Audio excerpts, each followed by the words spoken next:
What if loyalty could shatter the bonds of blood?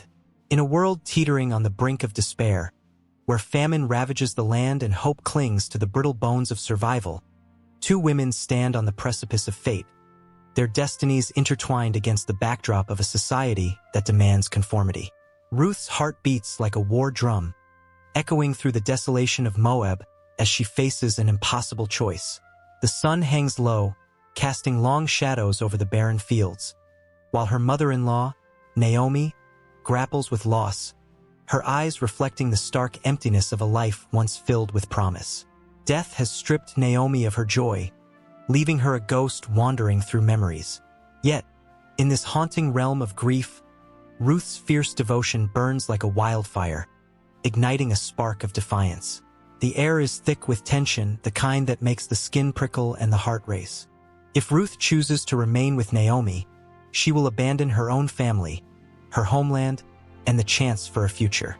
The whispers of her own kin echo in her ears, warning her against a path so laden with sacrifice. Yet, the pull of Naomi's heartache grips her soul. Where you go, I will go. Where you stay, I will stay. The words escape her lips, a vow that resonates like a thunderclap in the silence. But choices have consequences, and the road ahead is fraught with peril. As they journey toward Bethlehem, the very name sends shivers down Ruth's spine, a land steeped in tradition and expectation. Each step feels heavy, weighted by the specter of uncertainty.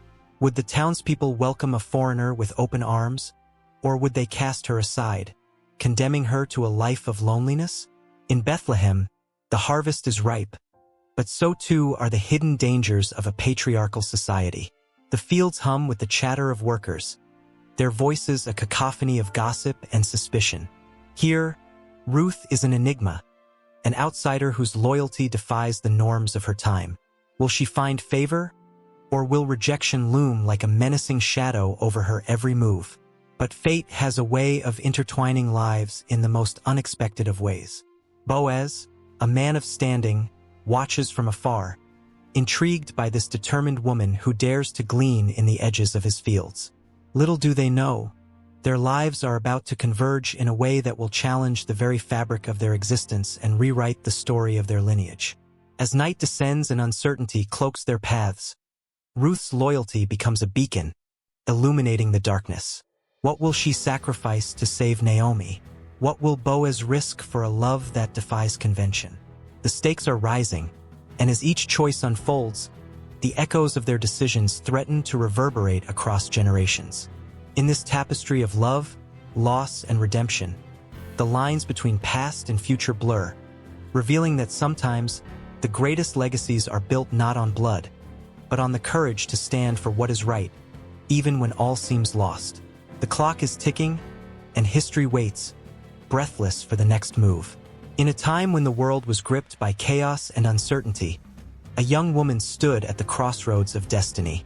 The land around her was parched, echoes of laughter and life replaced by whispers of sorrow and longing. It was the era of the judges, a period marked by upheaval, where every tribe and clan fought for survival amid invasion and despair.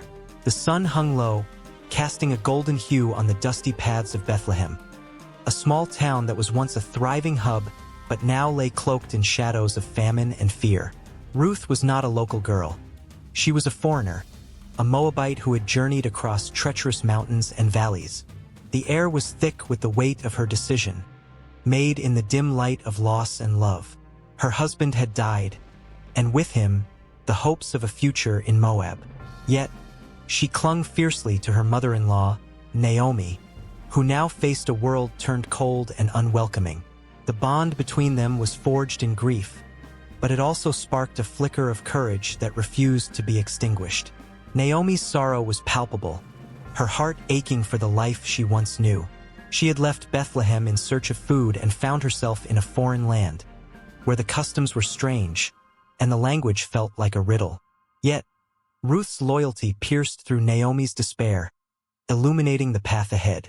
Where you go, I will go. Where you stay, I will stay, Ruth declared, her voice steady even as her heart trembled.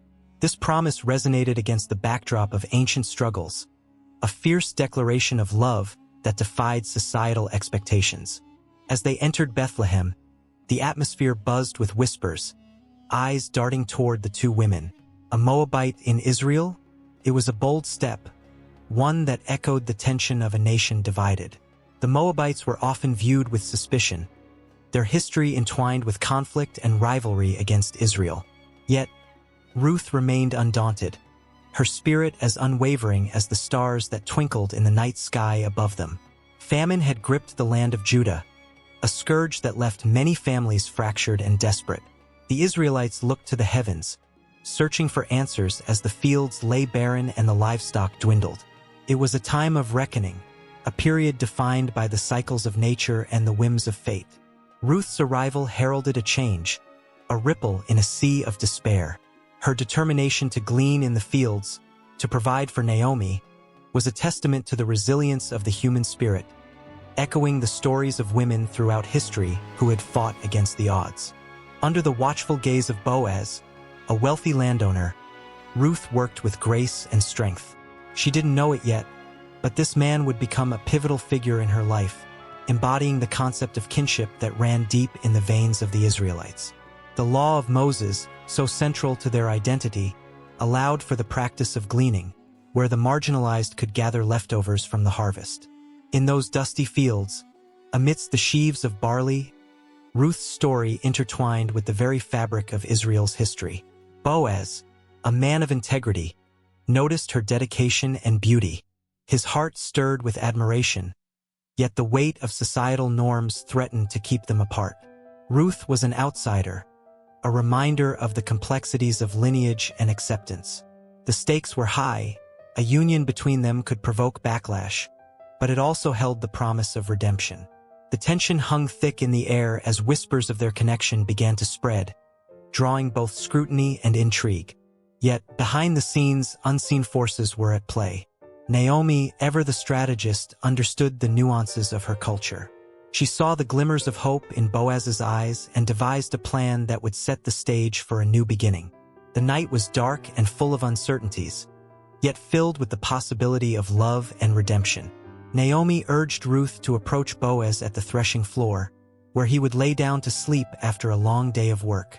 It was a bold move, one that spoke to the heart of survival and the lengths one would go for family. As Ruth made her way to the threshing floor, the cool night air wrapped around her like a shroud. The grain stood tall, a silent witness to the unfolding drama.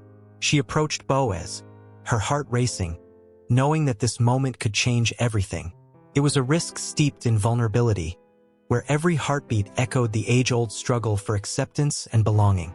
The fear of rejection loomed large, but so did the flicker of hope ignited by Naomi's faith. The tension reached a fever pitch as Ruth made her intentions known. "Spread your wings over your servant, for you are a redeemer," she whispered, her voice trembling with emotion. It was a plea for protection, for love, and for a place to call home. Boaz awoke to her words, his heart swelling with compassion and admiration. Here was a woman who defied convention, who chose loyalty over self-interest, and who, despite being an outsider, embodied the virtues of Israel itself. But the road ahead was fraught with obstacles. Boaz recognized the complexities of their situation. There was a nearer relative, one who had the first claim to Ruth. The stakes were high, and the emotions ran deep. Love was entwined with duty, and the resolution would require a strength that transcended mere affection. It was a moment that could alter the course of their lives and, unbeknownst to them, the very lineage of a king. As the sun began to rise, casting a golden glow over the land, a sense of urgency pulsed through the air. The narrative of Ruth and Boaz was just beginning to unfold, like the first hints of light breaking through the darkness. Would love conquer the barriers of culture and race? Would Ruth's brave choice lead to the redemption she sought, not just for herself but for a nation? The threads of history were being woven together, creating a tapestry rich with emotion, struggle, and the promise of new beginnings. In a time when the sun dipped below the horizon like a molten coin, casting long shadows over the land of Canaan, a sense of foreboding hung in the air. The people moved through their lives with a quiet desperation, each day a struggle against the tides of chaos and uncertainty. The judges ruled, but their power was a flickering candle in the storm, often extinguished by the winds of discontent. Stories of bravery and betrayal danced in the hearts of the people, but so did whispers of fear and treachery. Hope and despair were woven together in the fabric of their existence, each thread bursting with tension. The land was rich and fertile, yet it was stained with the blood of conflict. Villages stood proud, their walls crumbling as if they too felt the weight of the burdens carried within. In one such village, nestled between rolling hills, a woman named Deborah sat under the shade of a palm tree, her hands stained with the dust of the earth. She was a prophetess, a woman of wisdom and strength, yet she felt the pulse of fear that gripped her people. The Canaanites, fierce and relentless, loomed like storm clouds on the horizon, their chariots a cruel reminder of what could come. Deborah listened to the cries of the children playing nearby, their laughter sharp and sweet, a stark contrast to the worry etched on the faces of their parents. In another corner of this tumultuous world, a man named Gideon struggled with a divine calling that pulled at his very soul. Hiding away in a wine press, he thrashed against the weight of his destiny. The Midianites had turned the land into a wasteland, stripping it bare and leaving nothing but despair in their wake. Every day, he watched as his people, once proud and free, hid their faces in shame. Gideon felt the weight of his ancestors' dreams pressing down on him, a legacy of courage and faith that felt almost suffocating. But could he rise to the occasion? Could he stand tall against an army that seemed invincible? As he tossed and turned, the flickering light of a nearby flame caught his eye, and in that moment, a spark ignited within him. Farther afield, the din of battle raged. Othniel stood at the forefront, sword in hand, heart pounding as he faced the enemy. The air was thick with the smell of sweat and fear, the ground trembling beneath the weight of clashing swords. His brothers fell around him, heroes cut down too soon, their cries echoing in his mind. Yet, in the chaos, something stirred within him, a sense of purpose that made him fight harder, fueled by the memory of family and honor. He could see the faces of those he loved, and with each swing of his sword, he felt their spirits urging him on. There was no room for doubt, no time for hesitation. This was a fight for survival. As the sun began to set, casting twilight shadows over the landscape, a strange peace settled over the land. The judges, chosen by God, rose and fell like the tide, each one a beacon of hope in a world filled with darkness. Some were wise, others flawed, but all carried the weight of their people's fate on their backs. Jephthah stood at the crossroads of destiny, his heart heavy with the promise he had made. He knew the price of his vow, and as he gazed into the eyes of his daughter, the reality of his choices pierced him like a dagger. Would the victory he sought be worth the sacrifice required? The question churned in his mind, a storm that would not be quelled. The stories of these judges were not just tales told around evening fires. They were the very essence of survival, of hope, and of humanity's relentless spirit. Each judge was a thread in the intricate tapestry of their time, woven together by faith and struggle. The people were not mere spectators in this saga. They were participants in a grand narrative that spoke of their fears, dreams, and unyielding courage. They sang songs of battles won and lost, their voices rising like incense, carrying their prayers to the heavens. Yet, darkness loomed ever closer. Each victory was tempered with a lingering threat, a reminder that peace was as fleeting as the sun slipping beneath the horizon. The cycle of oppression and deliverance spun on, relentless and unforgiving. The people would falter, and then rise again, each time woven deeper into the fabric of their shared destiny. The judges would lead them through the storms, but each time, the clouds grew darker and the winds harsher. Murmurs of rebellion and discontent seeped through the cracks of their world, and whispers of false prophets spread like wildfire. The people, weary and battered, began to doubt the very judges who were meant to guide them. Each story of betrayal, each tale of a heart turned cold, struck like a hammer on an anvil, reshaping the very essence of their faith. The judges, once seen as mighty, now faced the daunting task of restoring hope to a fractured people. Would they stand strong, or would they crumble under the weight of the doubts surrounding them? In the shadows of the night, as the fires burned low and the stars blinked overhead, the echoes of the past mingled with the cries of the present. The future lay ahead, uncertain and uncharted, waiting for the next chapter to be written. As the judges rose to the occasion, their stories intertwined with the lives of those they led, forging a path through treachery and faith, despair and hope. With each heartbeat, the tension thickened, the air electric with the promise of what was to come. A new dawn awaited, and with it the possibility of redemption or destruction. Only time would tell. Under the relentless sun of ancient Bethlehem, a woman named Naomi stood at the edge of her family's fields, her heart heavy with the weight of loss. The air was thick with the aroma of ripe barley, yet it couldn't mask the bitterness that clung to her soul.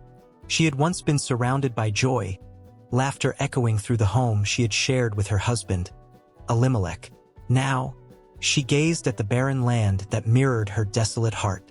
Elimelech had perished in Moab, leaving Naomi alone with her two sons, Mahlon and Chilion. But tragedy had not finished its cruel game. In a span of a decade, both her sons had vanished from her life as well, leaving her a widow thrice over. What did it mean to be a woman in a world where legacy was defined by the strength of a man? Naomi felt the sting of her loneliness deep in her bones. It was not just her family that had crumbled.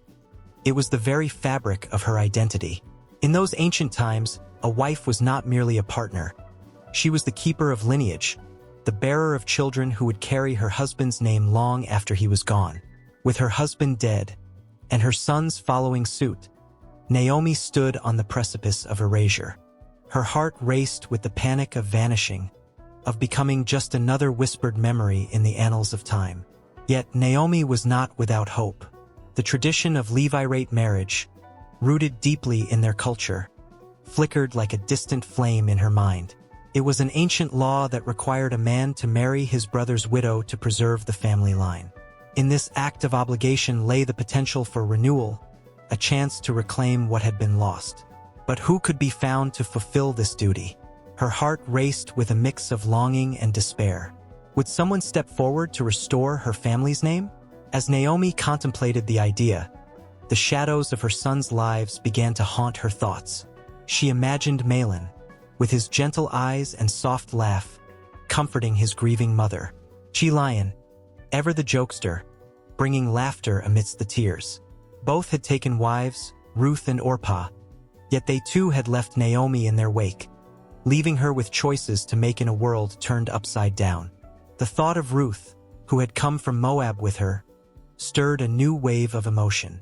Would Ruth, a foreign woman with no ties to the land of Israel, stand by her side? The question hung in the air like a dense fog. Would loyalty extend beyond blood? Ruth had shown her strength, an unwavering bond that transcended the typical norms of their society. When Naomi had urged her to return to her people, Ruth had defiantly clung to her, uttering words that reverberated through Naomi's heart. Where you go, I will go. Where you stay, I will stay. Your people will be my people, and your God my God. The intensity of Ruth's loyalty ignited a flicker of hope in Naomi's withered heart. Yet the reality of their situation loomed ominously. Without sons to carry on Elimelech's legacy, the weight of the family's name pressed down like a stone.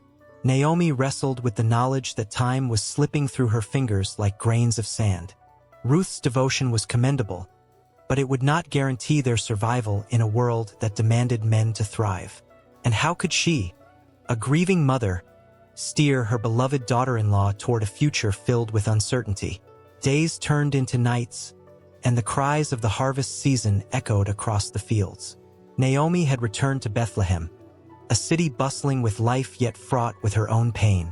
She wandered through the marketplace, watching families gather, children playing, men boasting about their crops, and she felt invisible. The vibrant spirit of the town contrasted starkly with the hollow ache in her chest. It was here that Naomi's mind began to churn with strategies, pondering the possibility of Ruth becoming part of this Levite marriage requirement. What if Ruth married one of Elimelech's relatives? The thought sent a shiver down Naomi's spine. She knew that this path was fraught with complications. The choice belonged to Ruth, yet Naomi felt the heavy hand of obligation press upon her. As she sat beside Ruth on the worn steps of their home, she could no longer bear the silence. "Ruth," she began, her voice barely above a whisper, "there may be a way for us to survive, to honor those we've lost." It was a conversation steeped in tension, laden with unspoken fears. Ruth's eyes met Naomi's, a mixture of understanding and uncertainty swirling between them. The weight of the Levirate marriage tradition loomed large. It was not merely a matter of survival, but a chance, perhaps, to breathe life back into the heart of their family. But at what cost? Would Ruth be willing to bear the burden of marrying a man she did not choose?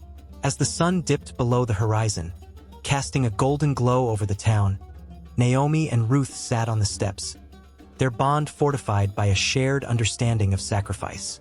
Naomi felt a flicker of warmth pulsing through her veins, igniting a glimmer of hope amidst despair. Courage surged as they faced the unknown together.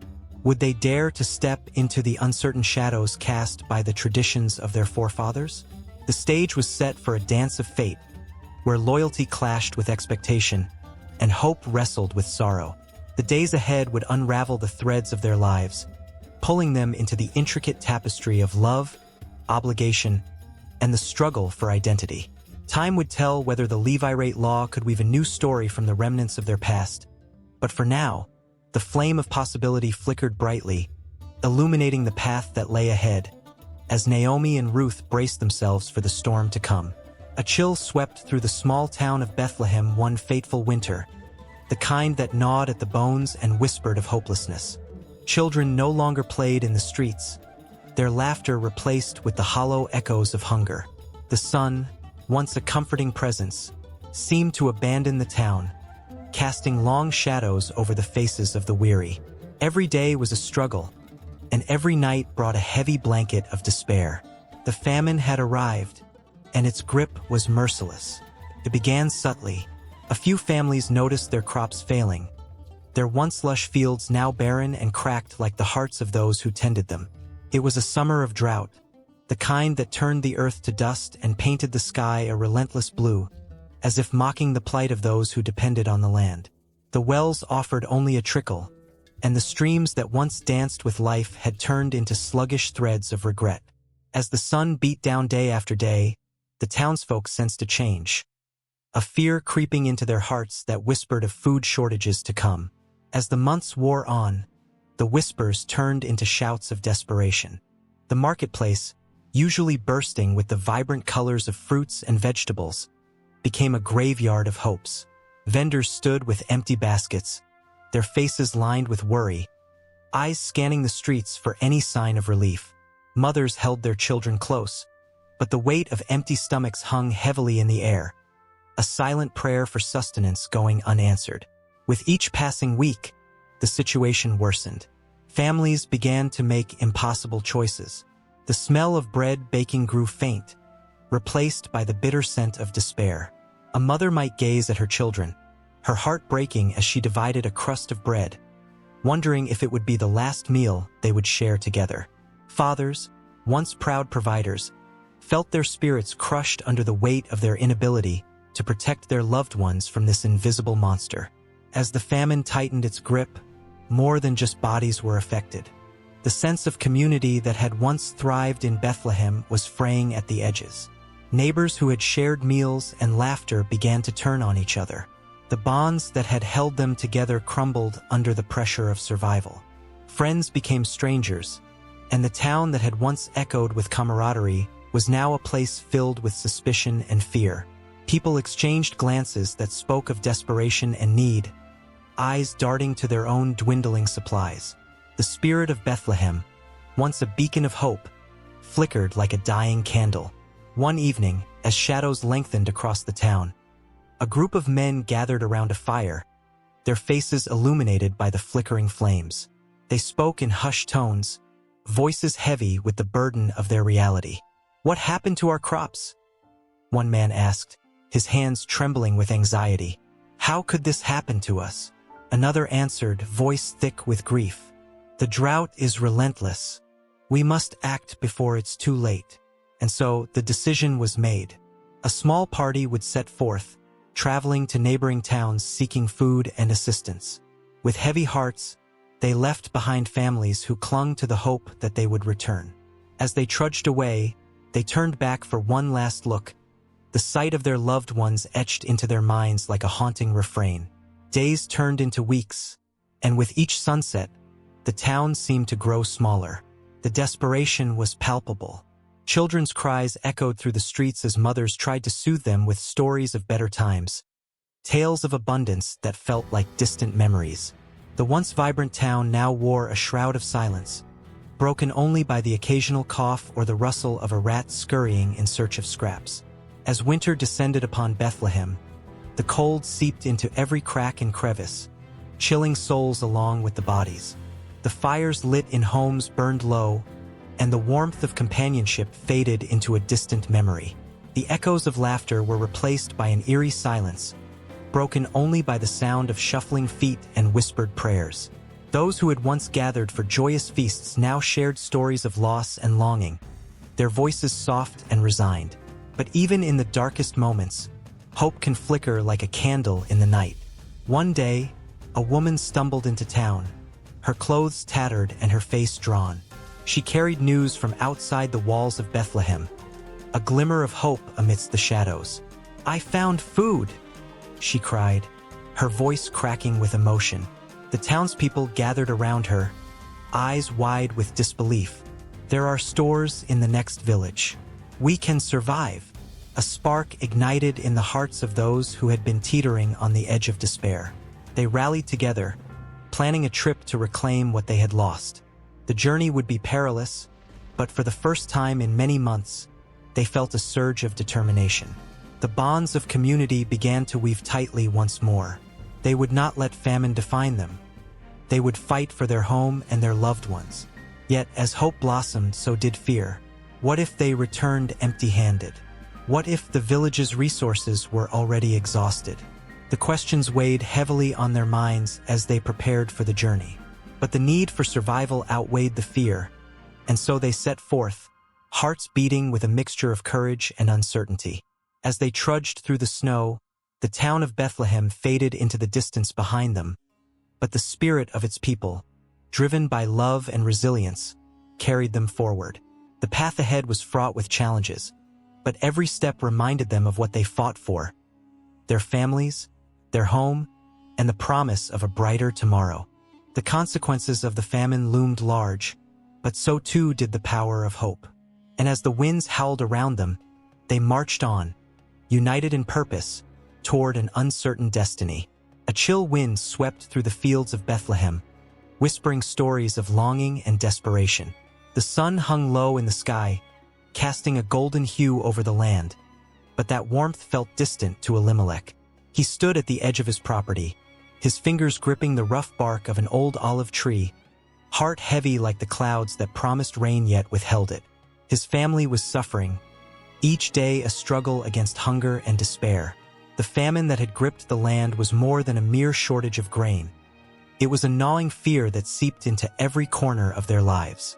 Elimelech's eyes were drawn to the smoke rising from the distant hills of Moab, where green pastures sprawled as if they were mocking his plight. He remembered the stories of Moab, a land that seemed to glitter like gold, filled with abundance and life. But as he gazed over the hills, a knot tightened in his stomach. Moab was not just a place of refuge. It was a land of strangers, where the dialect shifted and the customs twisted into shapes unfamiliar and foreign. Could he drag his family into such an unknown, such a risk? The crunch of dried leaves underfoot broke the silence, pulling his attention back to Naomi, his wife, whose face was etched with worry. The light in her eyes flickered like an untended flame. "Elimelech, what will we do?" she asked, her voice a fragile whisper that hung in the air. Their children, sickly and thin, played nearby, their laughter a bittersweet melody that masked the heartache surrounding them. "Naomi," he said, his voice heavy with the weight of his decision. "This famine is relentless. I cannot bear to watch our children suffer." His heart raced, Each word felt like a stone thrown into the depths of a dark well. The echoes of his choice would reach far beyond the present moment. Moab might be our only chance, a place where we can find food and safety. Safety? She repeated, her brow furrowing. But what of our people? What of our faith? Moabites worship different gods. They do not know our ways. The tension was palpable, an invisible thread stretching taut between them, each pulling in different directions. Elimelech turned away, looking out at the horizon, where the hills of Moab beckoned like a siren's call. In that moment, he felt the weight of generations on his shoulders, the legacy of his ancestors who had toiled in this land, who had called it home. But pride and heritage would not fill empty bellies. The cries of his children haunted him, a reminder that survival often demanded sacrifice. He recalled the tales of his forefathers, of the Israelites who wandered the desert, clinging to hope as they sought the promised land. God has been with us through every trial, he muttered to himself, almost as if seeking reassurance. Yet what was faith without sustenance? Naomi's hands trembled as she held the fabric of her dress, her eyes searching for Elimelech's resolve. What if we lose ourselves in Moab? She asked, her voice trembling. What if we forget who we are? Elimelech turned back to her, the fire of determination igniting within him. We will not forget. We will remember our faith, our families, and return. But we must survive first. This is not just about us. It's about our children. He could see the fear in her eyes, a reflection of his own. This was a gamble, one that could shatter the very bonds that held them together. As twilight descended, painting the sky in shades of purple and orange, Elimelech made his choice. The stars began to twinkle like distant promises, and he wondered if they were watching over him, guiding him toward the right path. His heart raced with the weight of his decision, a mixture of fear and hope swirling within him. Tomorrow we will leave for Moab, he declared, the words echoing into the quiet night. The silence that followed felt deafening, the weight of his decision settling heavily upon them. The children paused their play, sensing the shift in the air. Naomi's eyes glistened with unshed tears, and in that moment, Elimelech felt both the thrill of adventure and the pull of despair. What lay ahead was unknown, but the ache of hunger was tangible, a constant reminder that time was slipping through their fingers like grains of sand. In the days that followed, they prepared for the journey.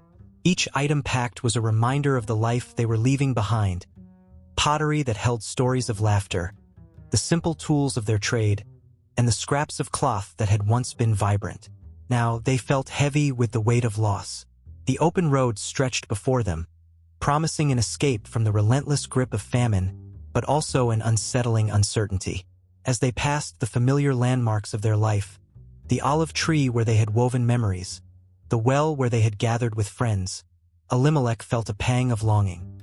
He glanced at Naomi, whose brow was furrowed with worry, and at his children, who walked with quiet resilience despite their frail bodies. Each step forward felt like a step away from their past, a journey into the unknown that teetered between hope and despair. The road to Moab was rugged, a winding path that mirrored the twists of their fate. Elimelech felt the dust rise around them, clinging to their skin, a constant reminder of their journey. He glanced back at the diminishing silhouette of Bethlehem, a bittersweet farewell that stirred something deep within him. Stay close, he urged as they moved onward, the sun dipping lower, casting long shadows that danced on the ground. Each footfall echoed in his mind, a reminder of how far they had come and how far they still had to go. Would Moab truly offer them solace, or would it be a trap of unfamiliarity?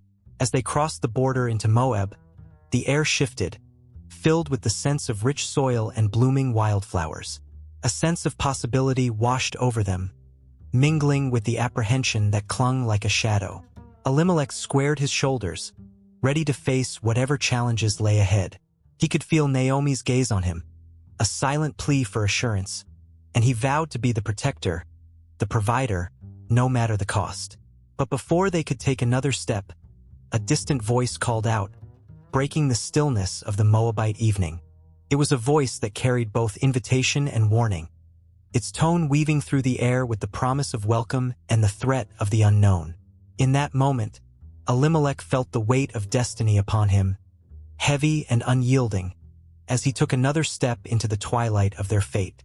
The sun hung low in the sky, casting an orange glow across the rugged landscape of Moab, Utah, as if the heavens themselves were setting the stage for the stories that had unfolded here for centuries. In the distance, the red rock formations loomed like ancient sentinels, silently witnessing the ebb and flow of life in this remarkable place. The air held a mix of excitement and tension, a feeling that something extraordinary, yet unspoken, lay just beneath the surface. Moab's history is a tapestry woven with the threads of diverse cultures and peoples. Long before the first explorers and settlers arrived, this land was home to the Ute and Navajo tribes. The gentle whispers of the wind through the canyons carried tales of their ancestors, stories of survival, spirituality, and a profound connection to the earth. Each rock and river bore witness to their struggles and triumphs, encouraging a deep reverence for the land that continues to resonate with the locals today. As the sun dipped further below the horizon, shadows danced among the ancient petroglyphs etched into the rock faces, telling stories of hunts, ceremonies, and the sacredness of life. Visitors often pause in wonder, their fingers tracing the jagged lines as if trying to revive the spirits of those long gone. It's in these moments that the weight of history becomes palpable, a reminder of how deeply rooted the culture of Moab is within the very soil. Yet, life in Moab is not just a reflection of its past. The town itself bustles with energy, a vibrant mix of locals and tourists drawn to the world-class outdoor adventures. Families hike through Arches National Park, their laughter echoing off the stone arches like music, while mountain bikers carve their paths along the slick rock trails. The exhilaration of life pulses through the streets where art galleries and coffee shops line Main Street, each space a testament to the creativity and resilience of the community. But alongside this vibrancy lies a constant struggle. Residents grapple with the growing influx of visitors, questioning how to preserve their way of life while welcoming the world to witness the beauty they hold dear. The contrast is stark, the joy of economic opportunities against the backdrop of rising property prices that threaten to push longtime residents out.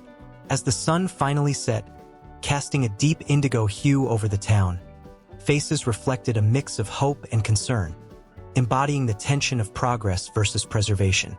In the midst of this challenge, the heart of Moab beats strongest among its people.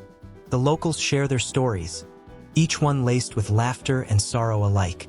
A retired schoolteacher reminisced about the days when she knew every child in town, a close-knit community where everyone looked out for one another.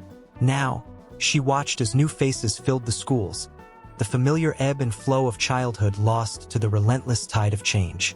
Yet, in her eyes, there was an unyielding spirit, a commitment to nurturing the next generation within this beautiful chaos. Workshops and festivals at the calendar, where locals come together to celebrate their heritage and forge connections with newcomers. The annual Moab Music Festival breathes life into the town, with melodies wafting through the air, drawing people in like moths to a flame.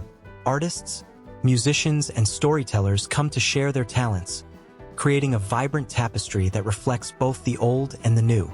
These moments are electric, sparking a sense of unity that transcends the differences that often divide. Yet not all stories are told in joyous tones. The scars of environmental changes loom large over the region. The Colorado River, once a lifeblood for many, now struggles under the weight of drought and climate change. Fishermen gaze at the shallow waters, casting their lines with a mix of nostalgia and desperation. The whispers of what once was mingle with the uncertainty of what is to come, an emotional weight that settles heavily over conversations in the local diner, where regulars gather for coffee and camaraderie. On weekends, families often visit the local farms, inhaling the earthy scents of fresh produce. Children delight in picking pumpkins, while their parents share stories of resilience in agriculture, rooted in the very soil that has fed generations. Yet, the stories often intertwine with worry. Farmers talk of changing weather patterns, of crops lost to unpredictable storms. Their smiles may be bright, but the tension in their voices tells another story, a fight against nature's whims, a struggle to hold onto a way of life that feels increasingly threatened. In the evenings, as the stars twinkle above the wide-open skies, conversations shift to dreams and aspirations. Artists gather to share their latest creations, igniting a fire within the community. A young sculptor speaks passionately about her vision to create a piece that honors the land and its people, sparking a deep discussion about identity and belonging. The air is charged with possibility, each voice adding to a collective dream of a future where history and modernity coexist in harmony. But challenges loom. The very allure of Moab, its breathtaking landscapes and thriving culture, has also attracted the attention of developers. Plans for new resorts and commercial ventures threaten to alter the landscape, leaving many locals feeling like guardians of a fragile balance. Anger simmers beneath the surface, igniting heated conversations at town hall meetings where the community grapples with the question of who gets to decide the fate of their beloved home. Amidst the laughter and the struggles, there is a palpable sense of resilience. The locals, fiercely proud of their history and culture, stand united, determined to fight for the soul of Moab. They know that their stories, their struggles, and their dreams are woven into the very fabric of this land. As the moon rises, casting a gentle light over the town, the people of Moab gather under the stars, reminding one another that amidst the challenges, they are never truly alone. The stories continue, intertwining with the land and echoing through time, each heartbeat a reminder of the vibrant tapestry that is life in Moab. In a land where hope can flicker like a candle in the wind, Naomi stood on the cusp of despair. The sun hung low in the sky, casting long shadows over the dusty paths of Moab. The air was thick with the scent of earth and rain, a bittersweet reminder of home, a home that felt like a distant whisper carried away by the breeze. Naomi, a widow who had fled her Bethlehem for survival, had lost everything: the love of her life and, tragically, her 2 sons. Yet, she clung to the remnants of family, the last threads of a tapestry that once thrived with laughter and love. Then came Ruth and Orpah, 2 Moabite women whose hearts were as vibrant as the fields of grain they tended. When Naomi's sons had married them, the world had seemed full of promise. Joy had woven its way into their lives. But now, in the shadows of grief, Naomi felt the weight of their presence like a heavy cloak. She had thought that her sons would find joy, but fate had twisted itself cruelly. The laughter that once filled their abode had faded, replaced by silence that echoed like a haunting melody.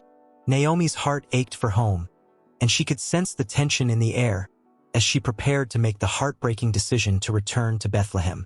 As she gathered her meager belongings, glimmers of memories flickered through her mind. A table set for feasts, the joy of shared stories, and the laughter of children. She turned to the 2 women who had become her daughters-in-law, feeling the bittersweet sting of love and loss. "Go back," she urged, her voice trembling. "You have families, futures waiting for you. Stay here and find new lives." Orpah's eyes glistened with tears, and for a moment, Naomi saw the little girl she had once welcomed into her family, so innocent and full of dreams. But dreams can sometimes turn to dust. Orpah leaned in, pressing her cheek against Naomi's shoulder, and in that moment, a shared understanding passed between them, a love that defied the boundaries of blood. With a heart heavy with anguish, she pulled away and decided to turn back, a simple act that shattered Naomi's heart again. Orpah vanished into the distance, a figure of sorrow that would haunt the edges of Naomi's thoughts. But Ruth, oh Ruth, fierce and undeterred, stood firm like a wildflower clinging to life in rocky soil. "Where you go, I will go. Where you stay, I will stay. Your people will be my people, and your God my God." Those words reverberated through the air, each syllable a vow, a promise etched in the marrow of their beings. In that moment, Ruth became more than a daughter-in-law. She became a sister, a confidant, a steadfast spirit in the face of overwhelming odds. As they made their way back to Bethlehem, the sun dipped below the horizon, painting the sky with fiery hues of orange and red. Each step felt like a heartbeat, a testament to their shared bond. Naomi, weary and worn, could feel the weight of Ruth's presence beside her, a comforting shadow against the darkness that had enveloped her life. The townspeople gazed with curious eyes as Naomi returned, whispering her name with a mix of pity and reverence. "Is this Naomi?" they murmured, their voices tinged with gossip. No matter how much Naomi wanted to simply slip back into the life she once knew, memories clung to her like cobwebs. As the familiar sights of her homeland came into view, a rush of emotion washed over her. The fields stretched out before her, unchanged and yet so foreign. "Call me Mara," she proclaimed, her voice strong yet sorrowful. "For the Almighty has made my life very bitter." With every word, she laid bare the weight of her grief, a raw wound that refused to heal. But Ruth, ever the steadfast companion, saw more than just a grieving widow. She saw a woman of strength, a matriarch of a lineage yet to unfold. As they settled in, Ruth ventured into the fields, determined to glean what they could for survival. The sun blazed overhead, relentless and unforgiving. Yet Ruth moved with grace, gathering stalks of barley, each handful a testament to her resilience. In a time where women often went unheard, Ruth's determination shone like a beacon. Little did she know that as she worked, she would soon enter the gaze of Boaz, a man of influence and wealth, who watched her with a mix of admiration and intrigue. He could see the spirit within her, a fire that burned bright despite the ashes of loss surrounding her. With every glance, an unspoken connection began to weave itself between them, fragile yet undeniable, as if the fates themselves were conspiring to set their paths entwined. Back at home, Naomi sensed the shift in the air. She felt a stirring of hope, a longing for renewal that she had thought lost forever. As dusk fell over the fields, Ruth returned, her arms laden with barley, her face radiant with triumph. The sight ignited something deep within Naomi, a flicker of life amid the ashes. Together, they prepared a meal, laughter mingling with the scent of warm bread, a balm for their weary spirits. Yet, the shadows of their past loomed large, whispering doubts that threatened to smother the flickering flame of hope. Naomi, ever the protective mother, couldn't shake the feeling that their journey was only just beginning. "What will happen next?" she pondered silently. "Will there be more heartache? Or can love and loyalty triumph against the odds?" The thought haunted her as she gazed at Ruth, whose determination exuded a kind of strength that was infectious. Naomi felt a swell of pride, intermingled with fear. She had lost so much. Could she dare to hope again? As the night deepened, Naomi's heart swirled with questions, the tension coiling tighter around her, an unspoken promise that their story was far from over. As they prepared for the days ahead, the air buzzed with possibilities. Would kindness blossom into something more? Would Ruth's loyalty lead them down a path they never imagined? The answers lay hidden like treasures beneath the surface, waiting for the moment when they would rise to greet the light. And as they sat together, a family forged through trial and love, the dawn of a new chapter beckoned, trailing hints of a destiny yet to unfold. The sun hung low in the sky, casting long shadows across the fields of Moab, as Elimelech made his way home. His heart weighed heavy with uncertainty, the kind that gnaws at a man's soul like a relentless wind.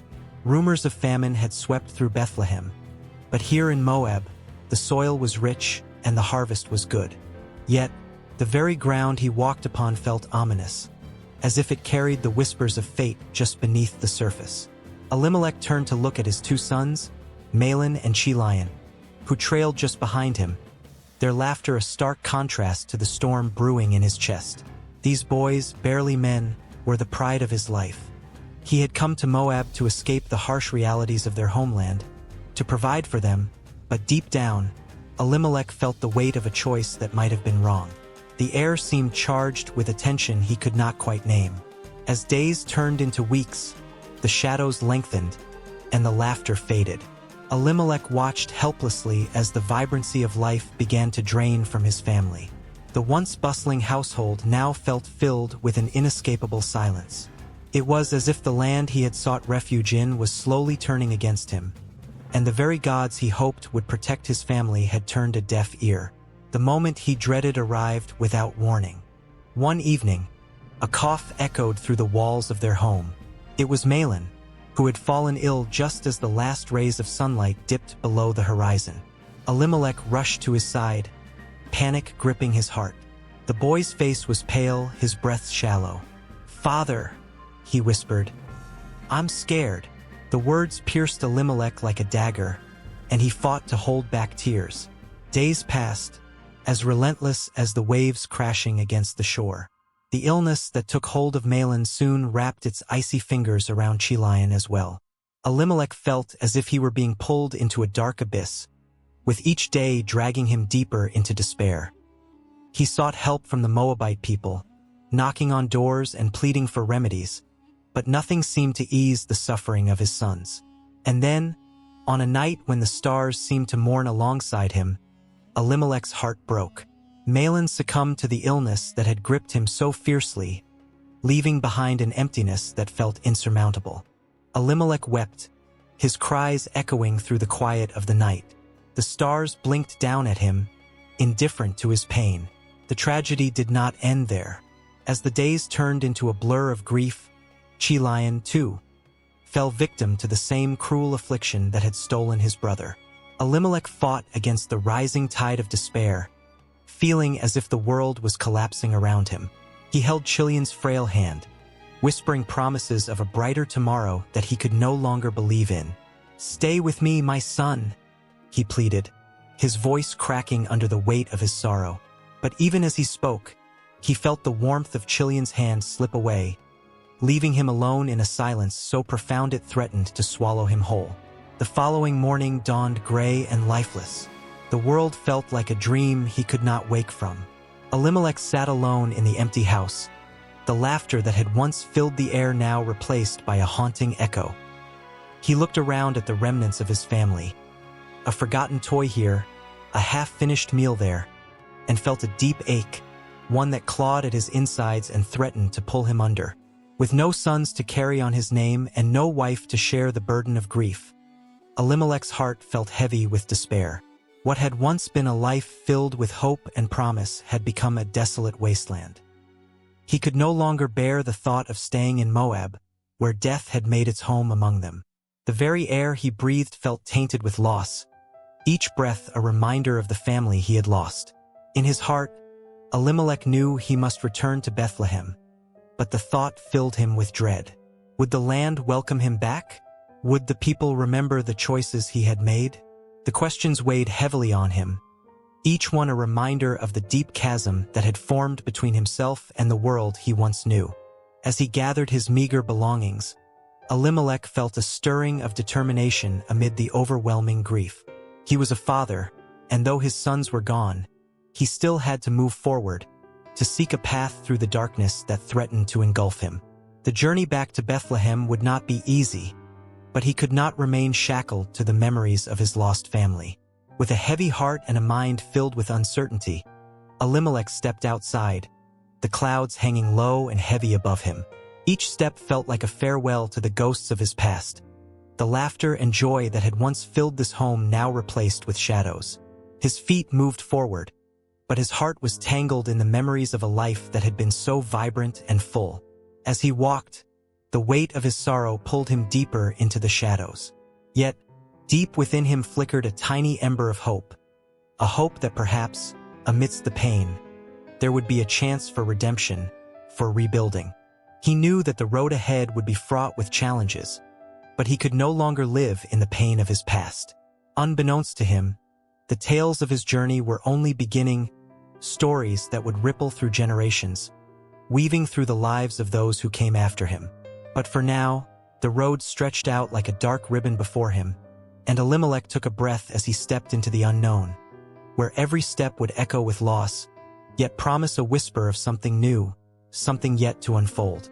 The sun hung low in the sky, casting long shadows over the dusty streets of Moab, where Naomi had walked as a young woman, her laughter blending with the warm breeze. Now, she stood at the edge of town, an unyielding ache heavy in her chest, feeling like a ghost among the living. The land was foreign yet familiar, steeped in memories that twisted her heart like a knife. Her eyes, once filled with hope, now mirrored the desolation around her. The air was thick with the scent of earth after rain, but that fragrance only reminded her of Elimelech.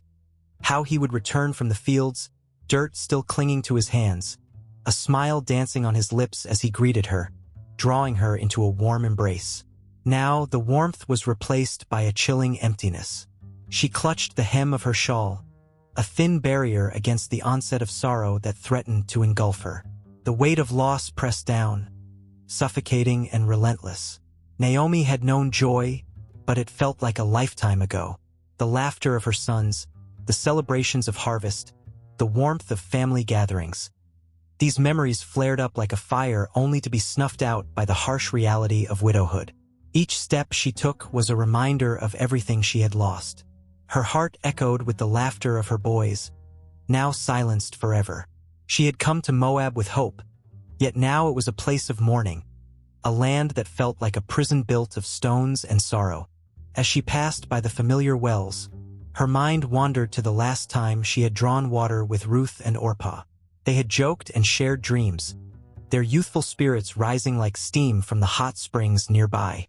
But now, that laughter felt like an echo from a distant past, fading like the sun as it slipped behind the hills. Ruth's gentle presence had been a balm for her heart, but the thought of returning to Bethlehem, of facing the world without her family, filled her with dread. "Can I really go back?" she whispered to herself, her voice barely rising above the murmur of the wind. It was a question that had haunted her every moment since the boys had fallen ill, one that twisted with guilt and despair. The journey back to Bethlehem was not just a physical one. It was a passage through grief, through a landscape of shattered dreams and unfulfilled promises. Suddenly, a figure approached from the distance, a woman with a familiar gait and troubled eyes. It was Ruth, her daughter-in-law, whose loyalty pierced through Naomi's gloom like a ray of sunlight. Ruth had refused to leave her side, her commitment unwavering even in the face of tragedy. "Where you go, I will go. Where you stay, I will stay," Ruth had proclaimed, and those words echoed in Naomi's mind, a lifeline in the storm. "Naomi," Ruth called softly, her voice carrying the weight of shared sorrow. "Have you made a decision?" Naomi's heart fluttered with a mix of hope and despair. Could she leave this place that now felt like a tomb? The land was alive, yet she felt dead inside. I think we must return," she finally replied, her voice trembling. "There is nothing left for us here." Tears glistened in Ruth's eyes, a reflection of the pain they both carried. They stood together, two women against the world, bound by love and loss. Naomi's heart twisted as she considered the journey ahead. Bethlehem was not just a place. It was filled with memories of laughter, family, and warmth, but it was also laden with the shadows of grief that had claimed her life. The thought of facing the people in Bethlehem, of being the widow who had lost everything, filled Naomi with dread. Would they whisper about her? Would they see her as a failure? The weight of their gazes felt unbearable. Would her past haunt her? The very thought of walking through those familiar streets, now tinged with sorrow, made her stomach churn. As dusk fell, the stars began to flicker into existence, twinkling like the scattered pieces of her broken heart. Naomi took a deep breath, the crisp night air filling her lungs, but each inhale felt like a betrayal of her grief. How could she honor her husband and sons while moving forward in a world that had turned upside down? No more tears, she thought fiercely, but her resolve wavered like a candle flickering in the wind. She would not allow her grief to consume her, would not let it define her. With Ruth by her side, perhaps she could find a path through the darkness, even if it was lined with thorns. As they set their sights on the road ahead, Naomi felt a flicker of determination ignite within her. It was small, almost imperceptible, but it pulsed with a life of its own, an ember of hope in a heart weighed down by despair. "Let us go," Naomi spoke at last, her voice steady, carrying the strength of a mother who had faced the worst life could throw at her. "Let us go home." And so, hand in hand, they began their journey, leaving behind the memories of sorrow and stepping into the unknown. With every step, the past whispered its haunting tales, but Naomi pressed on, fueled by the promise of what might still lie ahead. The road stretched before them, winding through the hills, a path that would either lead to healing or deeper sorrow. But one thing was certain: the journey was just beginning, and with each footfall, the echoes of loss began to transform into something new. The night was alive with possibilities, and Naomi, a widow in a foreign land, felt the stirrings of resilience rise within her. The air was thick with dust, hanging like an unspoken promise over the weary village of Bethlehem. The sun sank low on the horizon, casting long shadows that stretched like fingers reaching for a past both haunting and hopeful. Mary stood at the window of her modest home, her heart a tumult of emotions. The weight of her decision loomed heavy in the air, a palpable force that wrapped around her like a shroud. In the distance, the hills of Bethlehem whispered secrets of her ancestors, calling her back to the place where her journey began. It had been years since she had walked those familiar streets, where laughter and the scent of baked bread mingled in the air.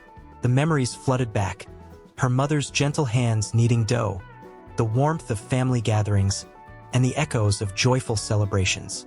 But now, as the evening light faded, those memories felt like a distant dream, overshadowed by a sense of urgency that gripped her heart. Joseph, ever by her side, sensed the turmoil within her. His brow furrowed as he approached, a mixture of concern and determination etched across his face. "Mary," he said softly, "the time has come. We must return to Bethlehem. Our child belongs there, among the people who will understand our story." His voice was steady, yet it held an undercurrent of fear. The thought of venturing back into a world that had wrought such upheaval was daunting. Mary turned to him, her eyes shimmering with unshed tears. "But what if they don't accept us? What if they turn us away?" The vulnerability in her voice cut through the evening stillness like a knife. She had felt the sting of judgment before, the scornful whispers of those who could not comprehend the miracle growing within her. The fear of rejection clawed at her heart, threatening to shatter the fragile hope she clung to. Joseph reached for her hand, his touch warm and reassuring.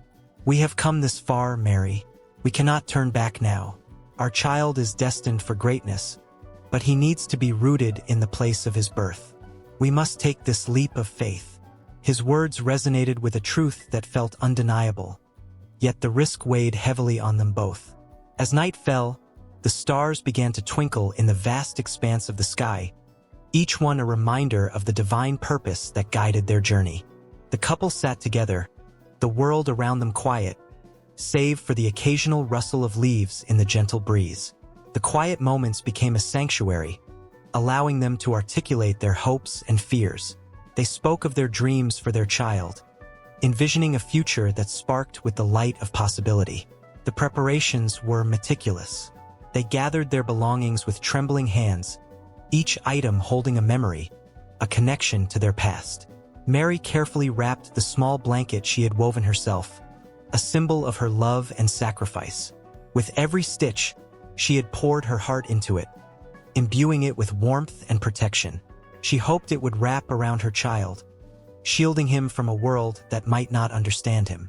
Joseph busied himself with their provisions, checking their meager supplies. His hands moved deftly, yet the worry etched deep lines across his face. The journey to Bethlehem would not be easy. The roads were rugged, and the cold nights stretched before them like an endless void. Every mile would be a test of their resolve, every step a reminder of the future that awaited them. As dawn broke, casting a soft light over the land, an unshakable determination filled the air. They set out, hearts pounding in rhythm with their footsteps. The path to Bethlehem wound through rocky terrain and sparse fields, each stretch of land familiar yet transformed by time. The once vibrant fields seemed to whisper tales of joy and sorrow, of hope and fear. Mary walked with her head held high, but the tremor in her heart betrayed her. The thought of facing the townsfolk, their glances, their words, sent shivers down her spine. Would they see her as the mother of a miracle or as a woman with a tainted past? She inhaled deeply, trying to quell the rising tide of anxiety. The rhythmic sound of their footsteps against the beaten path became a mantra, urging her onward, reminding her of the purpose that propelled them forward. Joseph walked beside her, his presence a steadfast anchor in a sea of uncertainties. He sensed her unease and squeezed her hand, a silent promise that they would face whatever came together.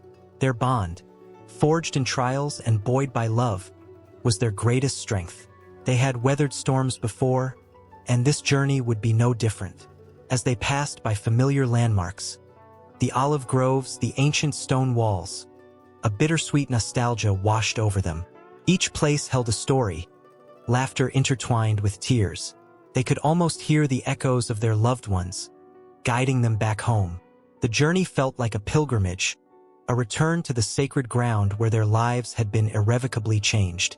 The closer they drew to Bethlehem, the more palpable the tension became. The town lay nestled against the hills, its rooftops casting shadows against the rising sun. Memories of bustling markets and joyous reunions filled Mary's heart and mind, yet the fear of rejection loomed larger with each step.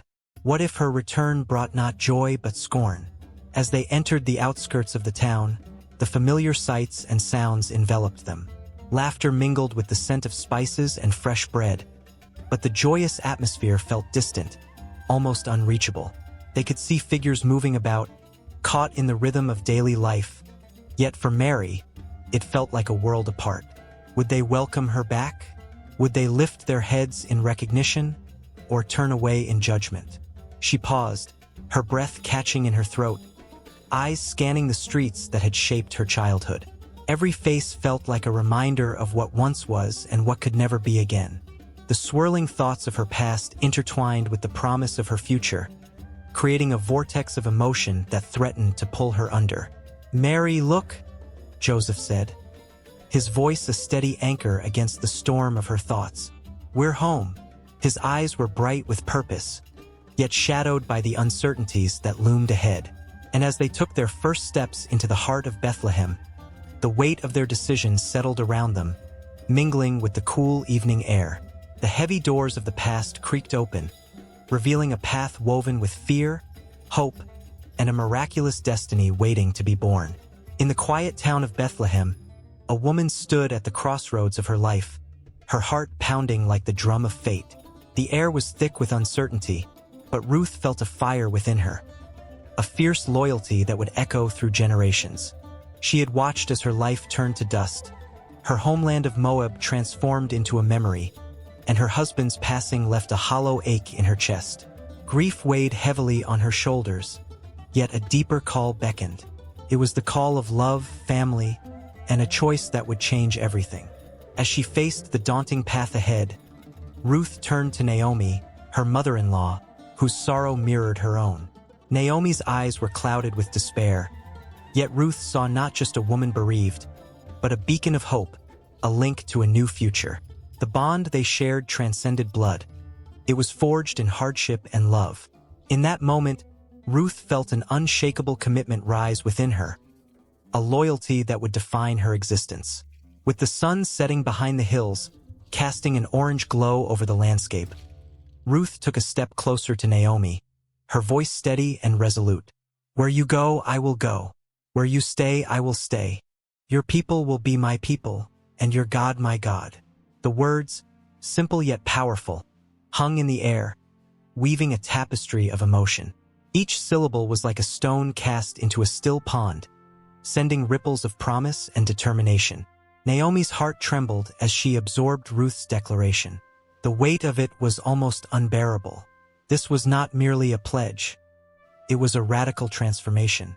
Ruth, a Moabite woman, was leaving behind her people, her culture, and everything she had ever known to stand alongside Naomi, a widow of Israel.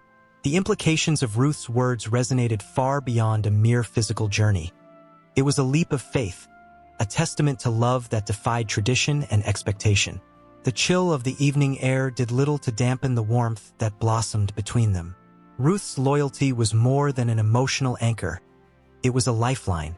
In a world where women often stood alone, this declaration was a rare and precious bond. The weight of their shared grief pulled them closer, and in that moment, they became allies, warriors in their own right, ready to face whatever challenges lay ahead. As they set off toward Bethlehem, the road became a metaphor for their lives, a path fraught with uncertainty but paved with unwavering resolve. Ruth walked beside Naomi, her heart racing with hope and fear. The sun dipped lower, the shadows grew longer, and the whispers of the past mingled with dreams of the future. Each step was heavy with the memories of what had been lost, yet buoyed by the promise of what could be gained. The townsfolk of Bethlehem were not prepared for the arrival of these two women. Ruth, with her foreign tongue and humble attire, drew curious glances and hushed whispers. Yet, with every step, she held her head high, fueled by the loyalty that had burned in her heart. Naomi's presence was her shield, and together, they faced the judgment of a society that often viewed outsiders with suspicion. When they reached the village, Naomi's familiar surroundings stirred a whirlwind of emotions. The dusty paths, the old houses, and the fields once tended to by her late husband now felt both comforting and alien. It was here, in this place of memories, that Ruth's loyalty would be tested. She was not just a partner in grief. She was becoming a part of something larger, a community bound by history and faith. In the days that followed, Ruth's determination shone like a beacon. She gleaned in the fields, gathering what was left after the harvest, her hands working tirelessly to provide for Naomi and herself. Each stalk of grain became a testament to her resolve, each kernel a symbol of hope. But it was not just the physical labor that defined her. It was her unwavering spirit. With every grain she gathered, she whispered silent prayers, not just for sustenance but for the love that her heart yearned for. The fields belonged to Boaz, a man of great wealth and kindness, who would soon become a pivotal figure in Ruth's life. His eyes, sharp and observant, caught sight of the foreign woman who worked with such tenacity. He saw not just a laborer but a story waiting to unfold. There was something remarkable about Ruth, her loyalty, her strength, and the love she carried for Naomi. He could feel the weight of her choices, the courage that burned within her, and he was drawn to it. As the days turned into weeks, Ruth's connection with Boaz deepened. He admired her spirit and her dedication. Conversations sparked between them, and the tension of their burgeoning relationship added a new layer to Ruth's life. With every shared laugh and every moment of understanding, Ruth felt a flicker of warmth that had long been absent. The loyalty she had pledged to Naomi had opened doors to new possibilities. Love was blossoming in the most unexpected of places. Yet, even in the midst of this growing bond, the shadows of doubt crept in. Ruth's heart ached with the weight of her loyalty to Naomi.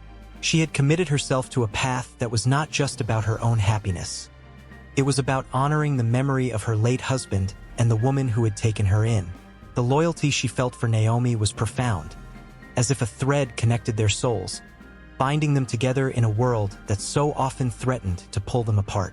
One evening, as the sun dipped below the horizon, painting the sky in hues of gold and crimson, Ruth returned from the fields with a bounty of grain.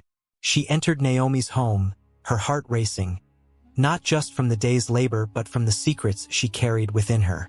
Naomi's eyes sparkled with curiosity, filled with the hope that had been reignited. "Tell me, my daughter, where did you glean today?" Naomi's voice was soft, yet filled with anticipation. Ruth's heart pounded, knowing that she had to share the truth, the name of the man who had shown her kindness and respect. "His name is Boaz," she whispered, and as the name escaped her lips, it felt like the opening of a gate to a new chapter. Would this be the turning point for them? Would they finally step beyond the bounds of grief into something more vibrant, more alive? The air between them thickened with the weight of possibility, and in that charged moment, Ruth realized that loyalty can take many forms, can bind you to the past, yet also lead you toward the future. With each heartbeat, she felt the pull of destiny drawing her closer to both Naomi and Boaz, intertwining their fates in ways none could have foreseen. The story was far from over. It was just beginning to unfold. The air was thick with the scent of earth and old wood as Elena stepped onto the weathered dock, the boards creaking beneath her feet. The lake stretched before her, shimmering under the late afternoon sun, as ripples danced across its surface, reminding her of the laughter of children long gone. This was the place where her grandmother once took her fishing, where stories were spun like the lines cast into the water, each tale a thread weaving their family's history into the fabric of the land. It was a place that had been left behind, lost in the rush of city life, yet profoundly etched in her heart. Elena pulled her jacket tighter against the chill, feeling the weight of expectations from both the past and the present. She had returned to find pieces of herself that had slipped away over the years. Memories flickered like shadows at the edges of her mind, and with each step, those echoes grew louder, urging her to listen. The faint sound of the old radio her grandfather used to play danced through the air, a melody of nostalgia that sent shivers down her spine. It was as if the land itself was calling her home. As she walked along the familiar path, memories surged like a tide. She could see her grandmother, a fierce yet gentle woman, standing by the edge of the lake, her weathered hands expertly tying a fishing line. "You have to be patient, Elena," she had said, her voice soft but firm. "Sometimes the best things take time." The lesson lingered in her mind, a gentle reminder of the importance of roots and the stories that shaped them. The town had changed. The old general store where they used to buy candy was now a trendy cafe, and the park where she had played tag with her cousins had been replaced by a sprawling shopping plaza. Yet, every corner held a memory, a glimpse of laughter, a whisper of love. The time spent away felt like a long dream, and now, standing in the remnants of her past, she felt as if she were waking up. As she reached the edge of the forest, the trees stood tall and proud, their leaves whispering secrets of the centuries that had passed. Each rustle felt like a heartbeat, a reminder of the life that thrived in tandem with her own. She stepped deeper into the woods, the carpet of leaves soft underfoot, as she let herself be enveloped by the familiar sights and sounds. The chirping of birds became a soundtrack to her thoughts, and each step felt like peeling back a layer of herself. But as evening approached, a sudden chill enveloped the air, and an unease settled in her chest. Shadows lengthened, twisting ominously among the trees, and she heard a rustle behind her. A deer, or perhaps something deeper in the woods. Her heart raced, a drumbeat of uncertainty amplifying the emotions bubbling within her. If this land held all her joys, it also bore the weight of grief. The loss of family, the unraveling of bonds, the silence that followed. The moon rose high, casting silver beams that pierced through the trees, illuminating a clearing that had once been a favorite gathering spot for her family. It was there, in that sacred space, that they had celebrated life, shared stories, and built connections that transcended generations. But now, it felt hollow, as if the laughter had been erased, leaving only echoes. She sank to her knees, feeling the cool earth beneath her palms, searching for a connection, a sign that she was not alone in this journey. The wind picked up, swirling around her like a gentle embrace, carrying the scent of wildflowers and memories of summers spent laughing in the sun. Tears streamed down her cheeks as she whispered the names of loved ones, each name a prayer, a plea for guidance. And in that moment of vulnerability, she felt something shift. A warmth, a buzz of energy, flowed through her. The land responded, pulsing with life, as if reminding her of the strength rooted in her lineage. Her ancestors were there with her, surrounding her in spirit, their stories intertwining with hers, forming a tapestry of resilience and hope. In the distance, the sound of an old train whistled, a haunting tune that echoed the past. She could almost see it, the steam rising as it traveled through the valley, a symbol of the journeys taken, the connections forged. It had been a lifeline for her family, carrying them to new places, yet always tied to this land, their hearts anchored in love. Suddenly, with clarity that took her breath away, she understood. This journey back was not merely about revisiting a childhood home. It was about rekindling the bonds that had frayed over the years, reigniting the flame of family history that had flickered but not extinguished.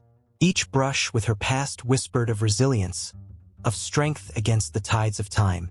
But as she rose to her feet, a shadow flickered at the edge of the clearing. Her heart raced again, a mix of apprehension and curiosity. Who or what was there? The sensation of being watched sent chills racing down her spine. She turned slowly, her breath caught in her throat. The figures emerged from the shadows, her cousins, their faces lit by the glow of the moon. They were as she remembered, yet somehow changed, carrying the weight of their own stories and struggles. Laughter erupted, breaking the tension, a sound so familiar yet distant. It was as if the universe conspired for this moment, drawing them back together, reminding them of the power of family. "Did you think you could come back here and not find us?" one of them called out, a grin spreading across her face. The warmth of their presence enveloped Elena, and she felt the ache in her heart begin to ease. They rushed toward her, pulling her into a circle of embrace, their laughter mingling with the night air, an ancient song of connection that echoed through time. As they gathered, the stories began to flow once more, of childhood adventures, of the lessons learned, of the sorrow felt when they drifted apart. Each story stitched together the fabric of their shared history, weaving a new narrative rooted in love and belonging. The fire inside Elena ignited, fierce and bright, as she realized that her return was not just about finding her roots. It was about nurturing them, about creating new memories while honoring the old. The moon hung overhead, a silent witness to their reconnection. As the night deepened, they shared tales of heartache, of loss, and the struggles of adulthood. Laughter soon filled the air again, accompanied by the crackling of leaves underfoot and the rhythm of their hearts beating as one. This was their story, a living testament to resilience, an unbreakable bond that time could not sever. And as the stars twinkled above, a sense of purpose enveloped Elena. This was just the beginning. The journey was far from over. Together, they would write the next chapter, one filled with new dreams, shared laughter, and a renewed commitment to one another.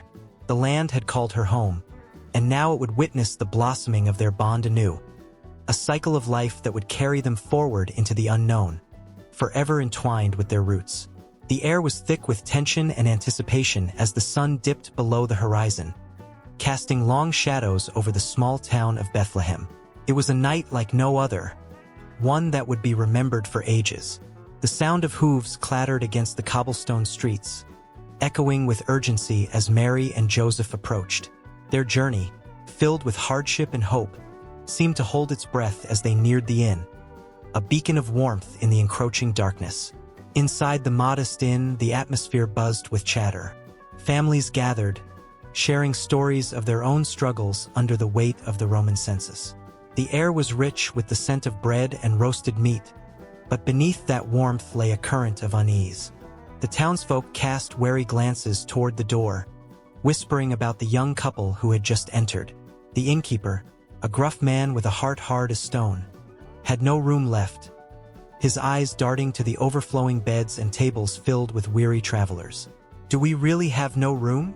The words barely escaped Joseph's lips before they were swallowed by the noise of the crowd. Mary stood beside him, her eyes wide and pleading, filled with a mix of exhaustion and determination. The weight of her condition hung heavy in the air, an unspoken truth that made everyone around her shift uncomfortably. A voice from the back of the room broke through the murmurs.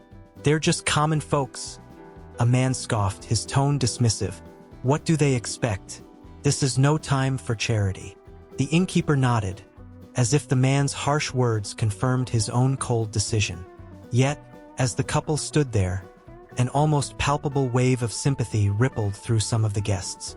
A woman who had once known the pains of childbirth herself felt her heart tug. She saw Mary's tired eyes, and for a moment, the noise of the inn faded into the background, replaced by the soft sound of a heartbeat, the heartbeat of a mother-to-be. The townsfolk continued to murmur, some with concern, others with indifference, and a few with a flicker of compassion that was quickly extinguished by practicality.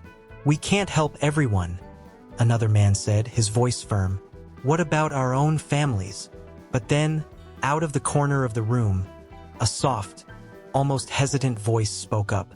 An elderly woman, her face etched with wrinkles that told stories of her own struggles, stepped forward. "I remember a time when we welcomed strangers, a time when we did not turn away those in need." Her words hung in the air, heavy with history and depth. A young girl beside her listened intently, eyes wide, absorbing this lesson of kindness. Joseph's shoulders slumped a little, as if the weight of the world rested on them. Mary looked down, her heart pounding with fear and hope alike. The innkeeper's eyes softened for the briefest moment, clouded by the struggle of his own heart. The scene hung suspended in time as people sorted through their own feelings. Fear versus compassion, duty versus empathy. "Please," Joseph implored again, desperation coating his voice like a thick fog. "My wife is about to give birth." His words cut through the tension like a knife. The crowd fell silent, the reality of Mary's condition dawning upon them. A collective breath was held, and for a brief moment, they all envisioned the fragility of life emerging in the darkness. But the inn was full, and the innkeeper shook his head. "I have no room for you," he said, his voice still firm, though the edge of it had softened.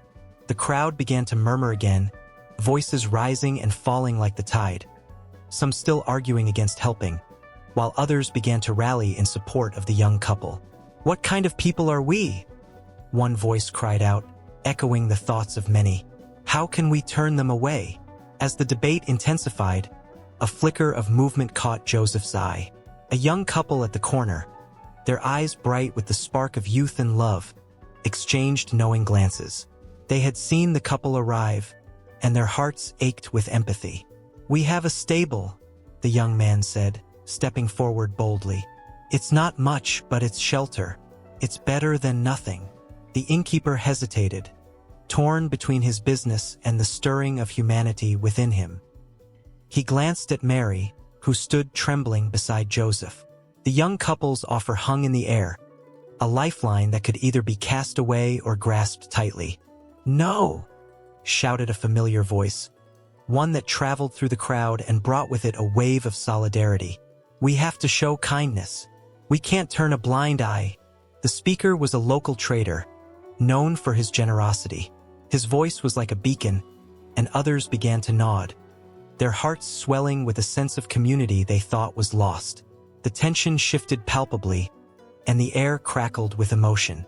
The innkeeper exhaled slowly, the weight of countless gazes upon him. "Go," he finally said, his voice gruff but carrying a hint of acquiescence. "You can use the stable." Relief washed over Joseph and Mary, but it was tinged with a deep sense of vulnerability. As they turned to leave the inn, the whispers rose again. "What will happen to the child?" one asked. "This isn't a place for a baby to be born." The young couple led Mary and Joseph to the stable, the path illuminated by the soft glow of lanterns swaying in the gentle night breeze. The mingled scents of hay and earth greeted them as they stepped inside, a sacred space that would soon witness the miracle of life. Outside, the townsfolk exchanged glances filled with uncertainty and hope. They sensed something monumental brewing under the surface, a feeling they could not quite articulate. As the night deepened, it felt as if the very stars above were holding their breath, waiting for the moment that would change everything. The sound of a newborn's first cry would echo through the silent night, stirring the hearts of those who had turned away and those who had chosen to welcome the unexpected. The world outside the stable continued its chatter, unaware of the divine moment unfolding within, and yet, somehow, each person felt a strange connection to the night's events, an unexplainable pull drawing them toward destiny. And as the first cries of a baby echoed into the night, the community of Bethlehem stood on the brink of transformation, teetering between indifference and the awakening of a profound legacy that would ripple through time, reshaping history in ways unimaginable. The reaction of the townsfolk was just beginning to unfold, stirring hearts and igniting a fire of compassion that would soon spread beyond the confines of that humble stable. The sun dipped low over Bethlehem, casting long shadows across the dusty streets, where whispers of history hung heavy in the air. Women, the quiet architects of their families and community, moved gracefully among the bustling marketplace, their presence a tapestry woven from strength and resilience. Each figure told a story, their hearts beat in time with the rhythm of a city steeped in tradition and faith. As the day faded, the glow of oil lamps flickered to life, illuminating faces etched with the lines of toil and love. Mothers, daughters, sisters, each one a pillar of the family, often bearing the weight of expectations and dreams. Behind the vibrant colors of their dresses and the laughter that bubbled up like the cool waters of the nearby well, lay the stories of their struggles, victories, and quiet defiance.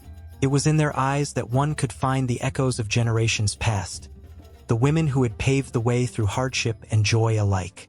In the shadow of the ancient olive trees, a group of women gathered, sharing tales that resonated with the laughter of children playing nearby. They spoke in low tones, yet their words carried the power of change. These women were not mere bystanders in the pages of history. They were the custodians of culture, the transmitters of hope. A mother's voice, trembling with emotion, recounted the story of Ruth, the Moabite who defied the odds, a symbol of loyalty and strength that inspired many in her own community.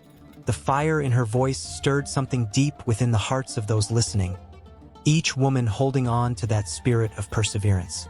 When the harvest came, it was the women who tirelessly worked the fields alongside their fathers and brothers, their hands calloused but their spirits unbroken.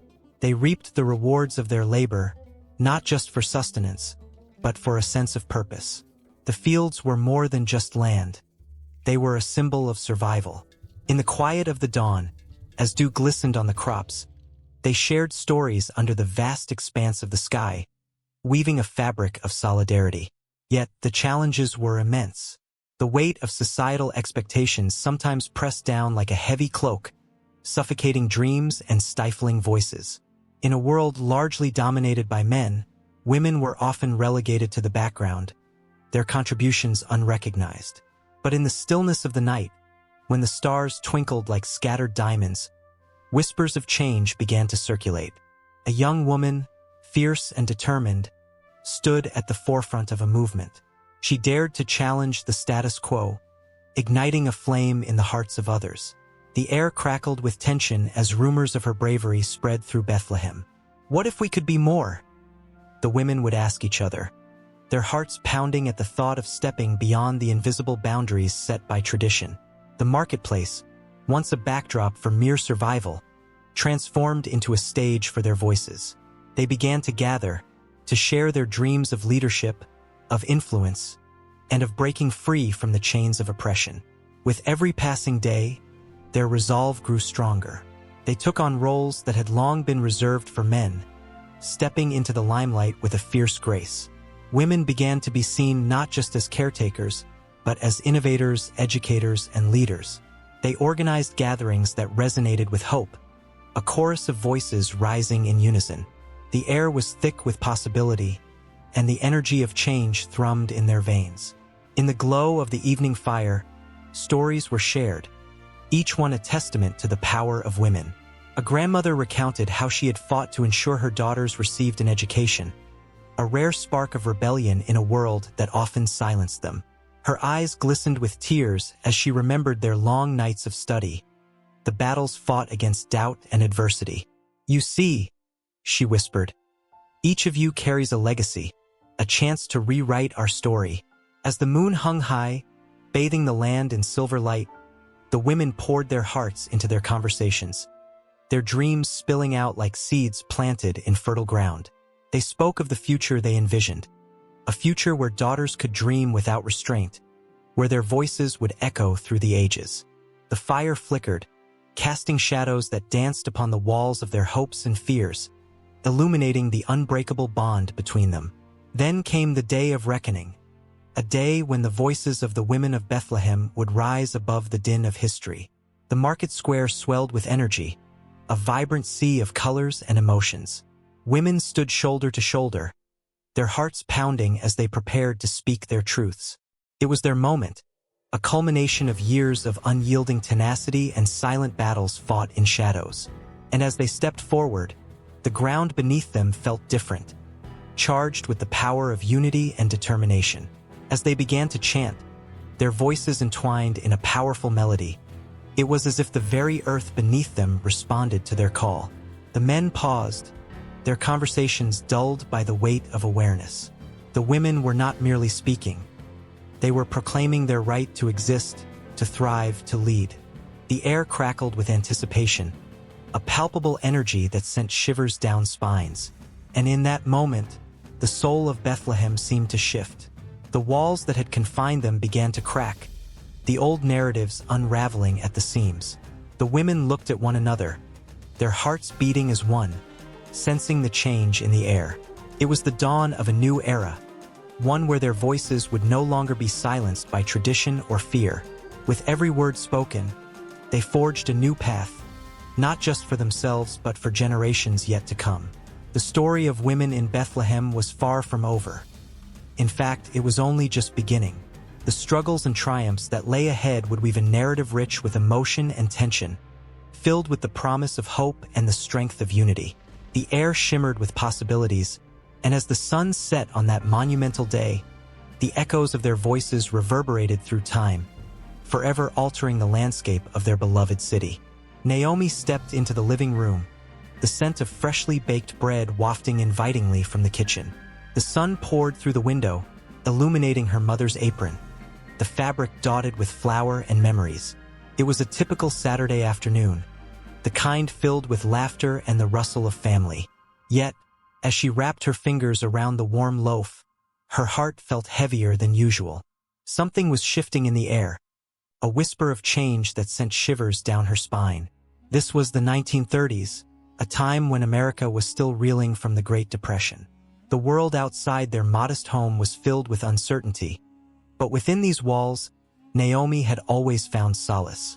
Her mother's cheerful humming as she kneaded dough was a melody of comfort, a harmonious backdrop that masked the chaos lurking just beyond their street. But today, even that familiar tune felt off-key.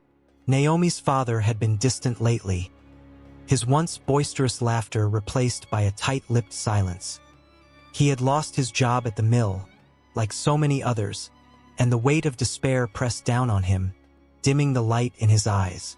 Naomi could sense the tension in the air, thick enough to cut with a knife.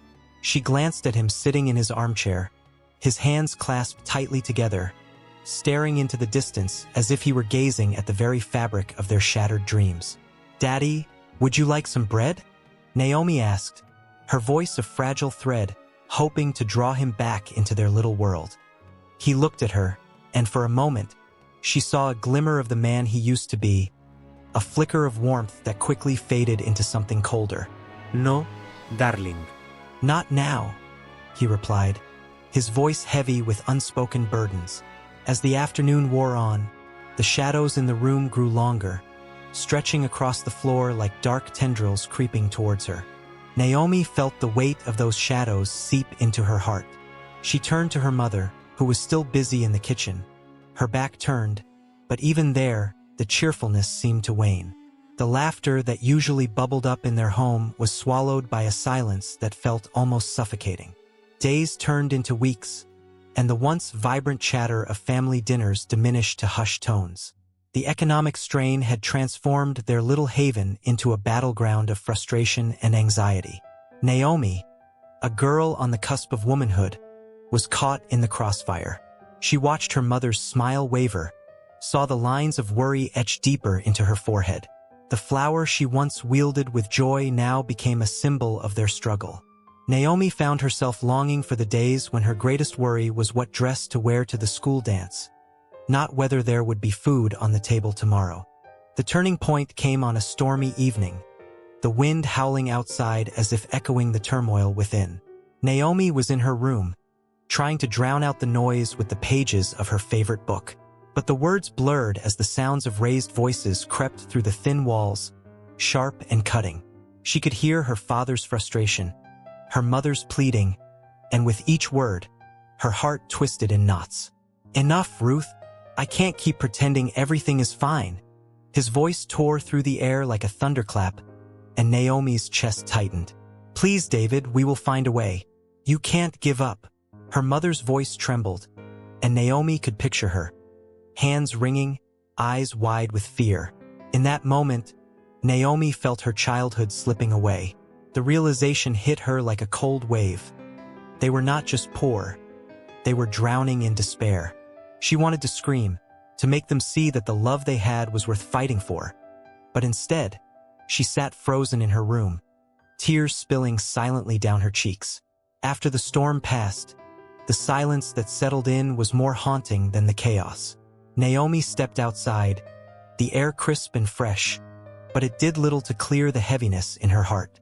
She wandered through the neighborhood, the faces of neighbors reflecting her own anguish.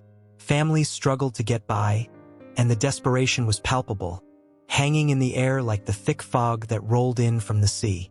One evening, she stumbled upon a group of girls gathered at the park, laughter lifting their spirits, their voices bright against the backdrop of the darkening sky. Naomi hesitated, watching from the sidelines, a flicker of longing igniting within her. When she finally stepped forward, they welcomed her with open arms, and for a brief moment, she felt the warmth of belonging. But the taste of joy was bittersweet. As she joined in their games, she could feel the nagging weight of her reality creeping back.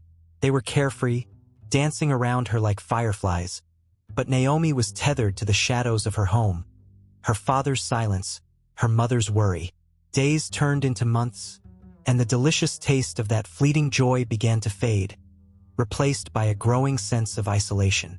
Naomi became a ghost in her own home, drifting between the two worlds of laughter and despair, never truly belonging to either. She felt her identity shifting, like grains of sand slipping through her fingers. One evening, after a particularly harsh argument between her parents, Naomi stood at the window, staring into the darkened street. The wind tousled her hair, and she felt a storm stirring within her, a longing to break free from the ties that bound her to this bittersweet existence. She clenched her fists, fighting against the tide of bitterness that threatened to engulf her. "Why can't things go back to how they were?" she whispered to the night, but the only answer was the rustle of leaves, dancing in the wind, mocking her desire for simplicity. The world outside continued to move, life bustling on, but within her, a transformation was brewing. Naomi realized that her identity was no longer just about being the carefree daughter, the joyful girl. There was a strength blossoming within her, a determination to reclaim her happiness.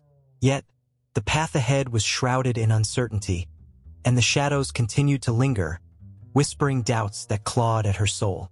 With each passing day, Naomi found herself on the precipice of change, teetering between the light of hope and the darkness of despair. She could no longer ignore the bitterness that seeped into her being, threatening to consume her. And as she took a deep breath, she knew she had to confront the storm brewing in her heart, knowing full well that the battle for her identity was only just beginning. In a land where the sun painted the horizon in hues of gold, the fields lay stretched like a vast quilt, stitched together by rows of amber wheat and verdant barley. Yet, amidst this beauty, a profound story of resilience and hope unfolded, whispering through the rustling leaves and swaying stalks. It was here, in the fields of Bethlehem, that Ruth, a young widow with a heart heavy yet fierce, stepped into the embrace of destiny. Ruth's bare feet brushed against the warm earth as she moved cautiously, each step a testament to her determination. The fields belonged to Boaz, a man of wealth and stature, yet Ruth had no claim to his land, no ties binding her to the fruits of his labor. She was a Moabite woman, an outsider in a land that had seen both famine and fortune. But the weight of her loss anchored her to the purpose that pulsed within her, a need to provide for Naomi, her mother-in-law, whom she cherished above all else. With the sun bending low, Ruth approached the edges of Boaz's field, the grains whispering secrets of the past and promises of sustenance. In that moment, she became a figure of quiet strength, moving with purpose among the harvesters. The men swung their sickles with practiced ease, their laughter ringing out like a melody, but Ruth remained focused, her heart pounding in her chest. She was a gleaner, one who gathered the leftovers, the bits and pieces that fell to the ground, overlooked by those who had plenty. Ruth's hands, calloused yet gentle, reached down to collect what others had rejected. Each handful of grain was a treasure, a small victory against the crushing weight of poverty. As she bent down, her hair fell like a curtain, shielding her from the gaze of the world. She felt the eyes of the harvesters upon her, some filled with curiosity and others with disdain. A Moabite woman gleaning among the Israelites? It was a rarity, an anomaly that stirred whispers among the workers. Yet Ruth held her head high, her spirit unyielding. She remembered the words she had spoken to Naomi, her voice steady as she vowed to follow her. "Where you go, I will go. Where you stay, I will stay. Your people will be my people, and your God my God." Those promises rang in her ears as she laboriously filled her apron with grain. Each piece she gathered was not just food.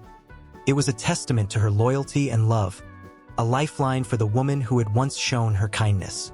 The sun dipped lower, casting long shadows that danced across the field as a figure approached. Boaz, the owner of the land, strode through the rows of wheat with the confidence of a man who knew his worth. But it was not just his wealth that commanded respect. It was his heart. He noticed Ruth, her silhouette delicate yet determined, and a spark of intrigue ignited within him. "Who is that young woman?" he inquired, his voice booming yet laced with curiosity. The foreman glanced at Ruth, his brow furrowing as he replied, "She is the Moabite who came back with Naomi. She has been working all day, gathering what she can." Boaz approached Ruth, the air thick with expectation. She felt a flutter of fear mixed with hope as she straightened up, brushing her hands against her apron. "You have come to glean," he said, his tone softer now. "You have taken only what was allowed, but I urge you to remain close to my workers. Drink from their jars, and do not fear." Ruth blinked, her heart racing. This was an unexpected kindness, a glimmer of light in her dark reality.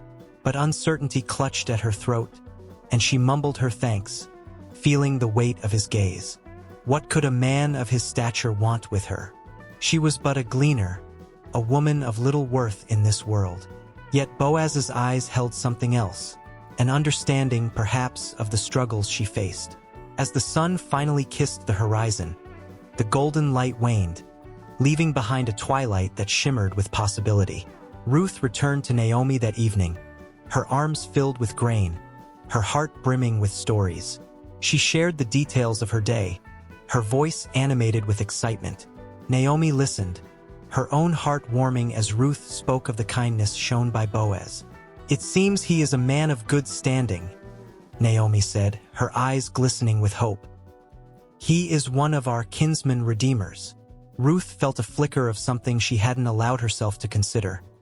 Could this man, this Boaz, become a part of their lives in a greater way? Her thoughts raced, weaving a delicate tapestry of dreams she had been afraid to entertain. But the prospect of a kinsman redeemer was a sliver of light that pierced through her fears, igniting a fire within her. The next days flowed like the harvest itself, a rhythm of work and hope. Ruth returned to the fields, each day feeling more at home among the stalks of grain and the laughter of the harvesters. Boaz watched her from afar, his respect for her quiet strength growing with each passing moment. He admired her dedication, her unwavering love for Naomi, and the grace with which she faced adversity. Yet, the challenge of their worlds loomed large. Ruth was still a Moabite, an outsider in a land still haunted by whispers of enmity. Could love bridge such a divide? As tensions blurred the lines of hope, the fields became a sacred space where resilience thrived, where love was not just a concept but a tangible force that could withstand the fiercest of storms. And as the wind swept through the fields, carrying with it the whispers of the past and the promise of tomorrow, Ruth stood tall, her heart beating in time with the earth beneath her feet. She was more than a gleaner. She was a woman on the brink of something monumental, something that would forever change the course of her life and the lives of those she loved. The grains of fate were falling, and Ruth was ready to reap them, her story intertwining with the legacy of those who had come before her, knitting together threads of hope, love, and redemption in a world that desperately needed it. On a sun-baked afternoon in ancient Israel, the air was thick with the scent of ripe grain, lush and heavy, swaying gently in the golden fields. The sun cast long shadows across the land, and as the light danced through the tall stalks, a quiet desperation echoed through the village. Amidst laughter and the rustling of leaves, a silent battle raged, one of survival, dignity, and the very essence of community. In this world, the law of gleaning whispered its promise to the forgotten, a lifeline thrown to those who had lost so much. It was a law that extended its hand to the widow, the orphan, and the stranger, those who walked on the edges of society, often unseen. Farmers, while harvesting their crops, were commanded not to take every last grain. They were to leave behind the corners of their fields, those scattered sheaves that seemed like little more than waste. This was not mere charity. It was a radical act of justice that breathed life into the community. As the sun dipped lower in the sky, a figure appeared at the edge of the field. Ruth, a young Moabite woman with eyes that held both sorrow and determination, stepped into the golden glow. She had come from a distant land, her heart heavy with loss. She was a widow, a name that often marked one as less than whole in the eyes of society. Yet here she stood, unyielding, willing to work for the scraps that others deemed unworthy. As she bent down to gather the leftover grains, her fingers grazed the earth, connecting her to the land and its stories. Each handful she collected was not just food. It was hope, a piece of her journey, and a testament to her resilience. Boaz, the landowner, noticed her. He was a man of wealth and status, but his heart was attuned to the cries of the marginalized. The law of gleaning resonated with him, and he took it to heart. He ordered his workers not to disturb her, to leave her alone in her toil. It was a powerful act, one that spoke volumes about his character in a time when many would turn a blind eye. As Ruth gathered, she felt the weight of his gaze upon her, a mix of curiosity and compassion. "Who is this woman?" his workers whispered among themselves. They knew the law and they knew her story. They had seen her enter the fields, a stranger among them, and it stirred something deep within their souls. They admired her tenacity, her unwillingness to accept defeat. In a world that often crushed the spirit of the weak, she stood tall, embodying hope in a time of despair. As dusk crept in, painting the sky in hues of pink and orange, Ruth took her meager collection to her mother-in-law, Naomi. The two women sat together, sharing stories and dreams over a simple meal. Ruth's heart swelled with joy as she recounted her day, the kindness of Boaz, the way he had looked at her. Naomi's eyes sparkled with possibility. She understood the depth of the law of gleaning, how it intertwined their fates with those of the landowners, and how it allowed people like them to survive. "Naomi, I felt seen today," Ruth said softly, her voice trembling with emotion. "There is something about the way he treats me. It gives me strength." Naomi nodded, her heart filled with hope for the future. But the darkness of the night was not without its shadows. The law of gleaning provided a lifeline, yet it was a reminder of the harsh realities that surrounded them. Every sunset brought with it whispers of uncertainty. They could not take for granted the very grains that sustained them. The fields were generous, but they were not infinite.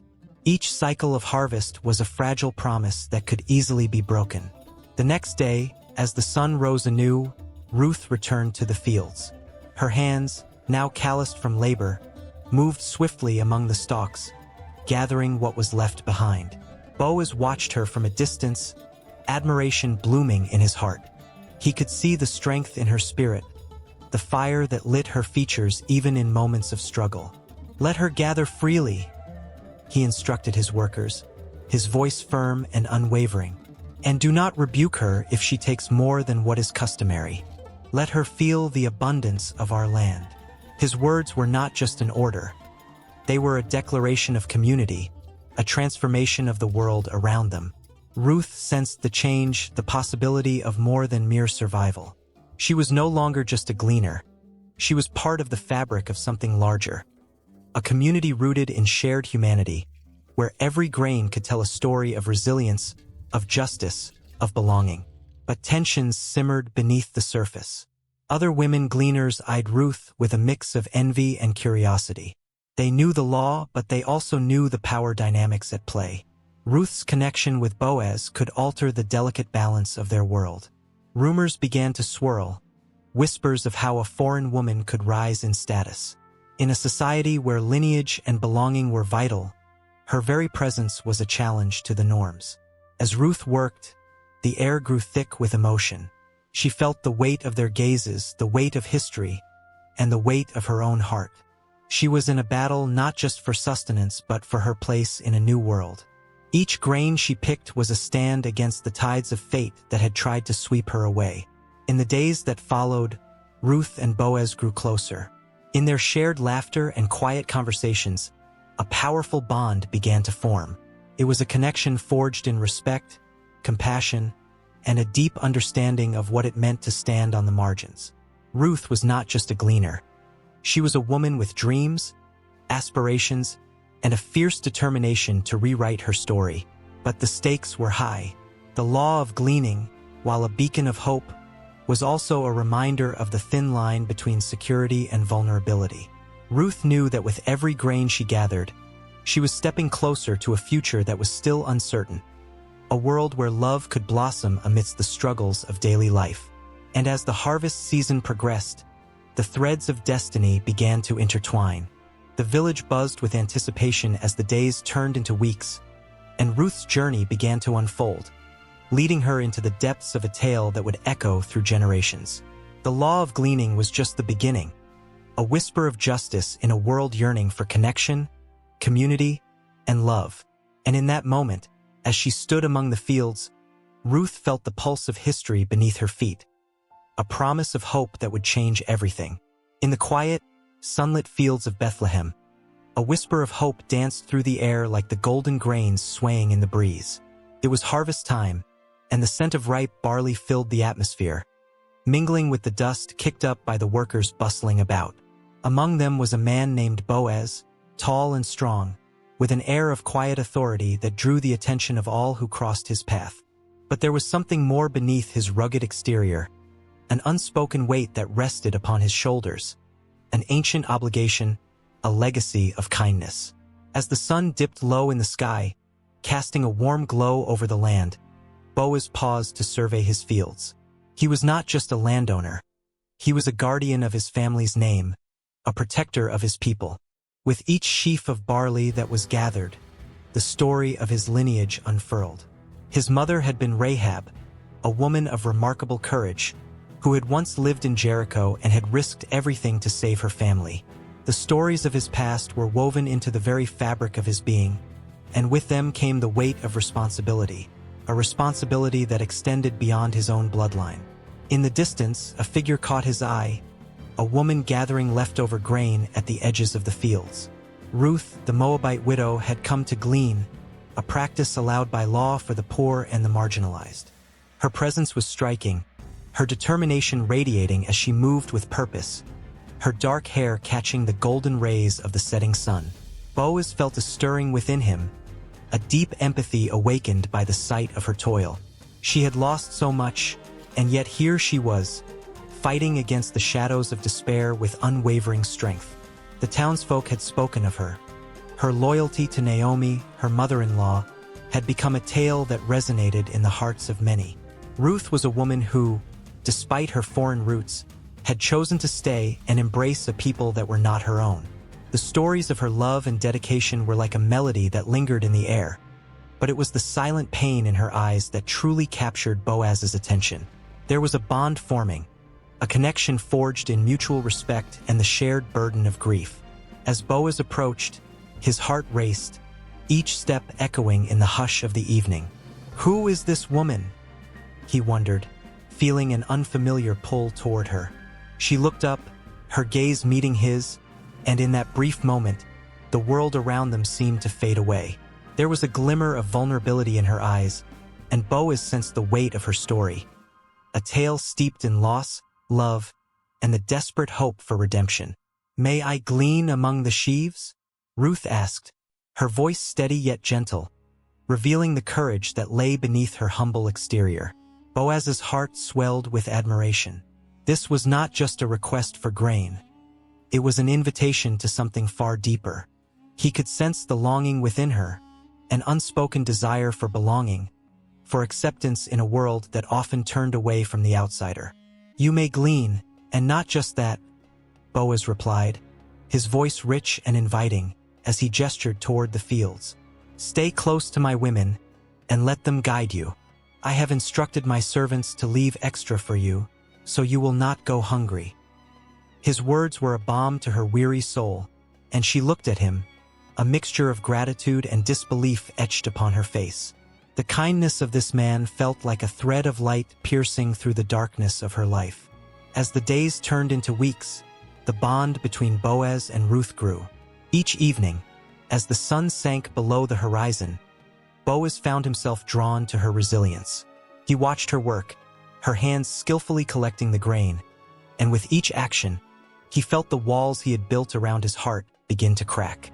She was a woman of faith, a woman who had chosen to trust in something greater than herself, and Boaz saw in her the very essence of what it meant to be a redeemer.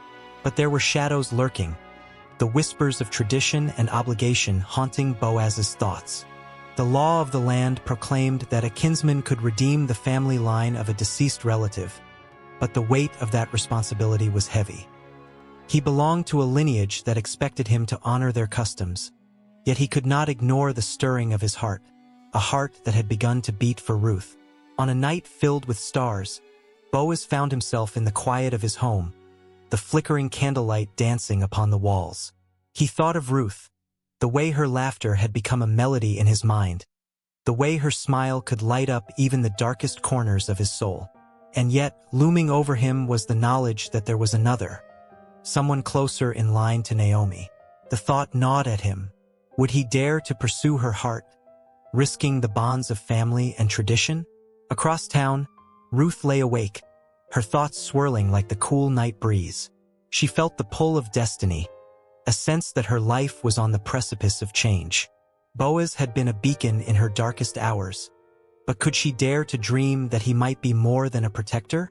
The uncertainty of what lay ahead sent shivers of both excitement and fear coursing through her. Would he look past the boundaries set by the world and see her for who she truly was? As the tension between them grew, Boaz resolved to confront the reality of his feelings. The next day, he would visit the city gate, where business was transacted and destinies altered. There, he would find the other kinsman and lay bare his heart, his intentions clashing with the weight of tradition. The air was thick with anticipation, and as the sun rose on that pivotal day, a spark ignited, two lives on the edge of transformation, each one holding the key to the other's redemption. The path before them was fraught with uncertainty, yet within that uncertainty lay the promise of new beginnings. Would Boaz claim his role as the Redeemer? Would Ruth's heart find a home?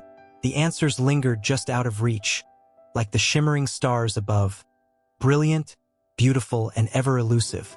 And so, the story unfolded, a tapestry woven with threads of hope, longing, and the relentless pursuit of love. The world held its breath, waiting for the moment when the bonds of the past would collide with the dreams of the future, forever changing the course of their lives. The sun hung low in the sky, casting a golden hue over the fields of Bethlehem. Dust danced in the warm air, swirling like tiny stars caught in a gentle breeze. Ruth stood at the edge of a vast expanse of barley, her heart thumping loudly in her chest, a mix of hope and fear thrumming through her veins. Today was a day of firsts, and every fiber of her being felt the weight of what was about to unfold. As she stepped into the field, the sound of the harvest filled her ears, the rustle of dry stalks, the laughter of workers, the occasional call of a bird overhead. Each sound seemed to echo her nervousness. She had come here to glean, to gather what the reapers had left behind. But in her heart, something deeper stirred. Could this day change her life forever? Ruth caught snippets of conversation among the harvesters, their voices cheerful and filled with camaraderie. She felt like an outsider, her Moabite origins clashing with the familiarity of the Hebrew workers. Yet, she pushed back her self-doubt. She was here not just for herself but for Naomi, the woman who had taken her in, who had shown her kindness when everything seemed lost. The thought of Naomi waiting at home fueled her determination. Then, a voice broke through the laughter, deep and commanding. "Who is that young woman gleaning among us?"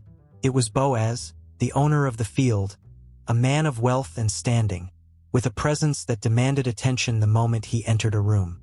His words carried an authority that rang out, yet held a warmth that drew people to him, like moths to a flame. Ruth's heart skipped a beat. She hadn't expected him to notice her. She had heard whispers about him, stories of his generosity, tales of his kindness to the widows and the poor. Under the brim of her veil, she felt her cheeks flush, and she quickly lowered her head, a mix of embarrassment and curiosity washing over her. Boaz moved through the field with the confidence of a man who knew his worth but also understood the weight of responsibility. As he stepped closer, his eyes, dark and thoughtful, landed on Ruth. For a moment, everything else faded away. The laughter, the chatter, even the rustling barley. It was as if the world had narrowed down to just the two of them, standing amidst the golden rows, a moment suspended in time. "What's your name, young woman?" he asked, his voice low but steady. The way he spoke held a kindness that made her heart flutter. She took a deep breath, summoning her courage. "Ruth, your servant," she replied, her voice a soft whisper, barely audible over the gentle breeze. But there was strength in her words, a testament to her resolve. She was no longer just a widow from Moab. She was Ruth, determined to carve out a new life. "Ruth, daughter of Naomi," he repeated, a smile breaking across his face as if he recognized her place in the world. "You've chosen a difficult road, but know this, you are welcome here.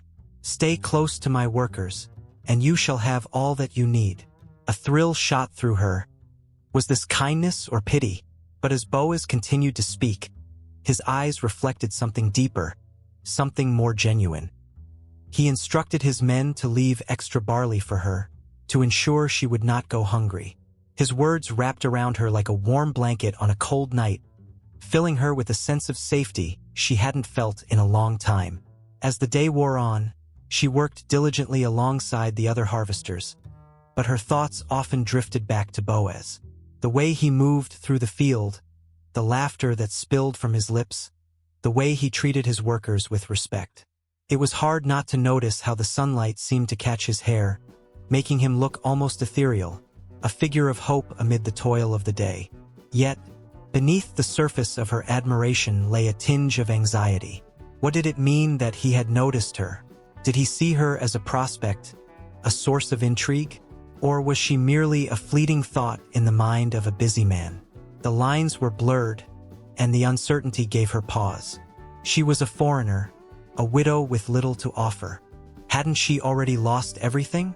Evening approached, and the golden light began to fade, casting long shadows on the ground. As she gathered her last handful of barley, she noticed Boaz standing at the edge of the field, watching her. In that moment, their eyes met. His dark, stormy gaze locked onto hers, and she felt a shiver run down her spine. It was as if he could see straight into her soul, could sense the battles she fought within. "Ruth," he called out, and her heart raced, a wild drum echoing in her chest. "Come here for a moment." She stepped forward, unsure but compelled. As she approached, the air thickened, charged with unspoken questions and possibilities. Boaz offered her a drink from his own cup, a gesture that held more weight than mere hospitality. It was a bridge, a connection being forged. She accepted, her hands trembling slightly as their fingers brushed. The warmth of the moment enveloped her, igniting something deep within. "Do not fear," he said, his voice low and soothing. "You have shown loyalty to your mother-in-law, and in turn, I will protect you." His words were a balm to her frayed spirit. She felt seen for the first time in years, not just as a widow but as a woman worthy of kindness, worthy of care. As she looked into his eyes, a mixture of emotions surged within her. Gratitude, fear, and something she dared not name yet. It was a spark, a hint of something more profound that thrummed between them, an electric current buzzing with potential. But could she trust it? Could she trust him? With the sun dipping below the horizon, casting a soft twilight glow, Ruth found herself standing at a crossroads of hope and fear, her heart racing as she grappled with the uncertainty of what lay ahead. The gentle pull of destiny seemed to whisper in her ear, beckoning her toward a future she had never imagined, a future intertwined with Boaz. But with every heartbeat, the tension grew, a wonderful yet terrifying promise hanging in the air, leaving her breathless and yearning for more. for whatever might come next. The world around her faded, and all she could feel was the weight of that moment, pressing down softly, urging her to step forward into the unknown. In the quiet of the evening, the shadows danced across the fields of grain, whispering tales of abundance and hope.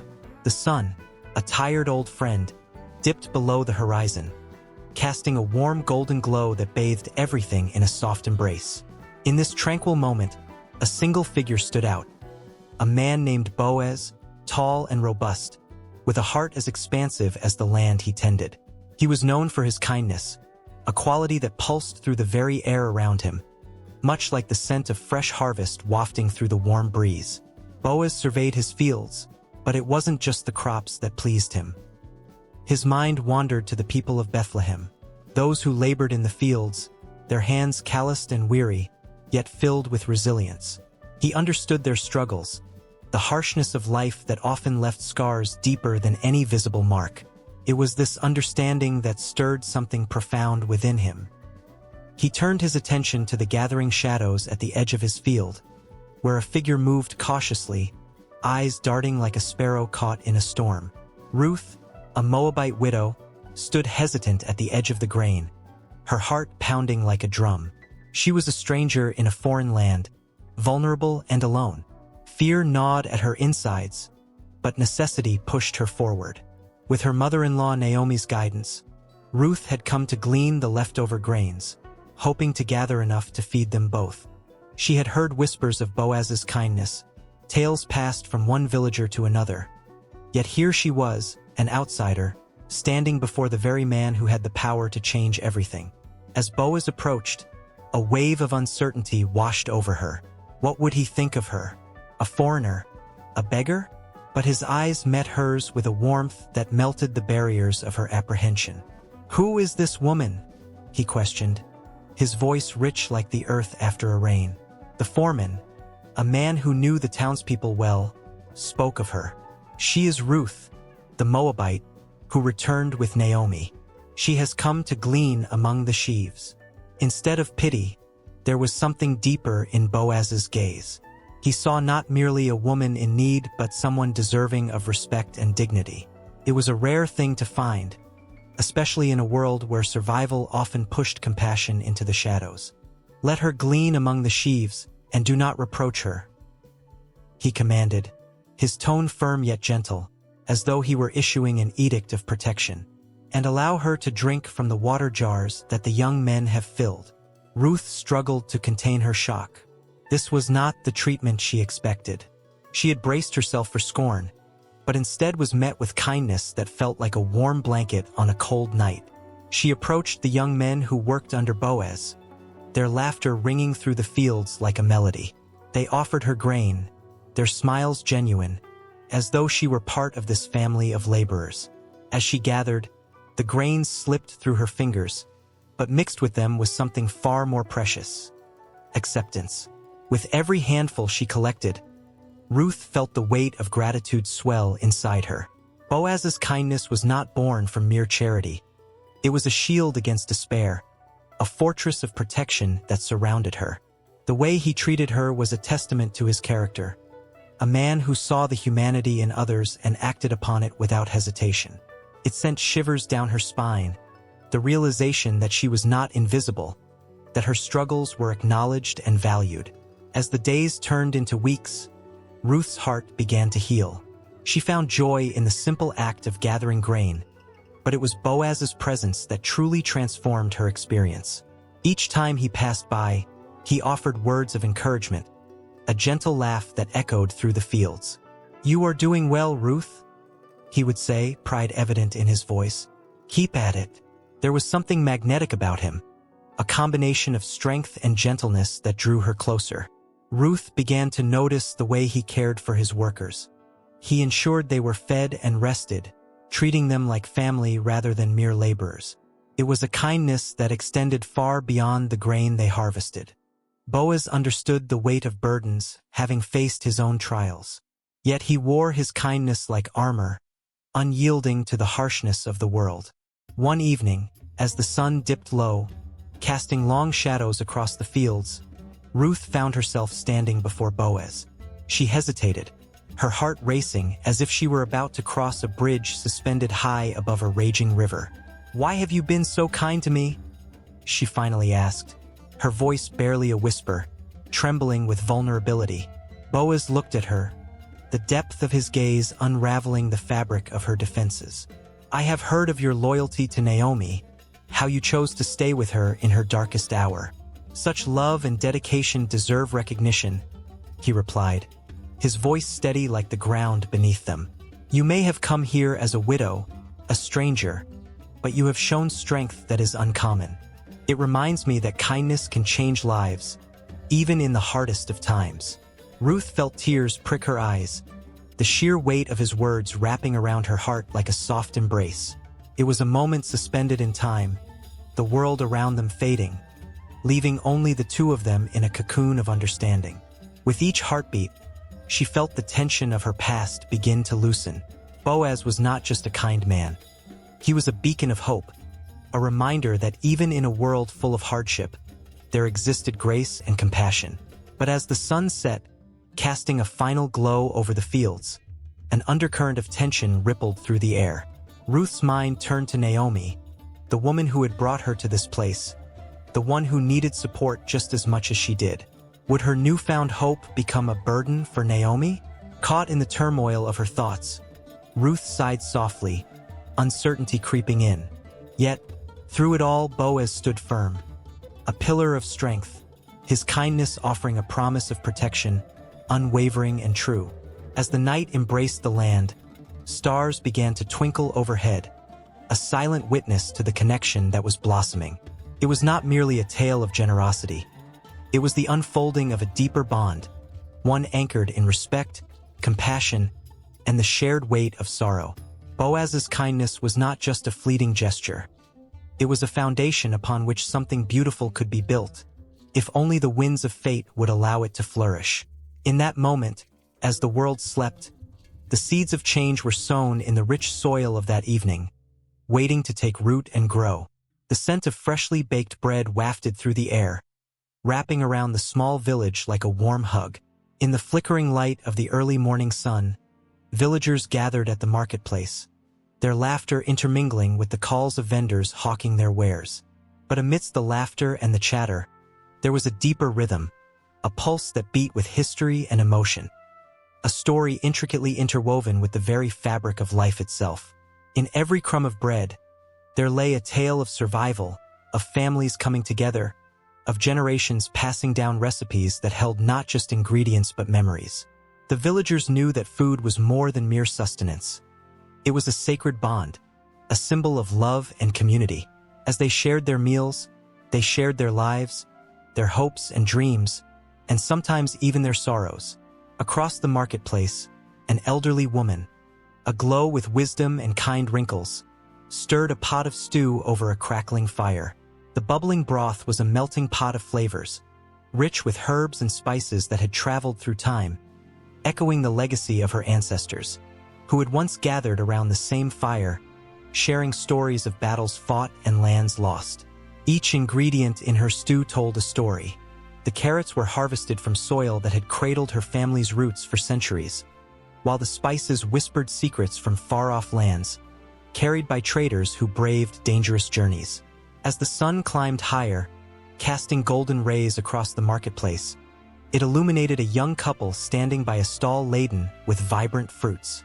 They were in love, their fingers intertwined, excitement sparkling in their eyes as they picked out ripe peaches. For them, food was an emblem of their blossoming relationship, a promise of shared meals and laughter. The sweetness of the peaches mirrored the sweetness they found in each other, a blend of the tangy and the tender, as they dreamed of their future. But just as joy nurtured the soul, so too did hunger gnaw at the edges of life. In a nearby town, the winds howled through cracked windows of abandoned homes, echoing the emptiness felt by those who once thrived. The stark contrast was haunting. History had turned on a dime, and famine had swept through like a thief in the night. The remnants of what became a chilling reminder of how fragile existence could be. The simple act of sharing bread became a protest against despair, a way to reclaim joy amidst the shadows of loss. As twilight descended, the villagers gathered for the evening feast, a celebration of survival against the odds.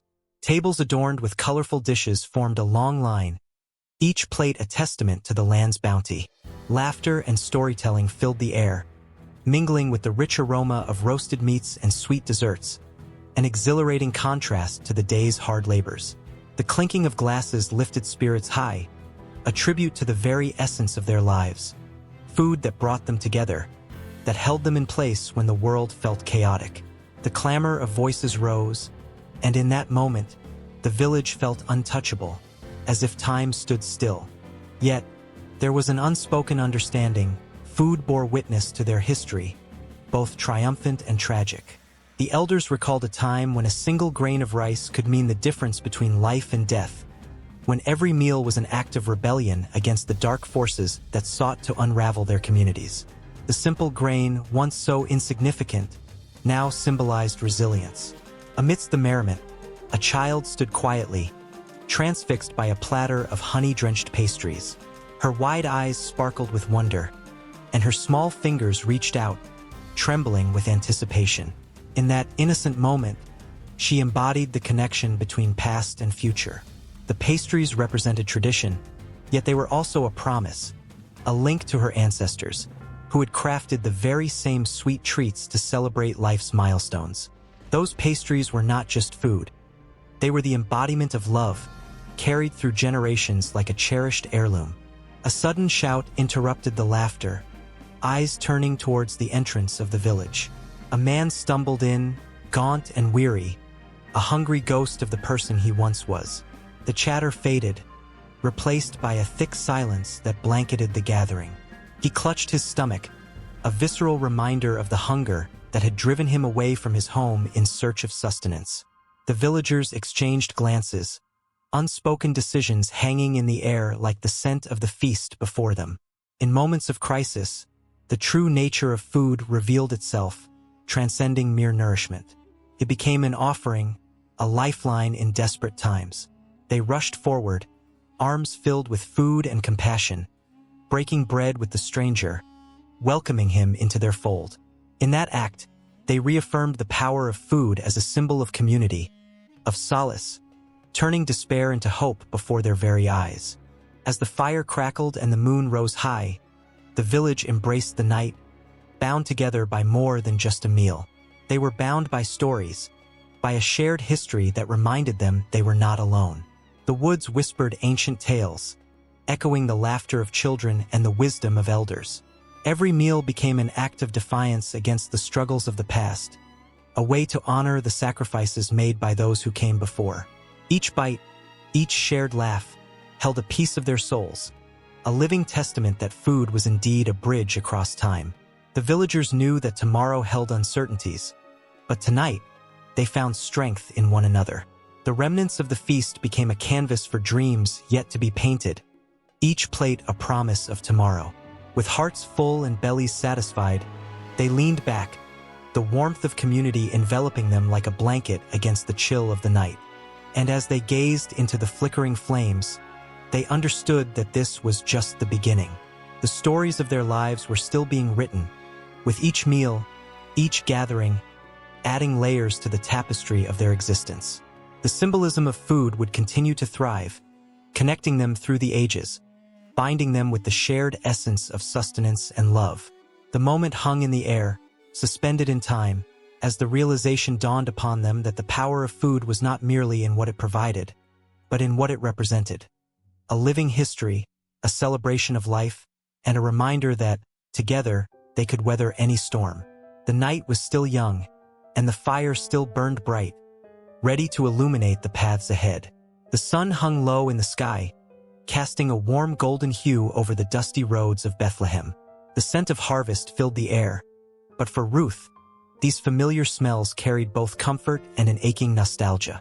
It had been a long and arduous journey, filled with uncertainty, yet her heart beat with fierce determination. She had made a promise, a sacred vow to Naomi, her mother-in-law, and now it was time to fulfill it. As Ruth approached the small, weathered house that had once been filled with laughter and life, a knot tightened in her stomach. This place, once a home, had echoes of sorrow that lingered like shadows. Naomi had lost everything, her husband, her sons, leaving her to navigate a life steeped in grief. Yet here stood Ruth, a steadfast pillar, ready to share the good news that had ignited her spirit. She wanted to bring light back to Naomi's life, to uplift her from the depths of despair. Ruth pushed the wooden door open, its creak resonating through the stillness.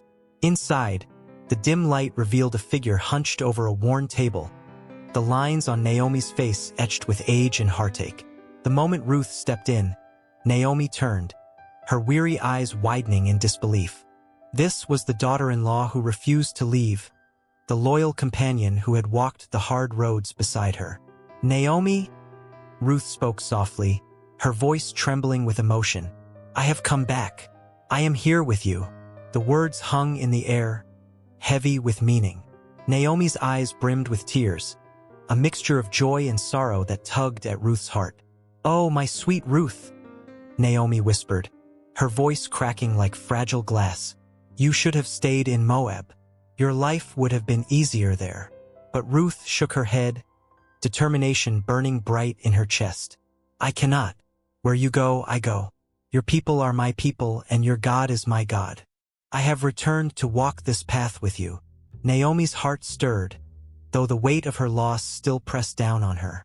She saw in Ruth not just a daughter-in-law, but a fierce love that refused to be extinguished.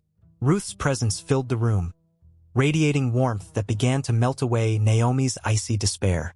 "Tell me," Naomi urged, her voice barely above a whisper. "What news do you bring?" The question hung in the air, and Ruth felt the gravity of moment. This wasn't just any news.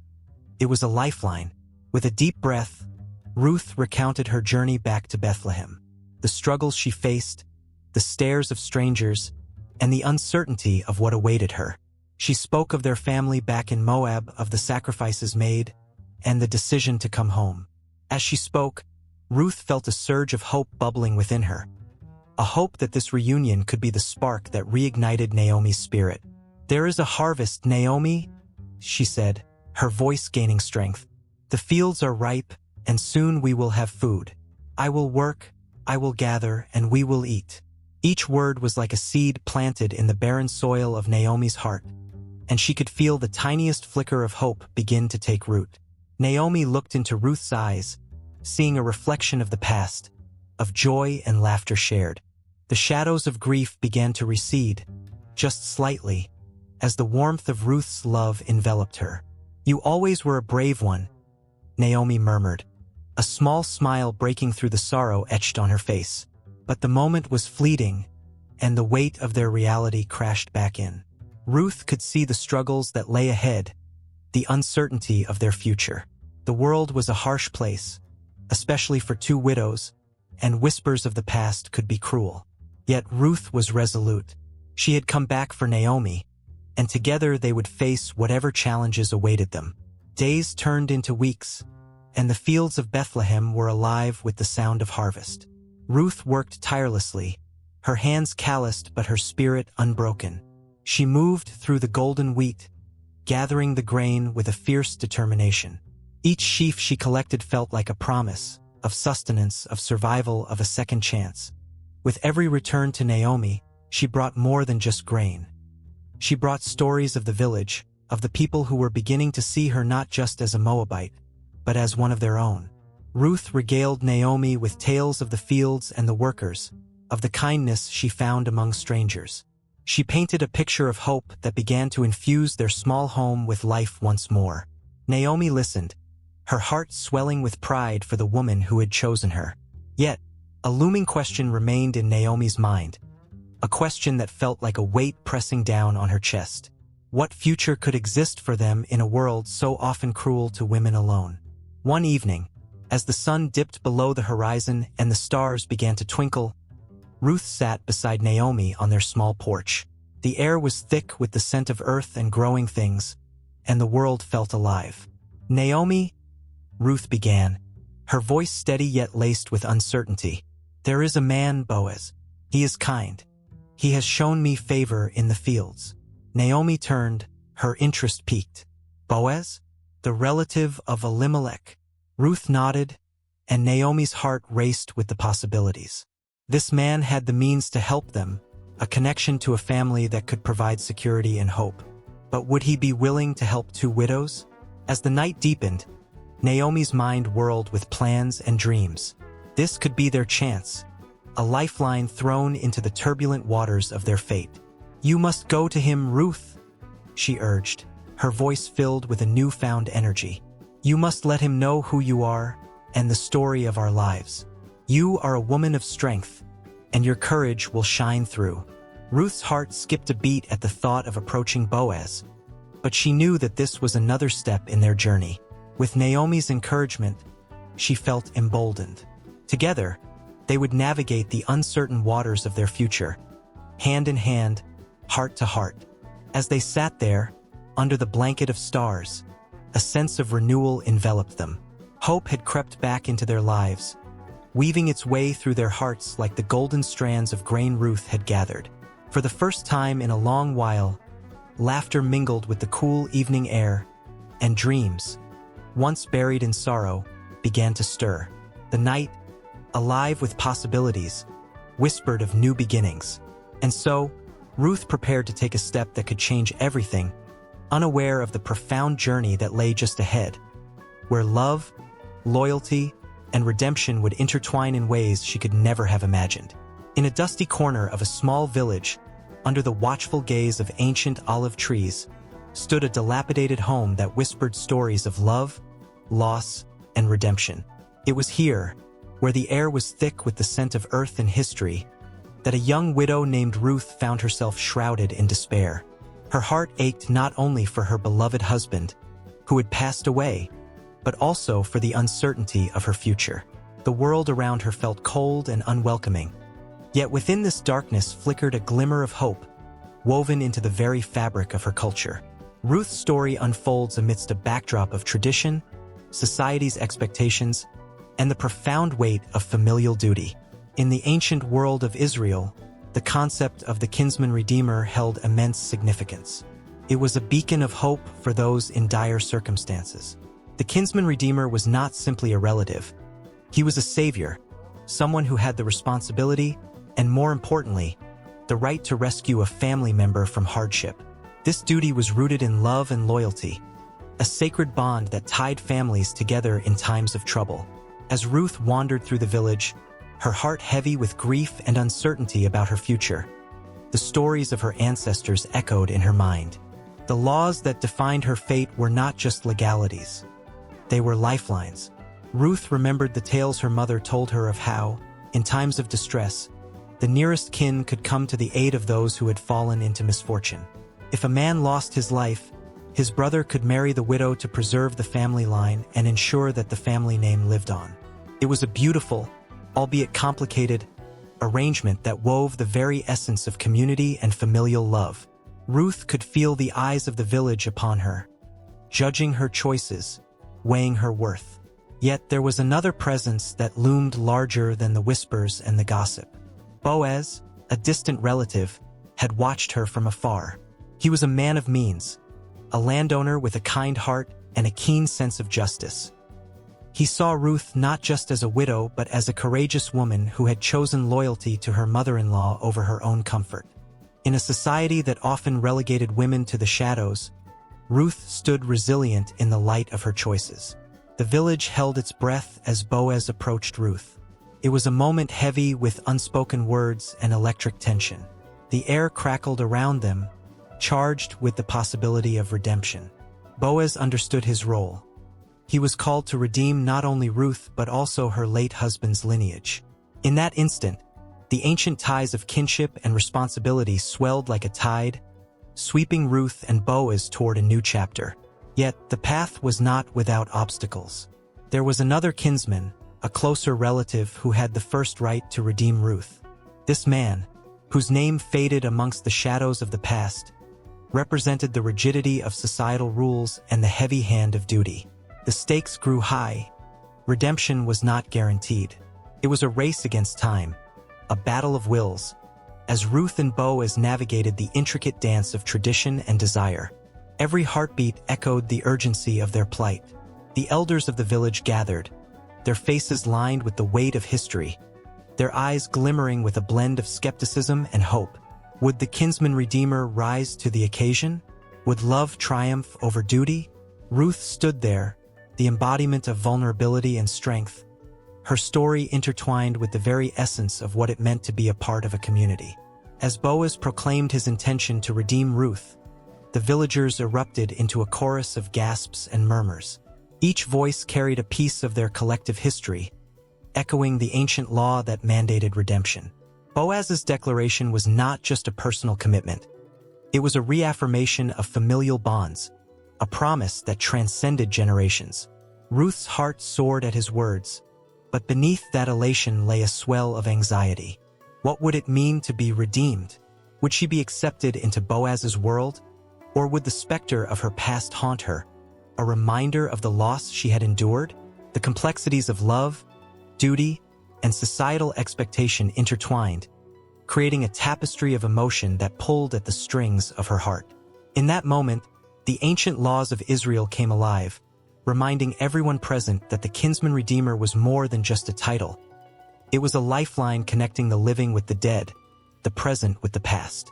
Boaz had pledged to marry Ruth, to restore her dignity and protect her future, embodying the essence of what it meant to be a true kinsman redeemer. His actions would ripple through history, signaling a change not only for Ruth but for generations to come.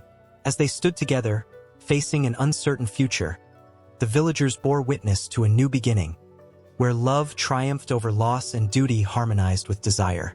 The shadows of doubt began to fade, replaced by a burgeoning sense of community and belonging. This was not merely a story of redemption.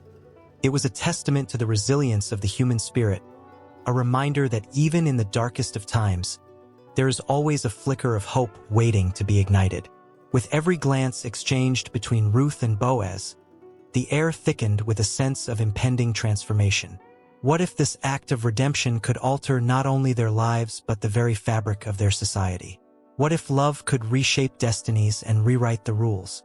As the sun dipped below the horizon, the village enveloped Ruth and Boaz in a blanket of warmth, ushering in a new era that would echo through time, reminding everyone that the bonds of kinship can heal wounds and bring forth a future filled with promise. As the setting sun cast long shadows over the fields of Bethlehem, the air crackled with tension.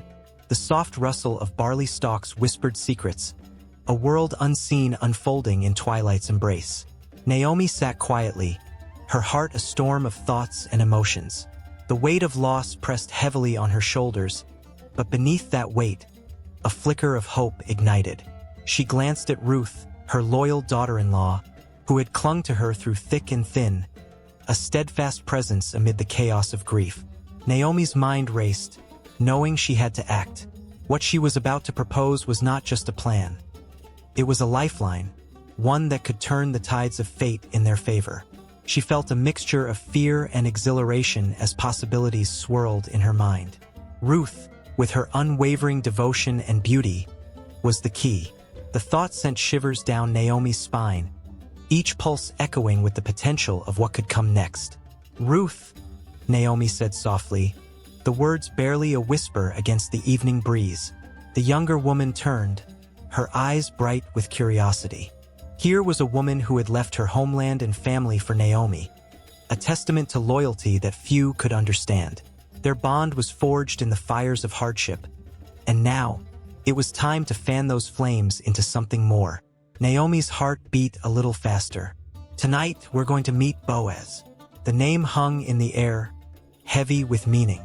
Boaz, their kinsman redeemer, a man of noble character and wealth. If he could be persuaded, everything could change. They could reclaim their dignity, their future, and perhaps even joy after so much sorrow. Naomi outlined her plan, her voice steady but laced with urgency. She told Ruth of the harvest festival, the celebration that would find Boaz at the threshing floor, likely tired and more than a bit merry after a long day's work. "You will go to him," she instructed, her eyes locking onto Ruth's. "You will uncover his feet and lie down. When he awakens, he will know what to do." Shock flickered across Ruth's face, a blend of disbelief and uncertainty. "Mother-in-law, is it right to approach him like this?" Her voice trembled, a delicate thread woven with both fear and anticipation. The idea was bold, almost scandalous. But Naomi's eyes held a determination that gave Ruth courage. "Yes, this is our chance. It is not just about you. It is about our family's legacy. We need someone to redeem us." Ruth nodded slowly, feeling the weight of Naomi's hope resting on her shoulders. Every heartbeat echoed with the enormity of the moment. As twilight deepened into night, Ruth prepared herself for the task ahead. She donned her best garments, carefully stepping out of the shadows of mourning into the light of possibility. The fabric felt foreign on her skin, a reminder of the life she yearned for but had almost given up on. As she made her way toward the threshing floor, the cool night air wrapped around her like a shroud. The stars twinkled above, seemingly winking with secrets of their own. The sight of the harvesters, laughter and voices mingling in the night, sent a shiver of excitement through her. Her heart raced as she approached the scene, every instinct urging her to turn back, to retreat into the safety of the familiar. Yet she pressed on, the thought of Naomi's sacrifice fueling her determination. Boaz was there, surrounded by his men, his laughter deep and rich, echoing into the vast night. Ruth's heart swelled at the sight of him, tall, strong, and undeniably kind. The man she had watched from afar now stood at the center of her world. With each step she took, the air thickened with tension, as if the universe itself held its breath, waiting to see how this night would unfold. She waited in silence, watching him savor the fruits of the day's labor, unaware of the silent storm swirling around him. The moment she had envisioned was at hand, but fear gripped her heart. What if he rejected her? What if Naomi's plan fell apart? Yet in that moment of doubt, another emotion surged through her, courage. She straightened her back, clenched her hands, and prepared to make her move. As the laughter began to fade and the men stumbled off to their homes, Boaz settled down to rest, exhaustion overtaking him.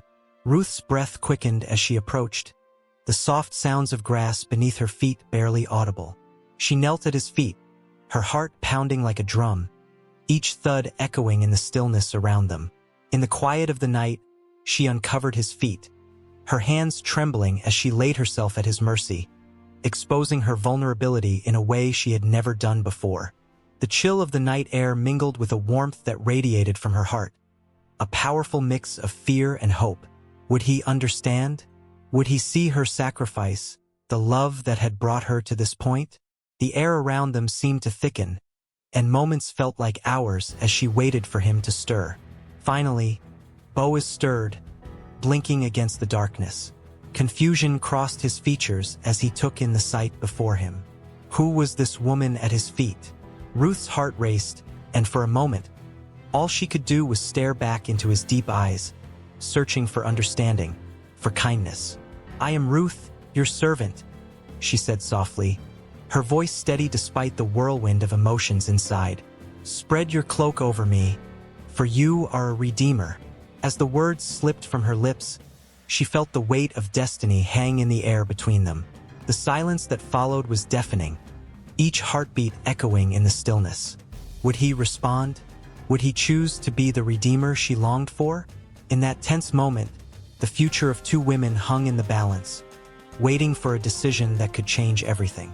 The sun dipped low on the horizon, casting a golden hue across the fields.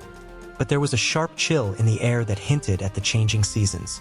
The threshing floor, a flat expanse of hardened earth, lay in the center of the village, surrounded by the swaying stalks of wheat.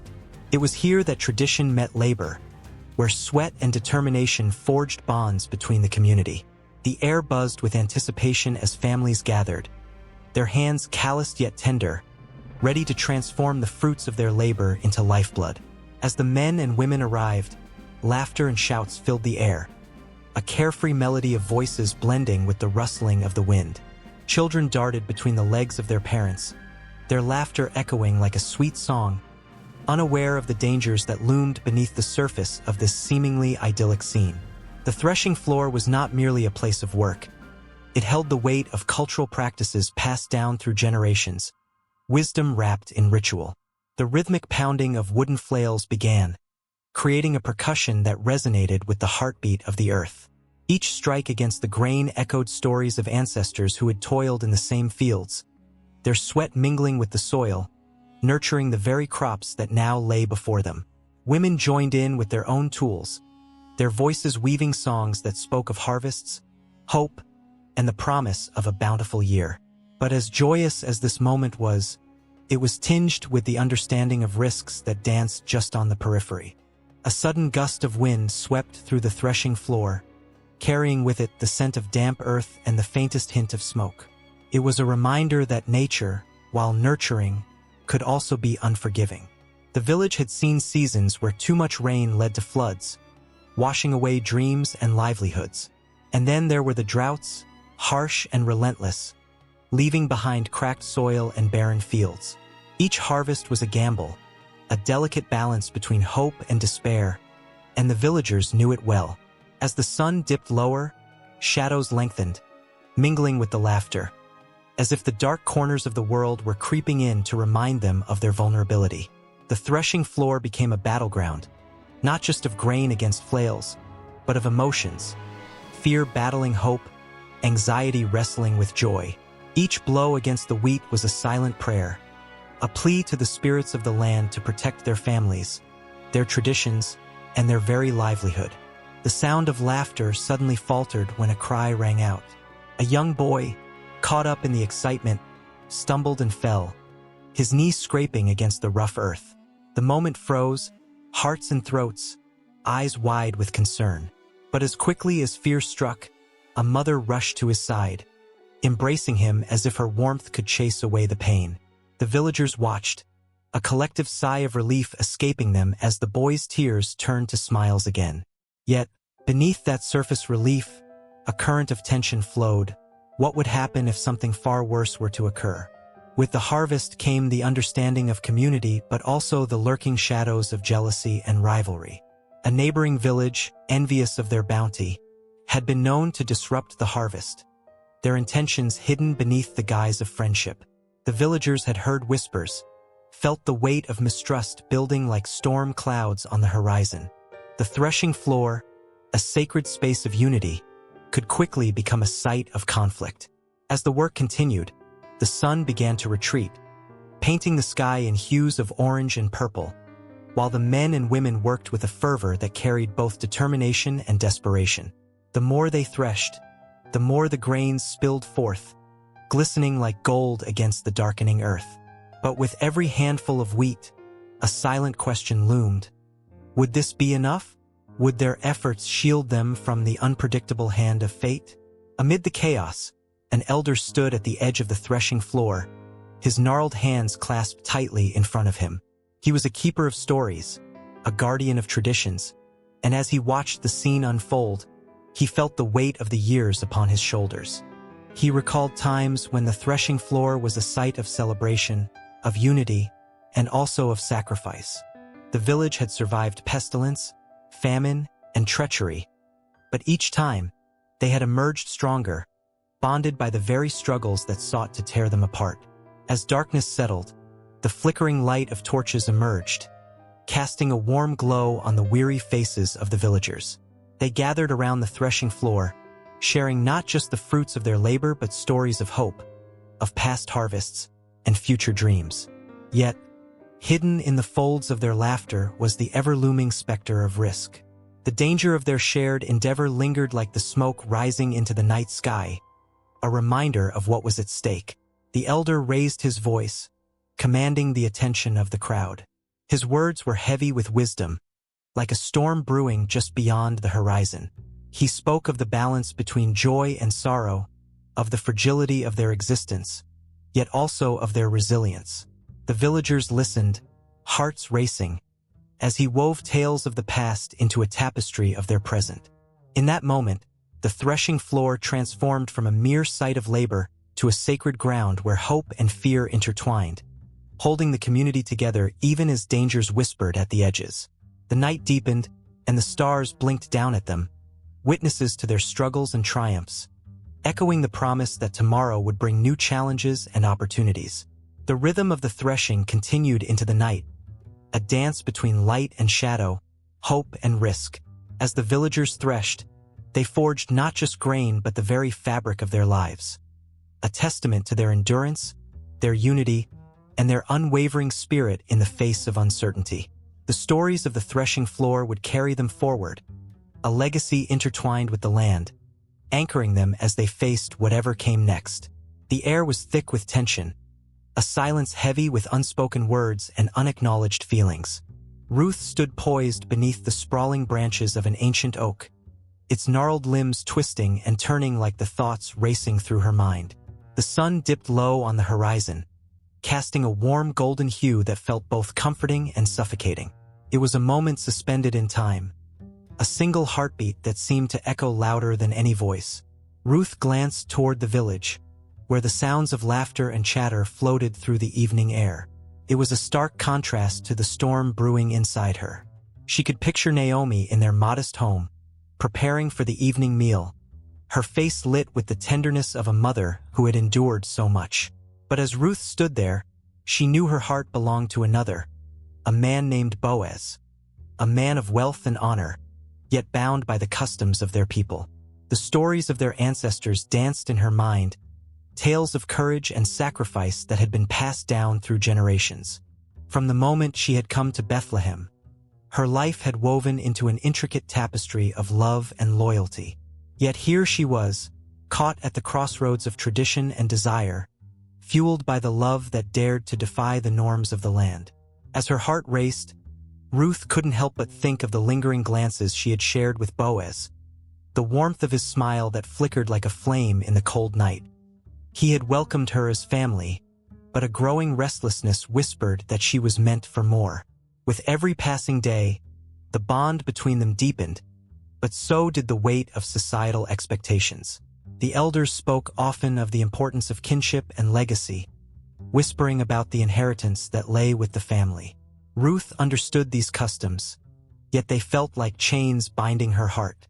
She had lost everything once, the familiar faces of her homeland, the embrace of her loved ones.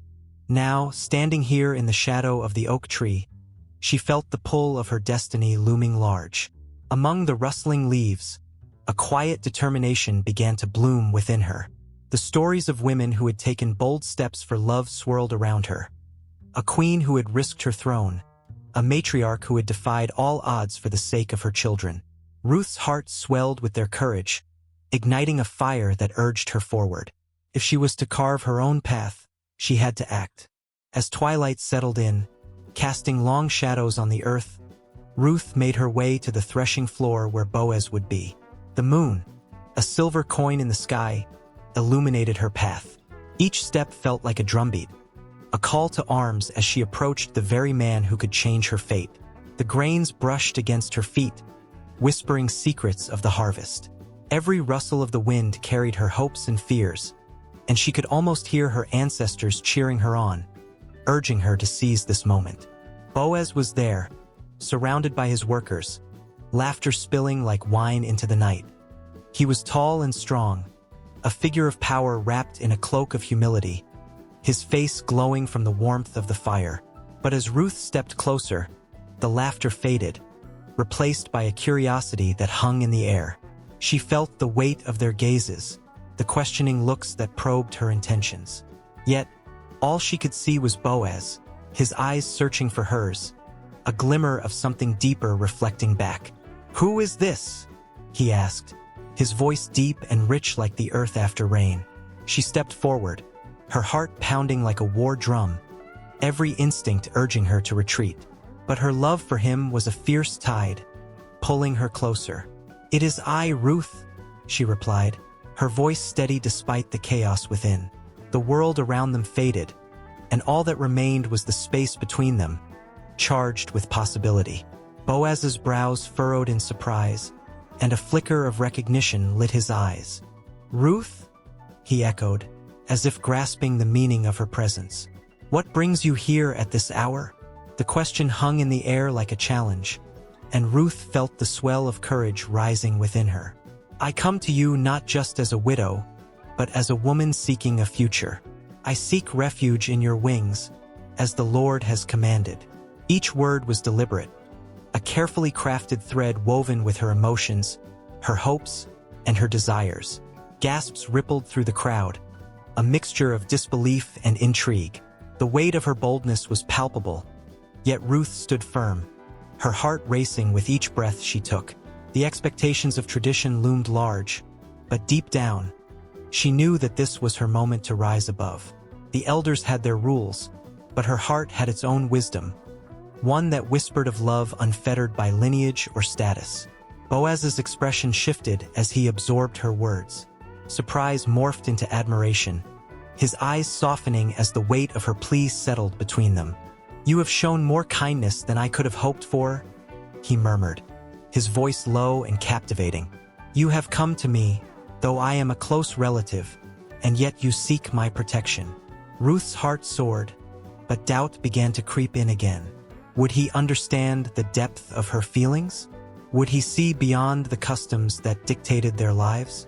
She took a deep breath, pouring every ounce of her hope into her next words. "If you will, I ask that you redeem me. Let us forge a new path together, one that honors our past and builds a future." As her words lingered in the air, a shiver of excitement coursed through her. She had propped open the door to a new destiny, but now it swung on the hinges of uncertainty. Would Boaz embrace her bold proposal, or would he retreat into the safety of tradition? All eyes were on him, the weight of her courage pressing against his heart. The night was pregnant with possibility, and Ruth could feel the world holding its breath, waiting for his response. Her heart thudded like a war drum, echoing in rhythm with the hopes fluttering within her like delicate wings. In that moment, she realized that love was worth every risk, every heartbeat, every breath drawn in the shadow of uncertainty. The moon hung low and full over Bethlehem, casting a silver glow that danced across the fields. A chilling breeze whispered through the wheat, carrying with it the scent of hope and the bitter taste of uncertainty. Ruth stood in the shadows, her heart pounding in her chest. She was an outsider, a Moabite widow, but tonight, she would take a bold step into the unknown, driven by love and the promise of a better future. Boaz had always been a man of stature and grace, known throughout the land for his kindness and his integrity. He was a protector, a figure of strength among the gleaners who toiled under the sun. But there was something more, a fire that burned quietly within him. It ignited at the sight of Ruth in his fields. She was a beacon of resilience, her spirit unbroken by her losses. With every handful of grain she gathered, she caught Boaz's attention, and soon his heart. As night fell, a sense of tension filled the air, thick with anticipation. Ruth had been instructed to approach Boaz, to seek his protection and favor. The weight of her decision pressed heavily on her shoulders. What if he rejected her? What if he turned her away, unable to see beyond her past? Yet, the thought of remaining in the shadows was unbearable. She had come too far to retreat now. Boaz lay quietly, wrapped in the warmth of his cloak, the sounds of the night enveloping him. He was tired but restless, his mind racing with thoughts of the woman who had captivated him. Ruth was unlike anyone he had ever known. Her courage, her loyalty to Naomi, and her unwavering faith stirred something deep within him. A sense of duty, perhaps, or a powerful attraction that felt almost otherworldly. The rustle of fabric broke the stillness, and Boaz's senses heightened. He sat up, blinking against the dim light, and there she was, Ruth, at the foot of his bed, her eyes shining with a mixture of fear and determination. The moment stretched, heavy with unspoken words. He felt a whirlwind of emotions. Curiosity, admiration, and an undeniable urge to protect her. "Who are you?" Boaz asked, his voice low and steady, the authority of a landowner mingling with the gentleness of a man who understood the weight of vulnerability. "I am Ruth, your servant," she replied, her voice barely above a whisper yet filled with unwavering resolve. "Spread your cloak over your servant, for you are a redeemer." Those words, a plea, an invitation, a declaration, hung in the air between them, electrifying and raw. Boaz's heart raced. In that moment, he understood the depth of her request. It was more than just a call for safety. It was an acknowledgement of their shared humanity, a bridge between two different worlds. He looked into her eyes, and what he saw stirred something profound within him. There was strength in her vulnerability, a fire that spoke of her journey and the trials she had faced. Boaz felt compelled to honor her request, not just because of duty but because of respect for the woman standing before him. His response would shape not just their destinies but the very fabric of their community. "May you be blessed by the Lord, my daughter," he breathed, emotion thick in his throat. "You have shown more kindness than I ever expected. You could have sought young men, rich or poor, but you have come to me." His heart swelled with admiration. With those words, the air shifted. The moonlight seemed to shine brighter, illuminating the bond that was forming between them. Boaz felt a surge of warmth, a sense of pride in his own heart. How could he not honor this woman, who had chosen him, a man of standing, yet humble in spirit? Ruth felt the weight of his words envelop her like a comforting cloak. She had stepped into the light, bare and exposed, and Boaz had met her with honor. It was a sacred moment, one that transcended their circumstances. She sensed that this was not merely about the redemption of property but the redemption of souls. "Stay with me tonight," he continued, his tone softening. It was an invitation wrapped in respect, a promise of protection and understanding. "In the morning, we will speak of your future." Tension unraveled as they settled into an unspoken agreement, their souls brushing against each other like the wheat in the fields. Ruth felt a wave of relief wash over her. She was no longer just a widow or a foreigner. She was a woman deserving of love, and Boaz saw her. But the night was not without its complications. The weight of societal expectations loomed large, and Boaz knew that his response would send ripples through the community. Would they accept Ruth, or would they cast her aside, judging her for her origins? The questions gnawed at him, but just as quickly, he pushed them aside. Tonight was about honoring what was right. Ruth could see the conflict flickering through Boaz's eyes. She knew the risks they both faced, but at that moment, she felt a sense of peace.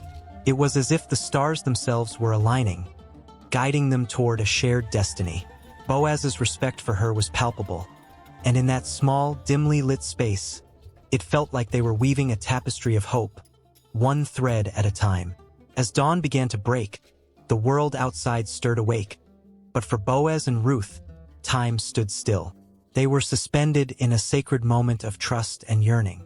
The challenges of the day ahead would come crashing down soon enough, but in this quiet interlude, honor and respect reigned supreme. The bond they had formed would not remain hidden for long, and as the sun began to rise and illuminate the fields once more, Boaz was already thinking ahead. He had to protect Ruth, not only from the judgments of others but also from the uncertainties that loomed larger than their own hearts could contain. The path ahead was fraught with potential peril, yet their entwined fates had already begun to carve a new legacy. With a deep breath, Boaz made a silent promise to honor Ruth, to protect her, and to respect the love that had blossomed between them in the shadows of uncertainty. As the light of day crept into their sanctuary, they both knew this was just the beginning. The world awaited them, and together, they would navigate the complexities of life and love, hand in hand, forever changed by that fateful night. The courtroom was tense. A gnarled knot of emotions wound tight as every breath echoed like a whisper of fate. The air felt heavy, thick with unspoken words and the weight of history. A woman named Elizabeth stood at one end, her heart racing, her hands trembling slightly by her sides. She was fighting for her rights, for her family, and for her very identity. Just a few years earlier, the simplicity of her life had been shattered, igniting a legal wildfire that consumed everything in its path. In the shadows of the courtroom, her lawyer, a seasoned man with weary eyes, contemplated the sheer complexity of the case at hand. The law was a maze, a twisting labyrinth filled with sharp turns and unforeseen traps. Elizabeth's situation was not just a matter of inheritance. It was about the tangled web of family ties that could break or bind her future. A fateful twist of genetics had thrown her into a chaotic struggle, one that would test the limits of love and loyalty, exposing the raw truth of human connection. Days before this moment, Elizabeth received an unexpected letter that shattered her world. It was a simple envelope, but inside, it carried words that surged with the power to alter lives forever. A distant cousin, a man she'd only met at family reunions, was claiming a stake in her late father's estate. This was no ordinary claim. It was a legal battle over property, money, and the legacy of a man who had raised her with love and care. Elizabeth had always seen herself as his only child, the sole heir to his dreams. But now, standing in the shadows of this family tree, she felt the branches twist and thicken, hiding secrets that could fray the ties of blood. As she recounted stories of her father in the courtroom, there was a palpable tension in the air. The judge, an imposing figure with years of wisdom etched into the lines of his face, listened intently. Elizabeth's voice trembled as she spoke of the Sunday dinners filled with laughter and the bedtime stories that had woven her life together with a sense of belonging. But her cousin was waiting, presenting a narrative that painted a different picture, one filled with claims of abandonment and lost love. Tears glistened in the corners of Elizabeth's eyes as she thought back to the weekend picnics, the warmth of her father's embrace, the way he always believed in her. Could this cousin really be claiming what was rightfully hers? With every word he spoke, a new layer of uncertainty unfurled. The courtroom buzzed with whispers, and Elizabeth could feel the walls closing in, the air turning electric with the pulse of her heart. How could family turn into a battleground? The legal complexities spun like a cyclone around her, every detail becoming more entangled. The laws governing inheritance were strict, riddled with stipulations that felt cold and unyielding. There was talk of wills, of the validity of documents, and of secret trusts that could change everything. She sensed the eyes of the spectators, their curiosity mingling with sympathy. Each one had their own story, their own experiences with blood ties that were both tender and treacherous. In the background, the whispers of history echoed. Generations before them had faced similar battles, families torn apart by greed, love, betrayal, and the deep-rooted desire for connection. The fact that human beings, bound by the very essence of their blood, could become adversaries in the quest for legacy was haunting. Elizabeth felt a chill run down her spine. Why was it that the ties that once felt so strong could morph into weapons of division? On the opposing side, her cousin was unmoved by the emotional weight of her memories. He spoke with the calmness of a man who had plotted every move, wielding legal jargon like a sword. The focus shifted from love to legality, and Elizabeth felt her heart clench at the thought that the family bond could be reduced to mere numbers and statutes. Each point made by her cousin felt like a dagger, slicing deeper into her spirit. She could see her father's face fading into the background, replaced by pages of legal documents and cold, hard facts. The judge's gavel struck the surface, a thunderous sound that echoed through the courtroom like a bolt of lightning. Time felt suspended, every second stretching as the weight of the decision bore down on Elizabeth. She looked to her lawyer, seeking reassurance, but his eyes mirrored the uncertainty she felt inside. This was more than a legal battle. It was a fight for her identity, for the essence of who she was. What did it mean to be a daughter when another claimed equal rights? Elizabeth's thoughts raced, churning with fear and hope. She remembered her father's stories of resilience against all odds, of pursuing justice, of family as an anchor in the storm. She took a deep breath, her voice steadying as she prepared to speak. This was not just about money or property. It was about love, those moments that could never be quantified or replaced. The tension in the room shifted, filling with a charged energy as she recounted the values imparted to her. The warmth of home, the bond of family, the lessons that shaped her very existence. The words poured from her heart, a desperate plea for recognition, for understanding, for the truth to prevail.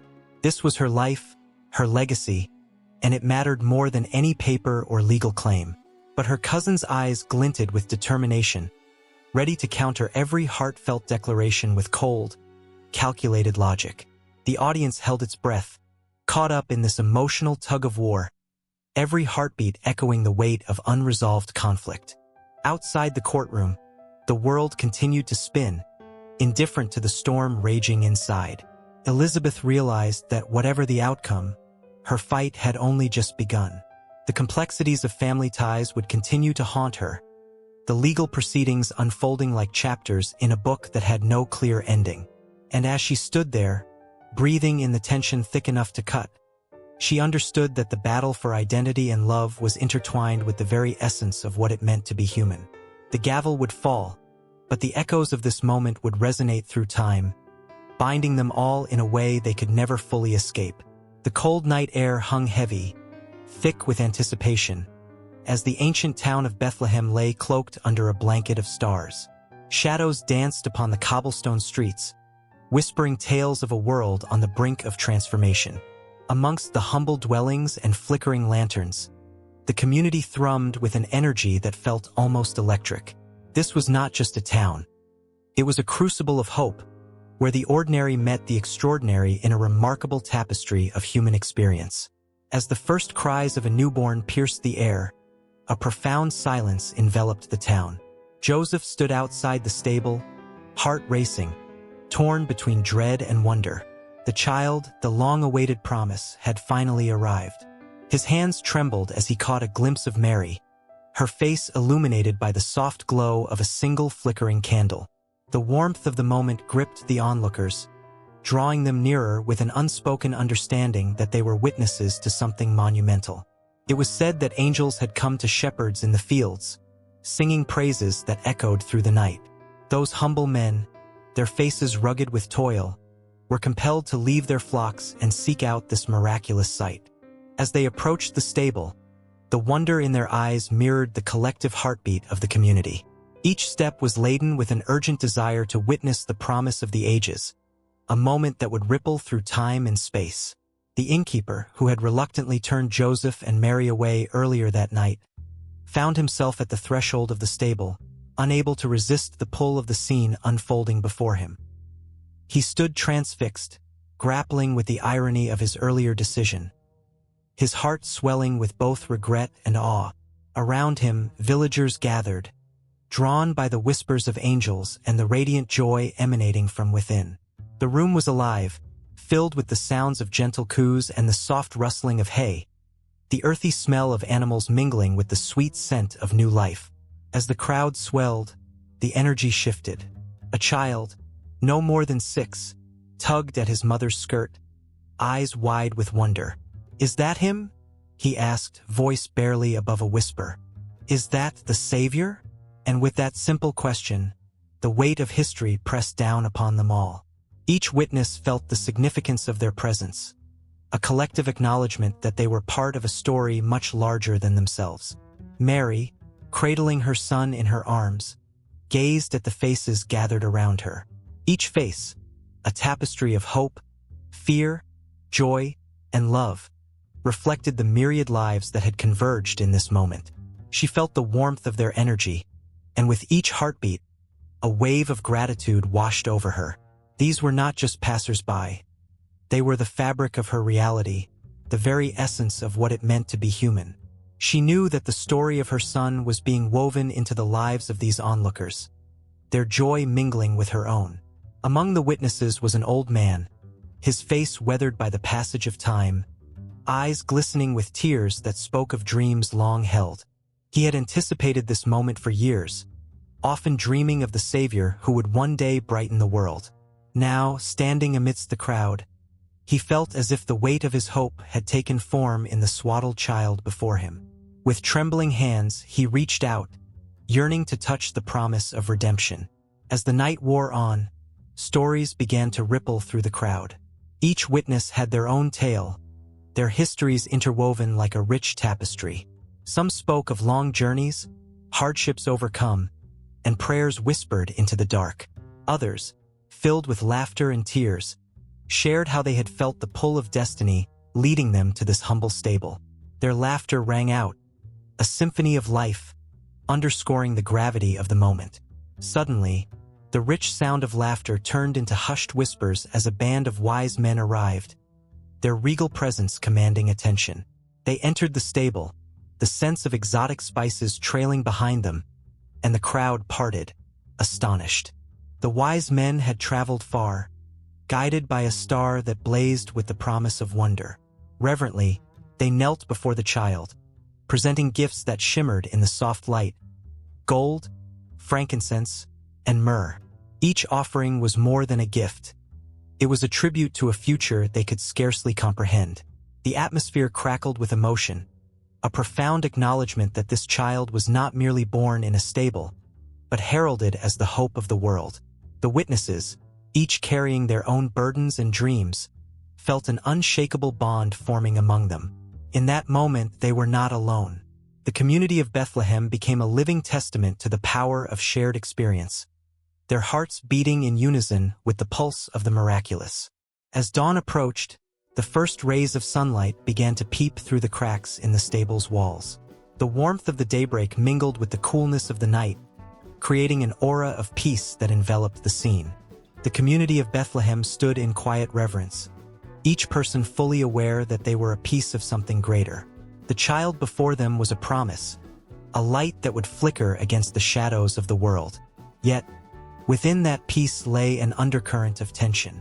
The wise men spoke in hushed tones about a king who would seek to destroy this child, a fear that settled like a stone in the pit of every stomach. It was a stark reminder that hope often walked hand in hand with peril. The community's joy hung precariously, balanced on the knife edge of the uncertain future. And just then, the stable door creaked open, revealing the vast, unknown world outside. The witnesses, bound by their shared experience, felt the call to action stirring deep within them. Their presence was more than mere spectatorship. They were the guardians of this miraculous story, tasked with carrying the flame of hope into their lives, their families, and beyond.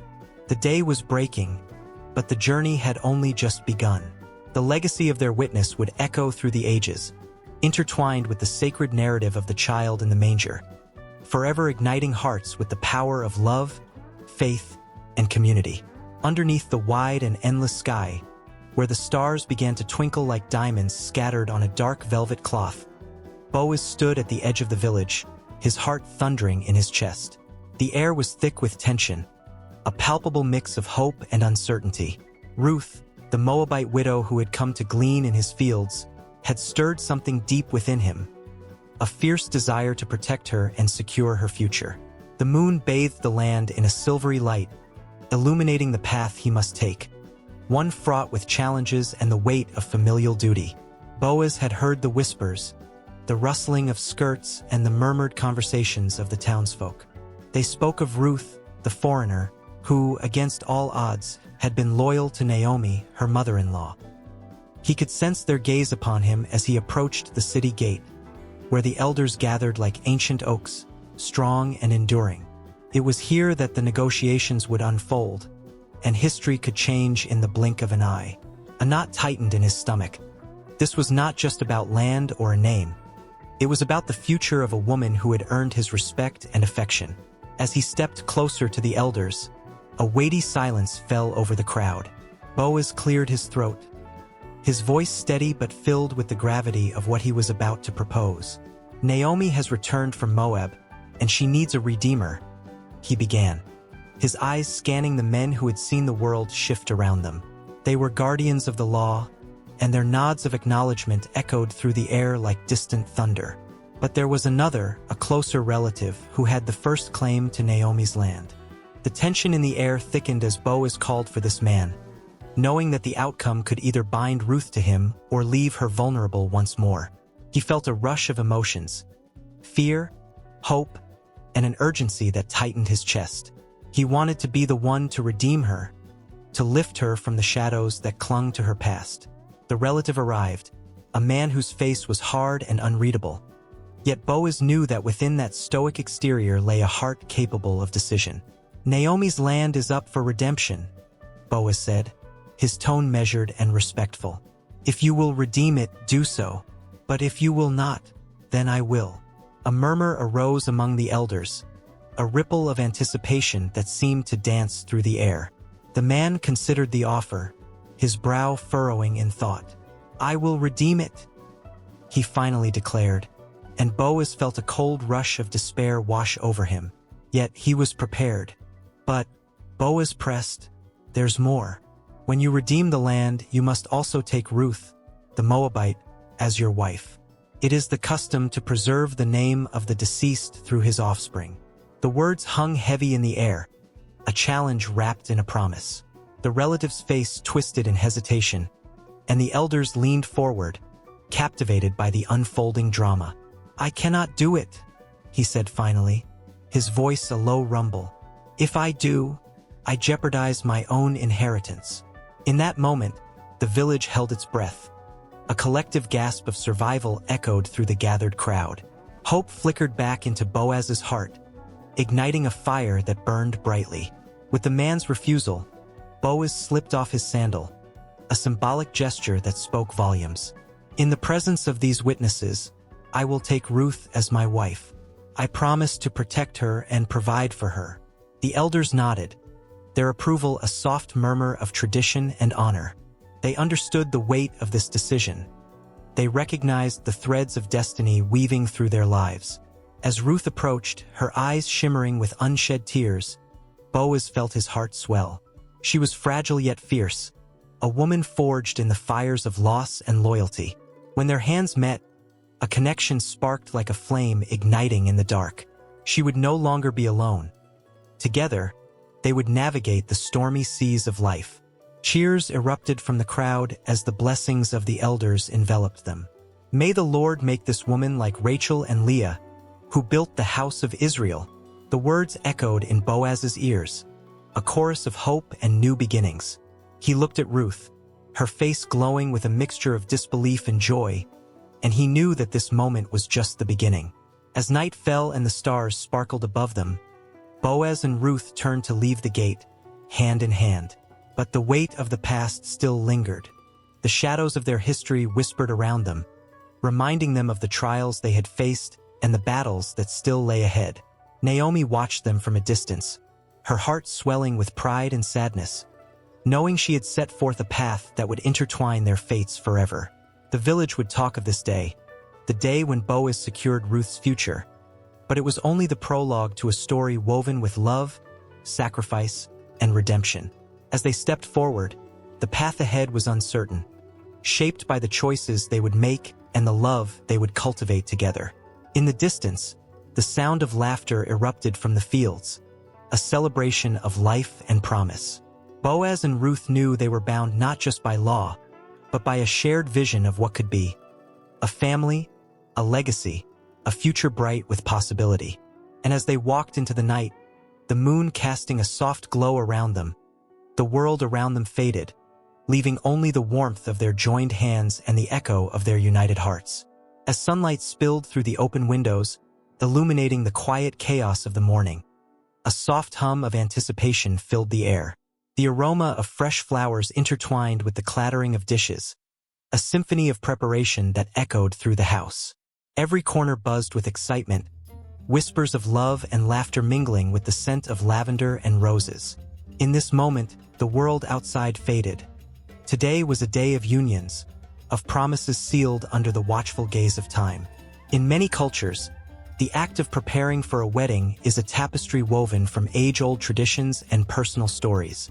Each thread represents a moment, a ritual, a memory. In the Mediterranean, families rush to the marketplace, each stall a burst of color and fervor. The vibrant floors are laden with fruits, vegetables, and most importantly, the prized wedding cake ingredients. Rich almonds, honey, and fragrant spices. As the baker kneads the dough, she recalls her grandmother's words, "A cake is not just a dessert, it is a promise of sweet moments to come." Her hands move instinctively, creating layers that symbolize the love and devotion of the couple. Meanwhile, across the ocean, in a quaint village in India, the air is thick with vibrant colors. The bride sits adorned with intricate henna designs, each swirl carrying prayers and blessings for her future. Her laughter rings out like a melody, but behind it lies a current of nerves, a mix of excitement and the fear of the unknown. The night before, Her mother draped her in a stunning sari, whispering tales of how her own wedding day unfolded. "Every stitch tells a story," she had said, her eyes gleaming with nostalgia. The bridal party, clad in matching attire, dances around her. Their movements a flurry of joy, yet each step also a reminder of the responsibilities that lay ahead. In the heart of Africa, the vibrant tapestry of wedding customs unfolds in a ceremony steeped in history. The groom, dressed in traditional attire, stands before his family, who present him with gifts, a symbol of his readiness to start a new chapter. His heart races, knowing this moment is not just about him, but about the merging of two families, histories entwined like the roots of the ancient baobab tree. The elders share wisdom, reminding him of the importance of respect, patience, and love in his new life, words that resonate like a drumbeat in his chest. As night falls, lanterns flicker to life, casting a warm glow over gatherings. Laughter erupts as stories are shared, the air thick with the scent of spiced meats and sweet pastries. Each dish served has roots in tradition, like the Greek moussaka, a testament to generations of culinary love, or the Italian ossobuco, a reminder that family dinners are the heart of any celebration. As guests savor the flavors, they share toasts filled with wishes for the couple, their voices rising like a chorus, wrapping the newlyweds in a cocoon of love and hope. In Japan, the wedding preparations echo with a serene rhythm. The bride, adorned in a white kimono, is a vision of grace. Her family gathers for a tea ceremony, a ritual that symbolizes respect and harmony. With each sip, there is a moment of reflection, a bridging of generations. The bride's heart swells with the weight of tradition. She remembers her grandmother teaching her the art of the kimono, how each fold represents a moment in life, and she prays that her journey will be as beautiful as the fabric that surrounds her. In the backdrop of bustling cities, amidst the noise of modern life, the essence of wedding preparations remains unchanged. Couples choose to incorporate elements from their heritage, blending the old with the new, crafting a celebration that reflects their unique love story. The rings they select symbolize eternity, each stone a testament to their journey, while the vows they write echo the sentiments of those who came before them. As dusk settles and the stars begin to twinkle, the energy shifts from preparation to celebration. The air crackles with excitement as guests gather, dressed impeccably, each outfit a statement of respect and joy. The music swells, traditional songs intertwining with modern beats, a harmonious blend that encourages even the shyest to dance. With each beat, the collective heart of the gathering beats louder, a rhythm of unity that binds everyone present. Yet, in the quiet corners of the venue, a few moments of stillness hold their own weight. A mother wipes away a silent tear while watching her child transition into this new phase. A father stands tall, beaming with pride, yet battling the bittersweet ache of letting go. These moments, filled with deep emotion, are as significant as the grand gestures. The heartfelt speeches, the first dance, the cake cutting. With the first dance, the couple steps into a world only they can inhabit, the music wrapping around them like a warm embrace. Their movements are awkward at first, laughter punctuating their nervousness, but soon they find their rhythm, hearts synchronized. They become a perfect reflection of their journey, one that is not solely about them but about all those who have come together to witness this love story unfold. As the night deepens, fireworks light up the sky, illuminating the faces of friends and family. Gasps of wonder echo through the crowd, a tangible representation of the joy and hope that surrounds the couple. Laughter, tears, and love intertwine, creating a fabric of emotions that envelopes everyone present. Every glance exchanged, every hug shared speaks to the unbreakable bonds formed through love and commitment. And just as the last firework fades, leaving a trail of sparkling memories behind, the preparations that began with excitement and anxiety transform into a new phase of life, one where the couple embarks on their shared journey, hand in hand. The lingering echoes of the day's traditions and customs weave through the air, a soft reminder of the love that has enveloped them, setting the stage for the life they are about to build together. What lies ahead is a path filled with discoveries, challenges, and endless love, a continuum that pulses with life, waiting to be embraced. The sun dipped low in the sky, casting a warm amber glow over the fields of Bethlehem. The air was thick with anticipation, and the scent of blooming wildflowers wafted through the gathering crowd. Excited whispers mingled with the rustling leaves, as families and friends congregated for a celebration unlike any other. A marriage that would weave together the threads of love, loyalty, and divine providence. Ruth stood at the entrance of the open space, her heart racing. The vibrant colors of her dress flowed around her like a river of hope. She was no longer the Moabite widow who had gleaned in the fields. Today, she was the bride, a symbol of resilience and faith. Boaz, her beloved, stood tall and proud, his handsome features softened by the gentle light. His presence radiated strength and warmth, promising protection and love. This was not just a union of two people. It was a covenant that echoed through generations. As Ruth approached Boaz, the murmurs of the crowd faded into a gentle hum. The elders of the city gathered, their wise eyes observing every moment, every smile shared between the couple. They knew the significance of this day, how it was a turning point in a larger story.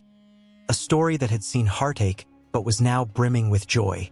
Boaz reached for Ruth's hand, fingers intertwining, and an electric spark ignited between them, sending waves of warmth through the gathering.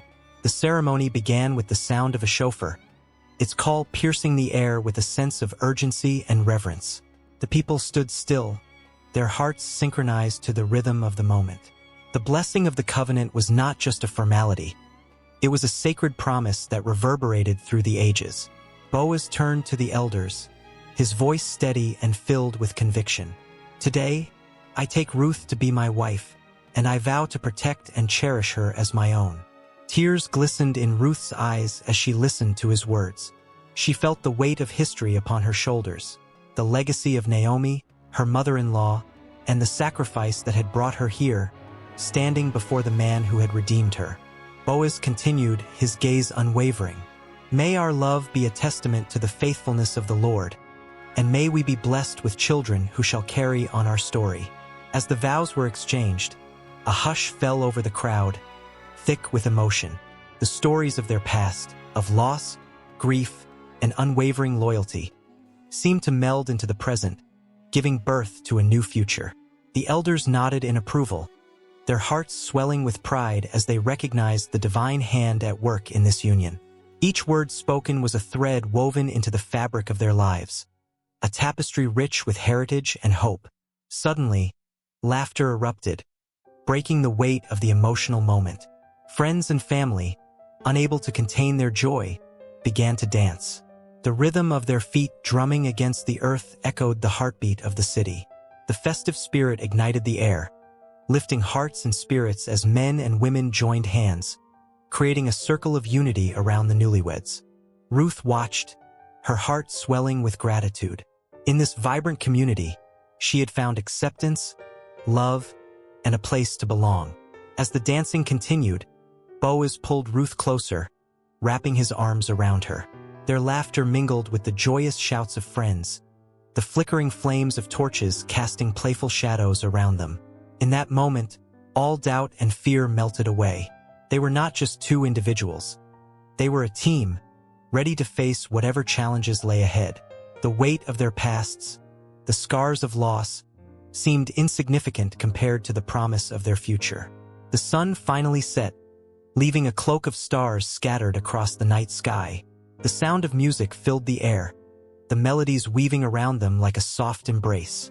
Friends brought forth baskets of food, sharing the fruits of the land, a feast laid out in honor of their love.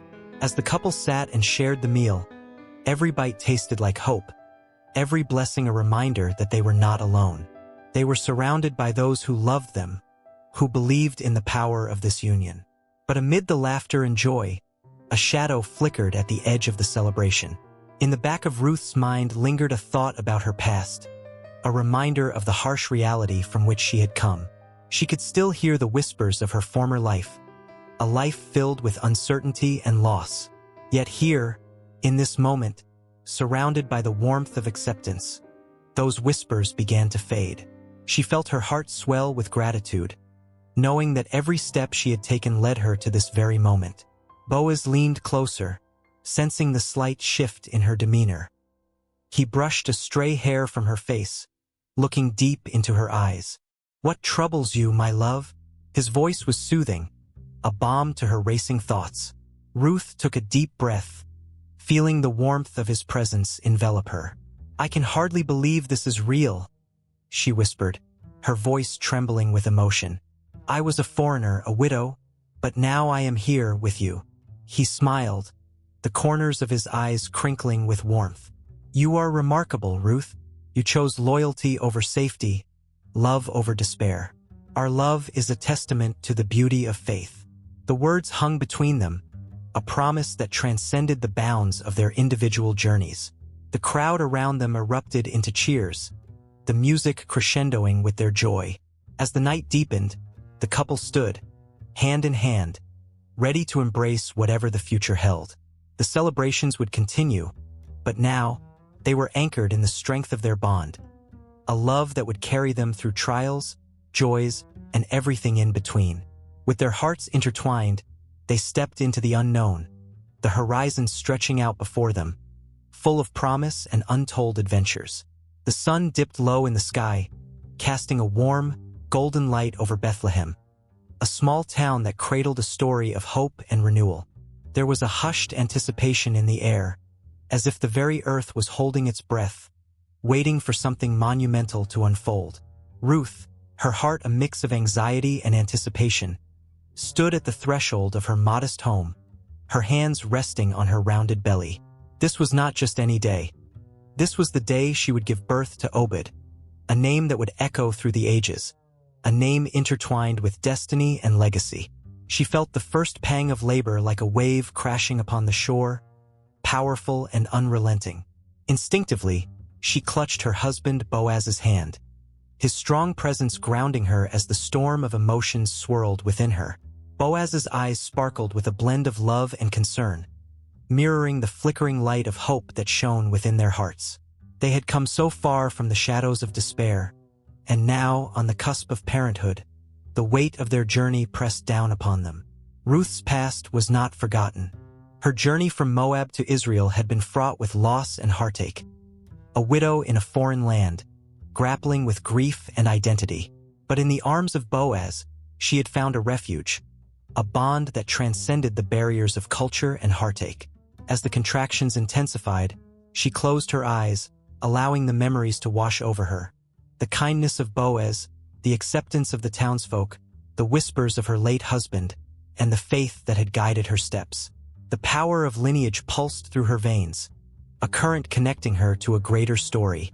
In the quiet corners of the room, the air thickened with prayers, the kind that rise from trembling lips, yearning for miracles.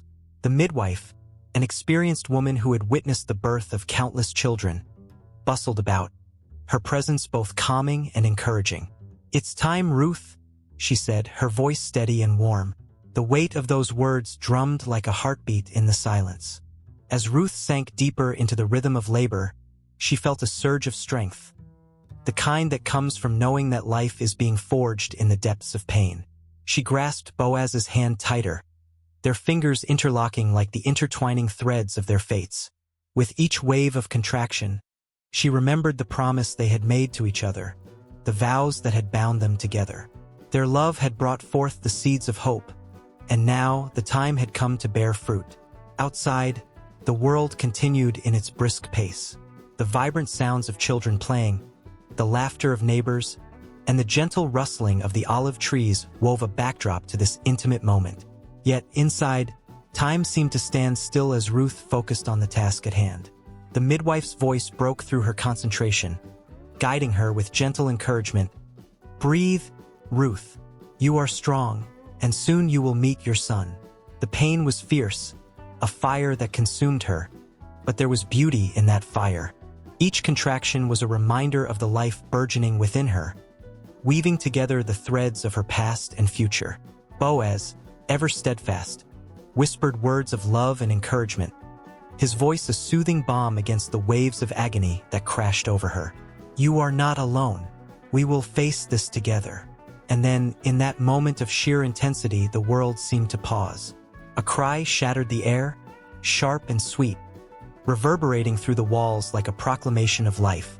Ruth's heart soared, her spirit igniting with joy as the midwife cradled the newborn babe, bringing him to her. Obed, Ruth whispered, the name slipping from her lips like a prayer, a benediction steeped in love and hope. Obed, the child of promise, carried the weight of his lineage on his tiny shoulders, a bridge between past and future, a continuation of a story that began long before him. The moment hung suspended in time, a tapestry woven with threads of pain, joy, sacrifice, and triumph. As she held him close, the warmth of his body against hers melted away the fears that had lingered in her heart. This was her son, a gift from the heavens, a testament to their love. Tears streamed down Ruth's cheeks as she gazed into the wide, innocent eyes of her child. In that gaze, she saw the reflection of her grandmother-in-law, Naomi, whose fierce love had been a guiding light on their journey. She saw Boaz's strength mirrored in the small features of her son, a promise of resilience and unwavering spirit. The lineage that had once felt so fragile now pulsed vibrantly with life, intertwining their stories in ways that were beautiful and mysterious. As Boaz leaned over, his eyes filled with pride, he took Obed into his arms, cradling him as if he were the most precious treasure on earth. "He will bring joy to our family," he said, his voice thick with emotion. "He will carry our legacy forward." Those words hung in the air, a sweet melody that danced through the room, mingling with the laughter of the children outside and the soft rustling of the olive branches. Ruth smiled through her tears, her heart swelling with a fierce love that knew no bounds. The weight of their history had not been in vain.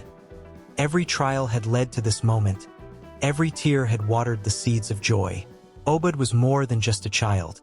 He was a promise of a brighter future, a legacy that would echo through the ages.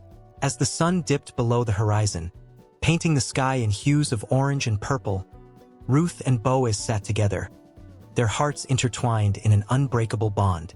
The warmth of their love enveloped them, a sanctuary amidst the storms of life. And as the stars began to twinkle in the night sky, a sense of calm settled over them. They were not just parents. They were the bearers of a story that had only just begun, one that would ripple through generations, waiting to unfold in ways they could not yet imagine. With Obed nestled safely in their arms, the future stretched out before them like an uncharted horizon, thick with promise and potential. They were ready to face whatever came next, united in their love for each other and for the child who would carry their legacy onward. And in the stillness of that night, as the world outside continued its ceaseless dance, a new chapter was born, one that would intertwine their lives with countless others, echoing through the annals of history, forever changing the course of their lineage. In a world where silence often overshadowed the voices of women, Ruth stood unwavering like a flame against the wind, illuminating the path for generations to come. Her story, strewn with heartache and resilience, unfolds against the backdrop of ancient times and whispers tales of love, loyalty, and unyielding spirit. Ruth lived in a land marked by tradition, where the weight of expectation pressed heavily on every woman's heart. Yet, she dared to step beyond the boundaries set by her culture. She was a Moabite, a foreigner in the land of Bethlehem, and yet her journey would intertwine with the very fabric of Israelite history. Her heart was torn as she faced the loss of her beloved husband, leaving behind not just a widowed wife, but a woman burdened with choices that could alter the course of her life. In a moment draped in sorrow, Ruth clung to her mother-in-law, Naomi, whose own despair echoed in her grief-stricken eyes. The air shimmered with emotion, tension thick and palpable. "Where you go, I will go," Ruth declared, her voice steady yet soft, the words carrying a promise deeper than loyalty. It was a declaration of faith and determination, not just to follow Naomi but to embrace a new beginning, a bold step into the unknown. This moment was transformative, not just for Ruth but for the entirety of her lineage. As she navigated the dusty roads of Bethlehem, Ruth became a symbol, a beacon of hope for the marginalized. She gathered grain left behind in the fields, the very act of gleaning a statement of perseverance. Each grain she collected spoke of survival, of a woman refusing to be invisible in a society that often overlooked her kind. The sun beat down on her as she worked, yet her spirit remained unbroken.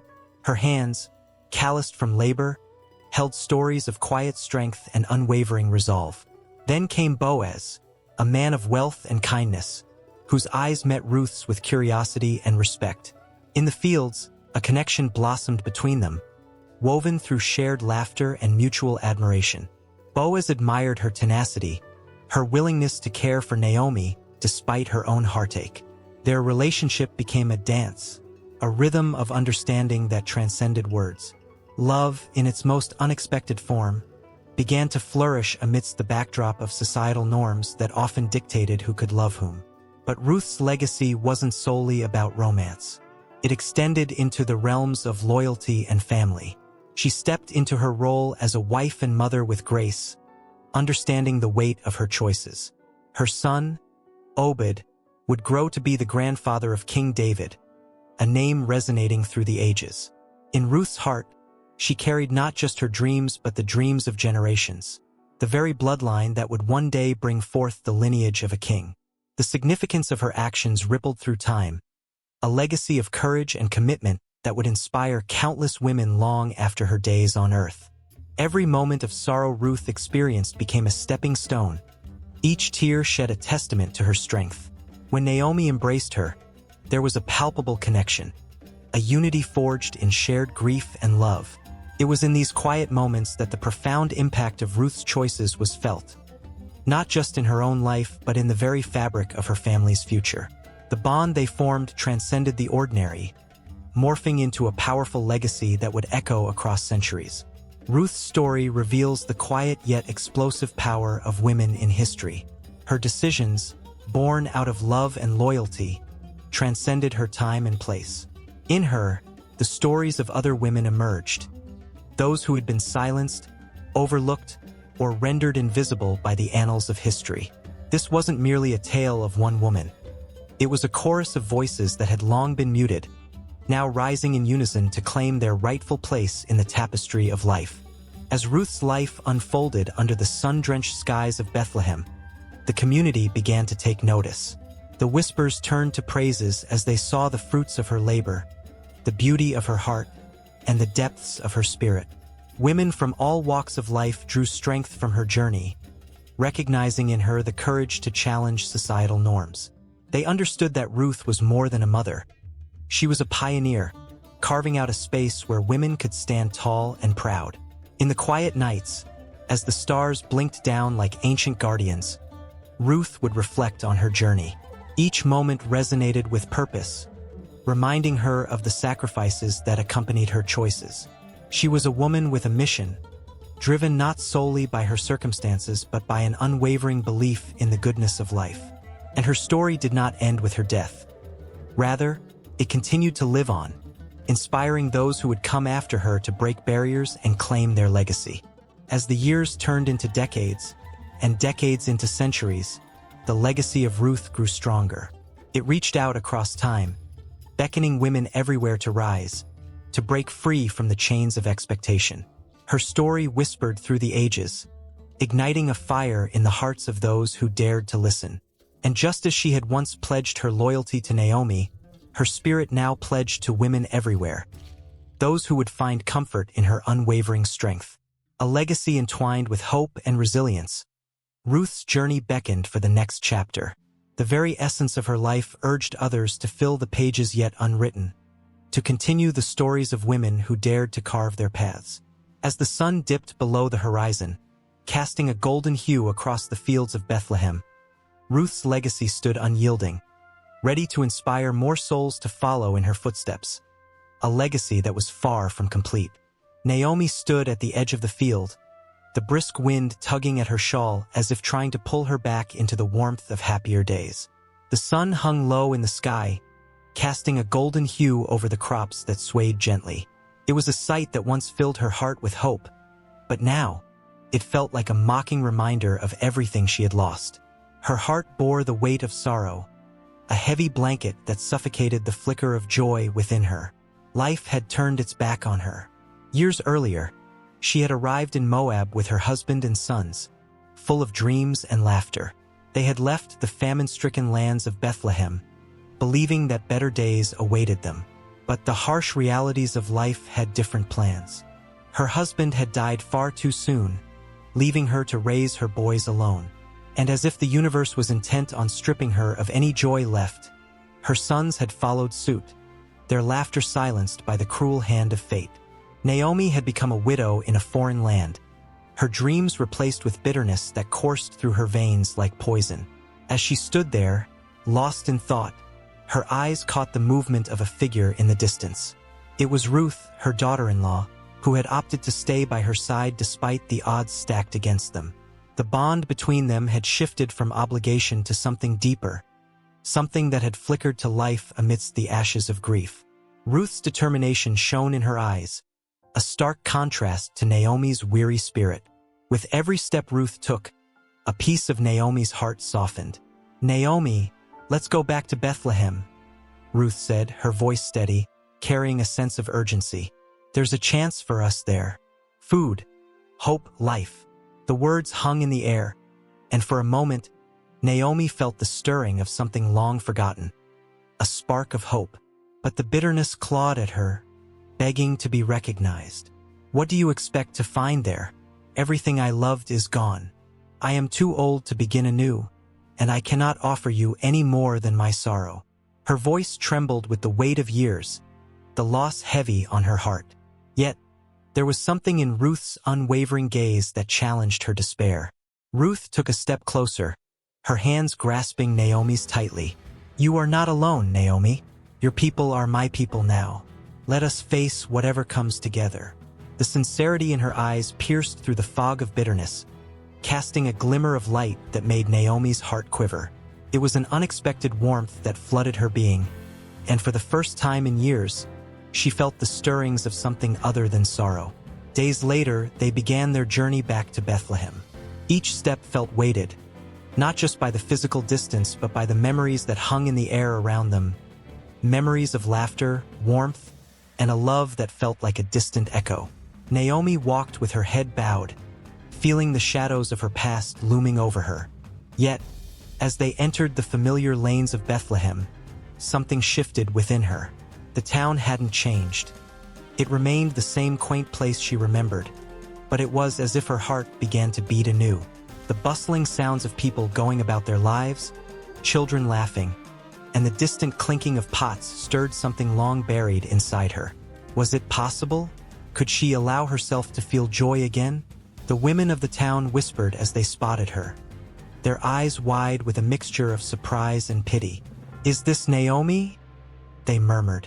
She was once so full of life, and Naomi felt their words like arrows, piercing her chest.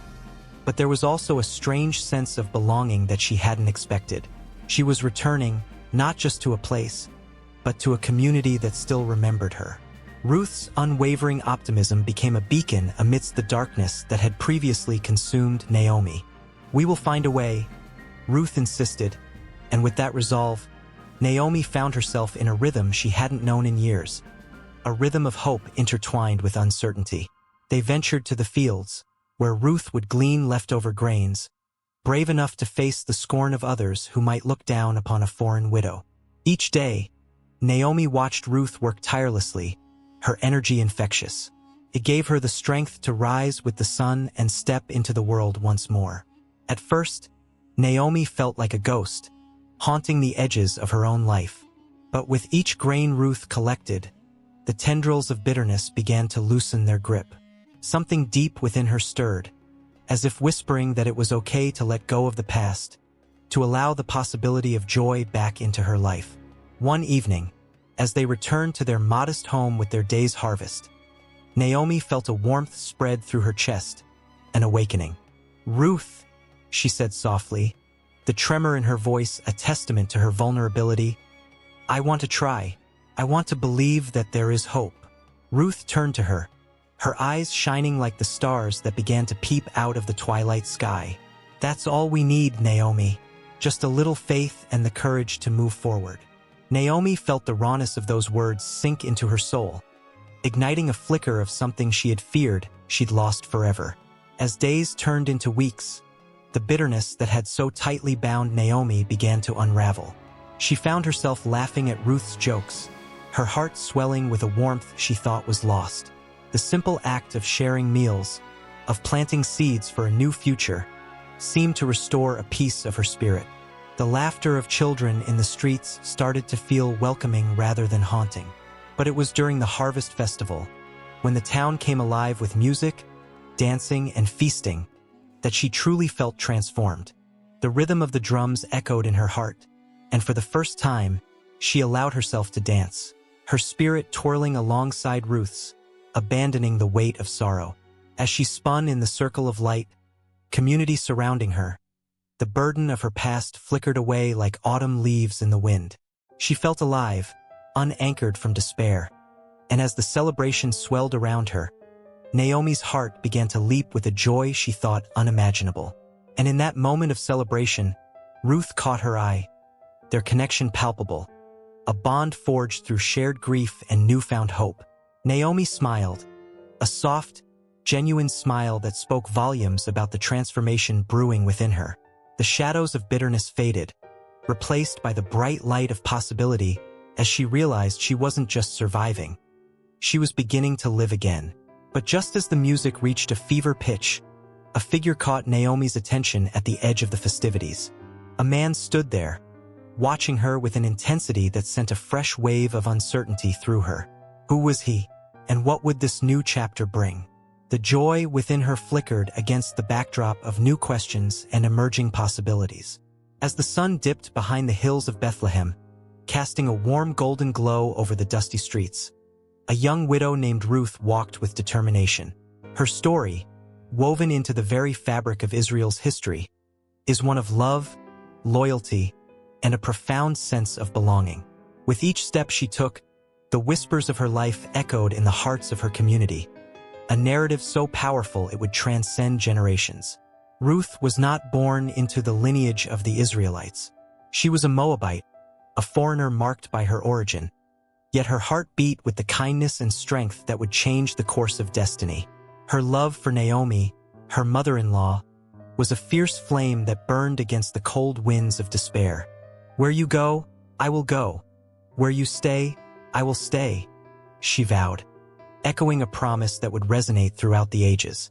This declaration was more than mere words. It was a commitment that would redefine her place in a land that was not her own. The weight of loss hung heavily on Ruth. She mourned the death of her husband, but in that sorrow, she found purpose. Naomi, a woman broken by the deaths that had shattered her family, needed someone to stand by her. Ruth's choice to accompany her back to Bethlehem was a radical act of loyalty, a choice that challenged the norms of her time. In a society that often turned against outsiders, Ruth stood firm, her heart enveloped in a fierce love that knew no borders. Upon arriving in Bethlehem, Ruth faced the harshness of reality. The whispers of her Moabite heritage followed her like a shadow, stirring distrust among the locals.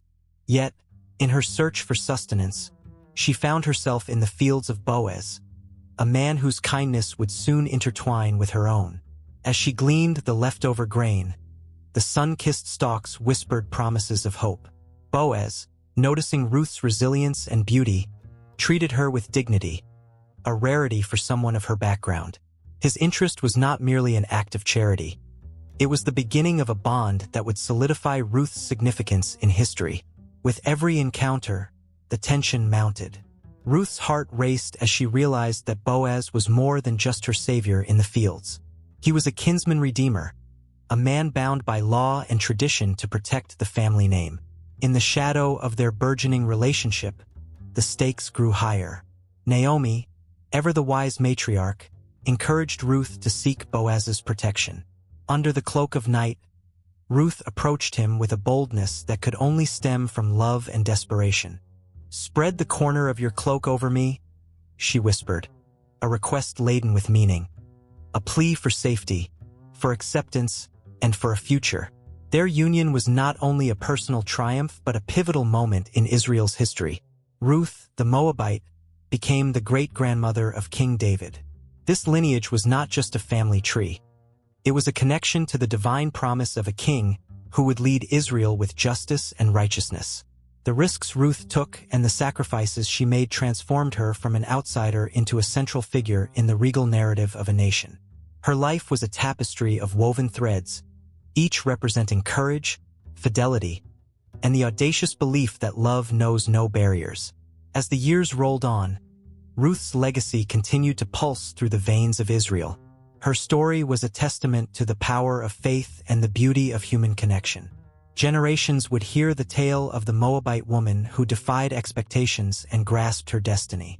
This narrative served as a beacon of hope for those who felt marginalized, offering a powerful reminder that anyone can belong, regardless of their origins. In the quiet moments of reflection, one can almost feel the weight of Ruth's decisions echoing through time. She was more than a widow seeking solace. She was a symbol of inclusion, love, and the transformative power of compassion. Her marriage to Boaz not only solidified her place in the lineage of David, but also painted a more profound picture of redemption for generations to come. Ruth's story became a lifeline for those who felt lost, illustrating that love can break down walls and forge new paths. Yet, the story doesn't end here. As the dust settled in Bethlehem, the significance of Ruth lingered in the air. Her life sparked conversations among the elders and the youth, her name whispered in reverence at family gatherings. She was celebrated not just as a figure from the past, but as an embodiment of the future. A future that would one day welcome the Messiah, born in the very town she had embraced as home. Every child born in Israel would hear the name Ruth, and in their hearts, her courage would ignite a flame of hope. When they felt like outsiders in their own communities, they would remember her journey and take heart. Ruth's story became a bridge between cultures, fostering understanding and acceptance in a land often fraught with division. The sun set on another day in Bethlehem, but Ruth's light continued to shine brightly. The threads of her life, interwoven with the destinies of countless others, painted a vivid portrait of what it means to love fiercely and to stand unyielding in the face of adversity. As time marched on, her significance would ripple through the annals of history, echoing in the hearts of those who dared to dream beyond their circumstances. In the fields where she once gleaned, the whispers of her legacy swirled around like the gentle breeze, weaving tales of love and loyalty that would never fade. The history of Israel could not be told without her shining presence, a reminder that every story, no matter how small, holds the power to shape the world. And as the night engulfed Bethlehem, one could almost hear Ruth's laughter mingling with the stars, a joyful melody that promised that love would always find a way to endure. In the dim light of a flickering candle, a weary traveler sat in a secluded tavern, nursing a mug of ale. His face was lined with stories of loyalty and betrayal, of redemption sought and providence found. Outside, the wind howled like a lost soul, whispering secrets of a world rich with history. Just like this traveler, everyone carries their own tales woven from the threads of faith, hope, and the insatiable human thirst for belonging. Around him, shadows danced, casting silhouettes of townsfolk who engaged in murmured conversations. Each one was a character in a larger narrative, reminiscent of old biblical times when loyalty was tested, redemption was pursued, and the hand of providence guided the faithful.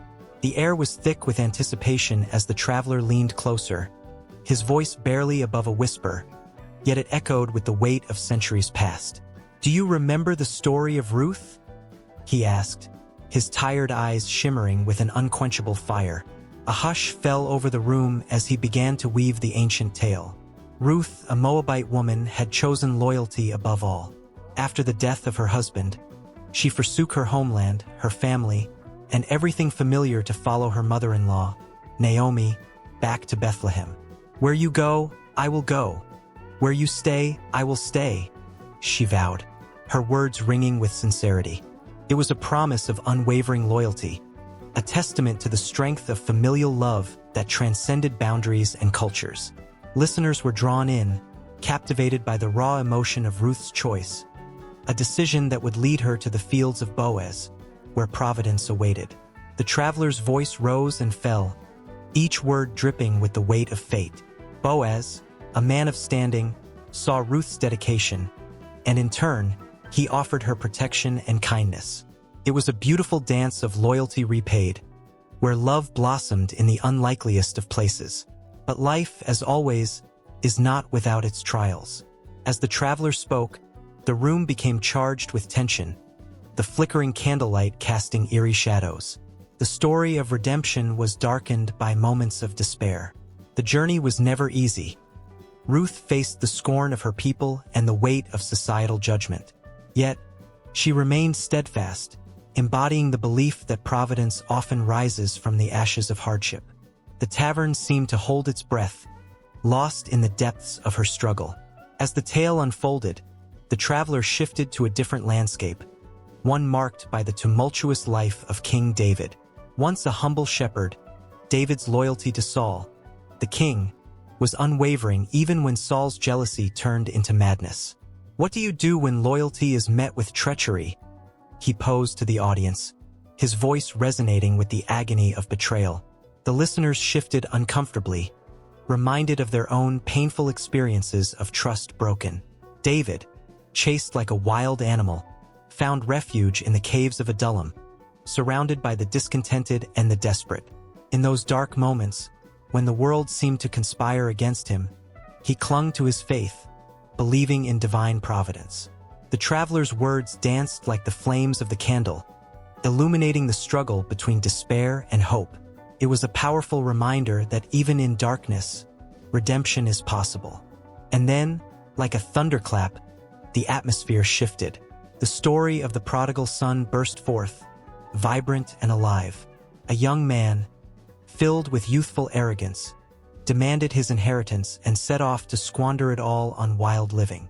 The tavern buzzed with the energy of reckless abandon, laughter and celebration echoing in their minds. But soon, the laughter faded, replaced by a haunting silence as the son found himself destitute, feeding pigs in a foreign land. "It is in the depths of loss that we often find ourselves," the traveler declared.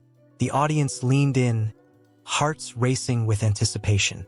The son, in his humiliation, remembered the warmth of home, the love of his father. With a heart full of shame and longing, he returned, believing he had forfeited any claim to his family. But the moment he turned back, his father ran to him, arms wide open, embodying the very essence of redemption. "I am here," the traveler whispered, his voice trembling with emotion. "Just like the Father waiting for us all." Tears glistened in the eyes of those gathered. They felt the pulse of history, the raw truth that loyalty, redemption, and providence are woven into the very fabric of existence.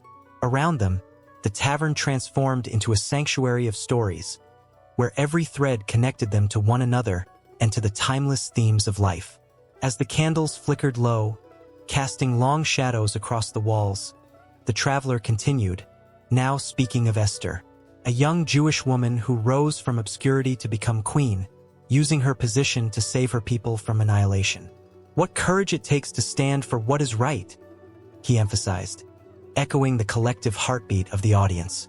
The room thrummed with tension as they imagined Esther standing before the king, risking everything for loyalty to her people, her faith resonating within the chambers of her heart. With every tale, the traveler painted a picture of humanity's eternal struggle between light and dark, loyalty and betrayal, hope and despair. The emotions swirled like the wind outside, a storm brewing, drawing everyone into the tempest of their own stories. It was a beautiful yet harrowing reminder that the search for redemption often involves a journey through pain, but providence always walks beside them. In those moments, they were not just listeners. They were participants in a grand narrative, a living tapestry of faith and struggle. The stories of Ruth, David, the prodigal son, and Esther were not just ancient tales but resonated deeply within, reflecting their own lives, their own quests for belonging and understanding. The traveler's voice became a soft whisper, inviting them to feel the heartbeat of history and the timeless dance of loyalty, redemption, and providence. The candle flickered once more, illuminating the faces of those who had come to listen, reminding them that the stories were not yet finished.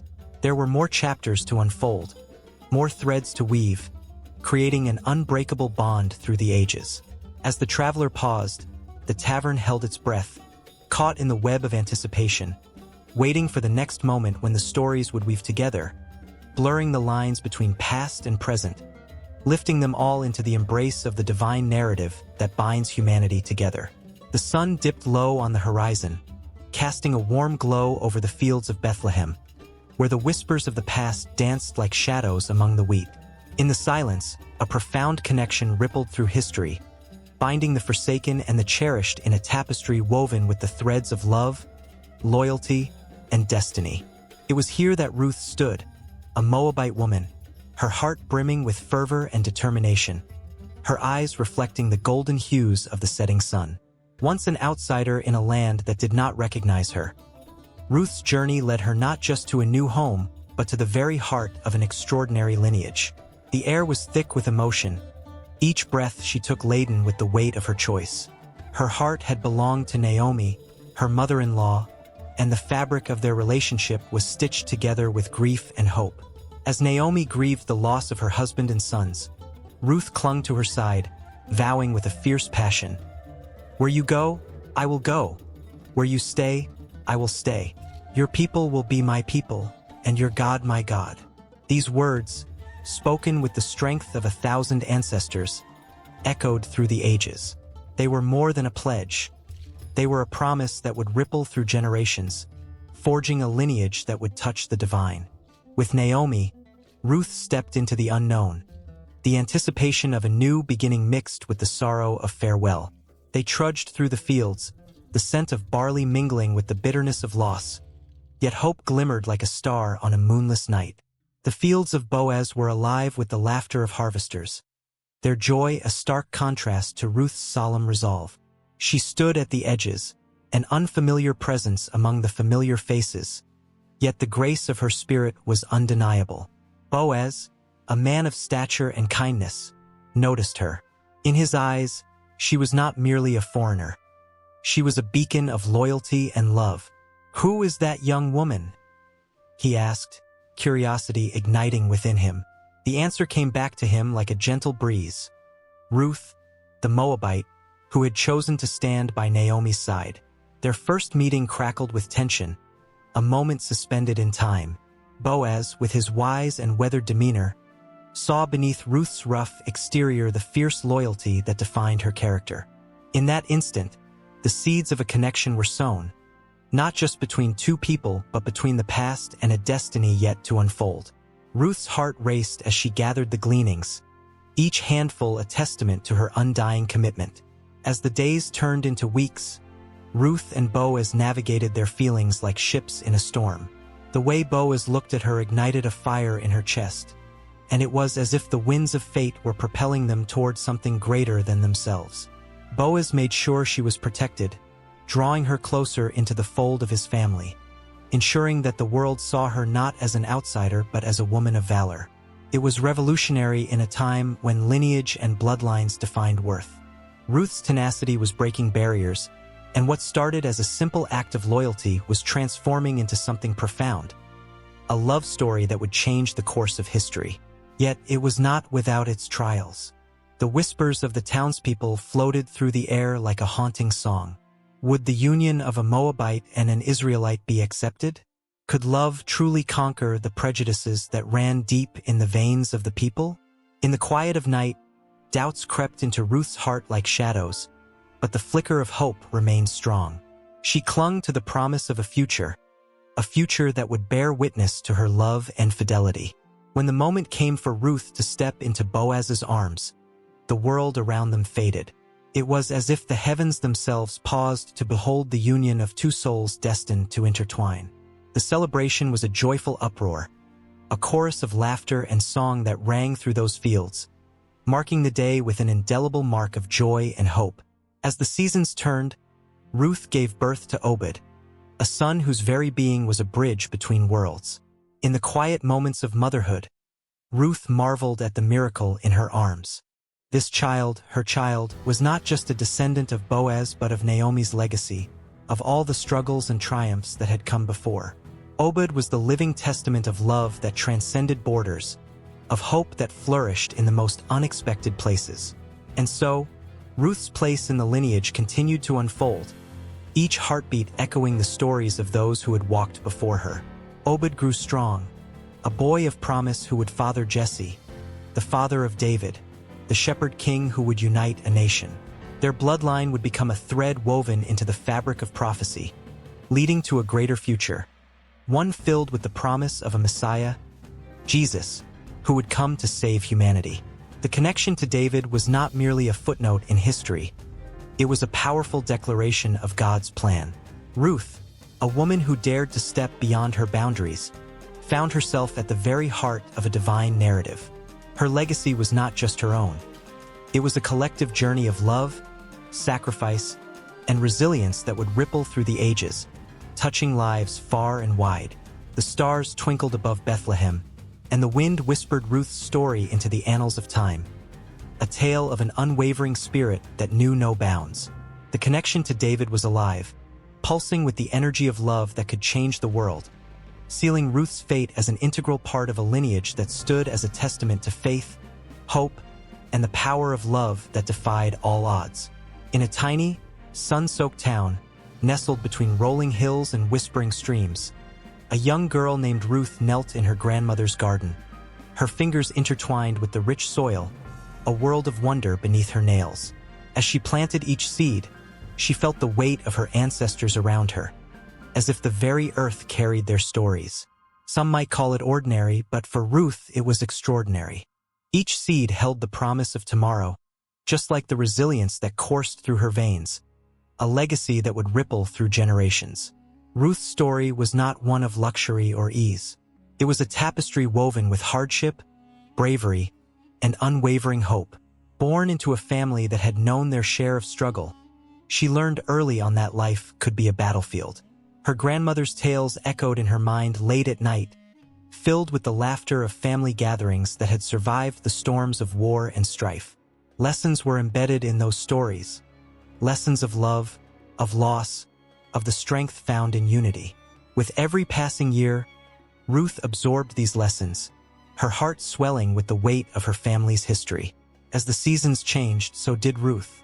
She grew into a young woman with dreams that twinkled like the stars above her bed. She longed for education, for knowledge that would lift her family from the shadows of struggle. But the world outside her garden was complicated and fraught with obstacles that seemed insurmountable. School was not a given, especially for girls in her community. Yet Ruth was not one to bow to the limitations placed upon her. She would rise. The town buzzed with whispers of her determination, sparking both admiration and skepticism. Ruth became the embodiment of hope, a living testament to the idea that change was possible. Late at night, she would sit at her desk, the flickering candlelight illuminating her tear-streaked face as she pored over her books, her dreams spilling onto the pages.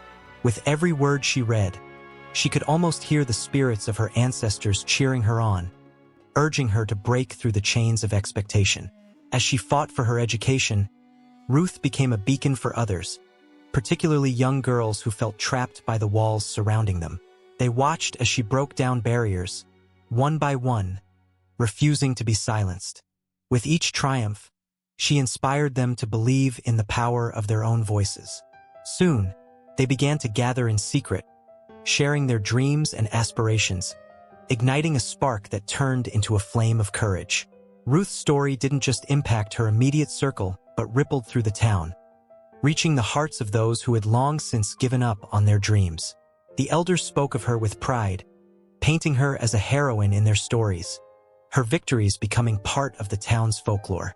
Children listened wide-eyed, their imaginations catching fire.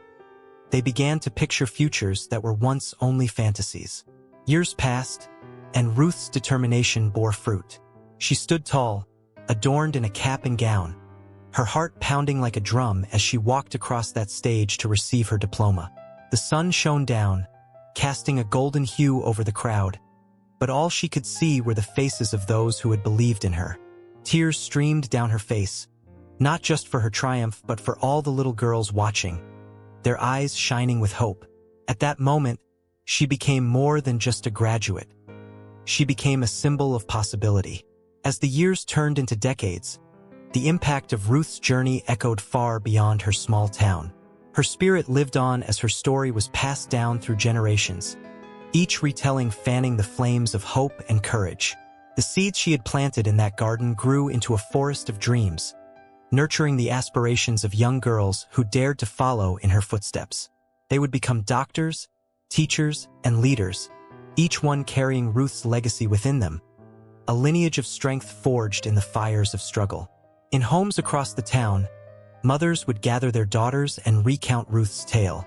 They spoke of her grit, her ability to rise from the ashes of disappointment, and how she carved a path not only for herself but for all women. The girls would listen, enraptured, their hearts beating in rhythm with Ruth's indomitable spirit. They learned that their voices mattered, that their dreams were worth fighting for, even if the world tried to silence them. But Ruth's influence stretched even further. The stories ignited movements, fueling fires of change that swept across the nation. Communities began to unite, advocating for educational rights, for the recognition of women's potential. Ruth became a name spoken with reverence in meetings and rallies, a guiding light for those on a quest for equality. Her story became a rallying cry, a beacon that urged others to rise and reclaim their place in the world. In the quiet corners of classrooms and the loud spaces of protest, Ruth's legacy was alive. Young women, inspired by her courage, took to the streets, chanting her name as they demanded change. They wore her story like armor, emboldened by the knowledge that they stood on the shoulders of giants. Each march, each rally echoed with the spirit of Ruth, a reminder that the fight for equality had roots deep in the soil of her garden. But even as her story spread, Ruth remained humble, never seeking the spotlight but instead shining it on those around her. She became a mentor, guiding young women who were navigating the same challenges she once faced. Her life was a testament to the belief that when one woman rises, she lifts others with her. As the sun dipped below the horizon, casting a warm glow over the town, a new generation sat in a circle, sharing dreams under the watchful eyes of the stars. They spoke of their aspirations, their fears, and their hopes, fortified by the knowledge that they were part of something larger, an unbroken chain of resilience that began with Ruth. The legacy of her story continued to weave through their lives, each thread pulling them closer together, reminding them that they were never alone. Each girl, a seed planted in the garden of possibility, carried Ruth's spirit within them, a spirit of defiance, of strength, and most importantly, of love. They were not mere echoes of her story. They were living proof that her impact would never fade. The world was changing, and Ruth's legacy would ensure that it changed for the better, one courageous heart at a time. As they shared their laughter and their dreams, the moon rose high above, a silent witness to their aspirations. The whispers of history intertwined with their hopes, and in that moment, they knew that they were part of a beautiful, unending story. A story begun by a girl in a garden, whose dreams had blossomed into a legacy that would forever guide them onward. In the dim light of an ancient village, a woman stands at a crossroads, her heart heavy with decision. Ruth, a widow in a foreign land, feels the weight of loss pressing down on her like a storm cloud, dark and unyielding. The wind whispers through the fields, carrying the scent of barley and the bittersweet memories of her beloved husband. Her sister-in-law, Orpah, has chosen the path of return, her steps leading her back to the safety of her mother's arms. But Ruth, a name that means friend, stands firm. Her resolve is solid as the earth beneath her feet. "I will go where you go," she says, her voice trembling yet unwavering. Each word is a declaration, echoing through the ages, a testament to her faith and commitment. This moment is not just an emotional farewell. It is a pivotal point in history, a moment where loyalty takes on flesh and blood, where love conquers fear. As Ruth gazes into Naomi's eyes, she sees not just her mother-in-law but a glimmer of hope, a promise that even in the darkest times, one can find the strength to forge ahead. The dusty roads of Moab stretch out before them, a canvas of uncertainty. The air is thick with the scent of barley and the anticipation of new beginnings. Ruth's heart beats like a drum, steady and fierce, echoing the ancient call of commitment that runs through her veins. She doesn't just choose to follow Naomi. She embraces her, wraps her arms around the very essence of family and faith. Her words are more than a pledge. They are a lifeline thrown into turbulent waters. Your people will be my people, and your God my God. It is a powerful statement, one that reverberates through time. Ruth's faith is not blind. It is deeply rooted in the love she has for Naomi. Her commitment is a bold declaration that transcends cultural boundaries and societal expectations. In a world that often pits individuals against one another, Ruth chooses connection. She becomes a beacon of steadfastness, a model of what it means to stand by those we love, even when the path is fraught with peril and the future appears bleak. As they journey together, the landscape shifts from the familiar hills of Moab to the rustling fields of Bethlehem, a land filled with history and promise. Each step is laden with emotion, as they walk through memories of laughter and tears, joy and sorrow. Ruth does not waver. Her heart remains anchored in the decision she has made. The faces of the people they encounter reflect a mixture of curiosity and concern. Here stands a Moabite woman, a foreigner, wrapped in the fabric of a family she chose, defying the norms that dictate who belongs and who does not. When they arrive in Bethlehem, the town buzzes with whispers of Ruth's commitment. "Is this Naomi?" the townsfolk murmur, their eyes darting between the two women. Naomi, once vibrant, now carries the weight of sorrow in her bones, but Ruth's spirit shines like a beacon, illuminating the shadows that threaten to engulf them. The courage evident in Ruth's presence stirs something deep within the hearts of those who witness her loyalty. Ruth's determination to provide for Naomi drives her into the fields, where she gleans what others have left behind. Each stalk of grain she gathers is a testament to her work ethic and her love. The sun beats down on her brow, yet she presses on, her heart resolute. She is a woman of faith, believing that she is exactly where she needs to be, even as she toils under the scrutiny of the harvesters. Every grain speaks to the commitment she has made, not just to Naomi but to the God of Israel, whom she has chosen as her own. Ruth's hands, calloused and strong, embody the hard work and sacrifice that come with commitment. Her actions are a living prayer, a quiet testament to her belief that faith is not merely a feeling but an act of courage and love in the face of adversity. Then, like a scene from a timeless epic, Boaz, the wealthy landowner, enters the picture.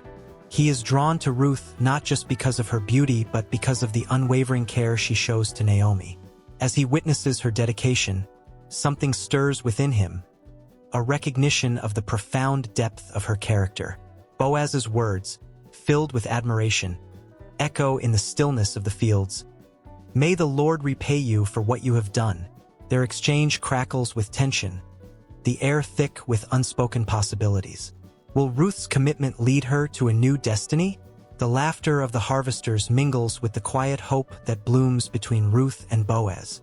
It is the beginning of a new chapter, a love story seated in faith and commitment, where the past intertwines with the future in unexpected ways. As Ruth continues to glean, she becomes part of the fabric of this new community, a woman whose story is woven with threads of resilience and courage. The people of Bethlehem begin to embrace her, marveling at her tenacity. They see the spark of something extraordinary in her, a foreigner who has become a vital part of their story. Each encounter reinforces the idea that faith and commitment can bridge even the widest chasms, transforming outsiders into beloved family. And as the days turn into weeks, something remarkable happens. Ruth's unwavering faith begins to change the very atmosphere around her. The fields that once felt foreign now resonate with familiarity, and the hearts that were once guarded open up to her. Boaz, too, is captivated not just by Ruth's beauty but by her spirit, her unwavering commitment to Naomi, her hard work, and her faith in a God who honors loyalty. In the silence of the fields, under the vast expanse of the starry sky, Ruth's journey continues to unfold. Her life becomes a testament to the power of love and the strength of commitment, a living narrative that echoes through the ages. Each moment is filled with anticipation, as the threads of her story weave seamlessly into the fabric of a greater plan, one filled with purpose and grace. As the sun sets over Bethlehem, painting the sky in hues of gold and crimson, one can almost feel the divine hand guiding Ruth's path. The pulse of her faith beats steadily, a rhythm that will resonate long after the last grain has been gathered. The season of harvest is not just a time for gathering food. It is a season of hope, a time when faith and commitment can bear fruit in ways unimaginable. Ruth stands on the edge of a new beginning, her heart brimming with possibility, as the promise of what is to come hovers just beyond the horizon.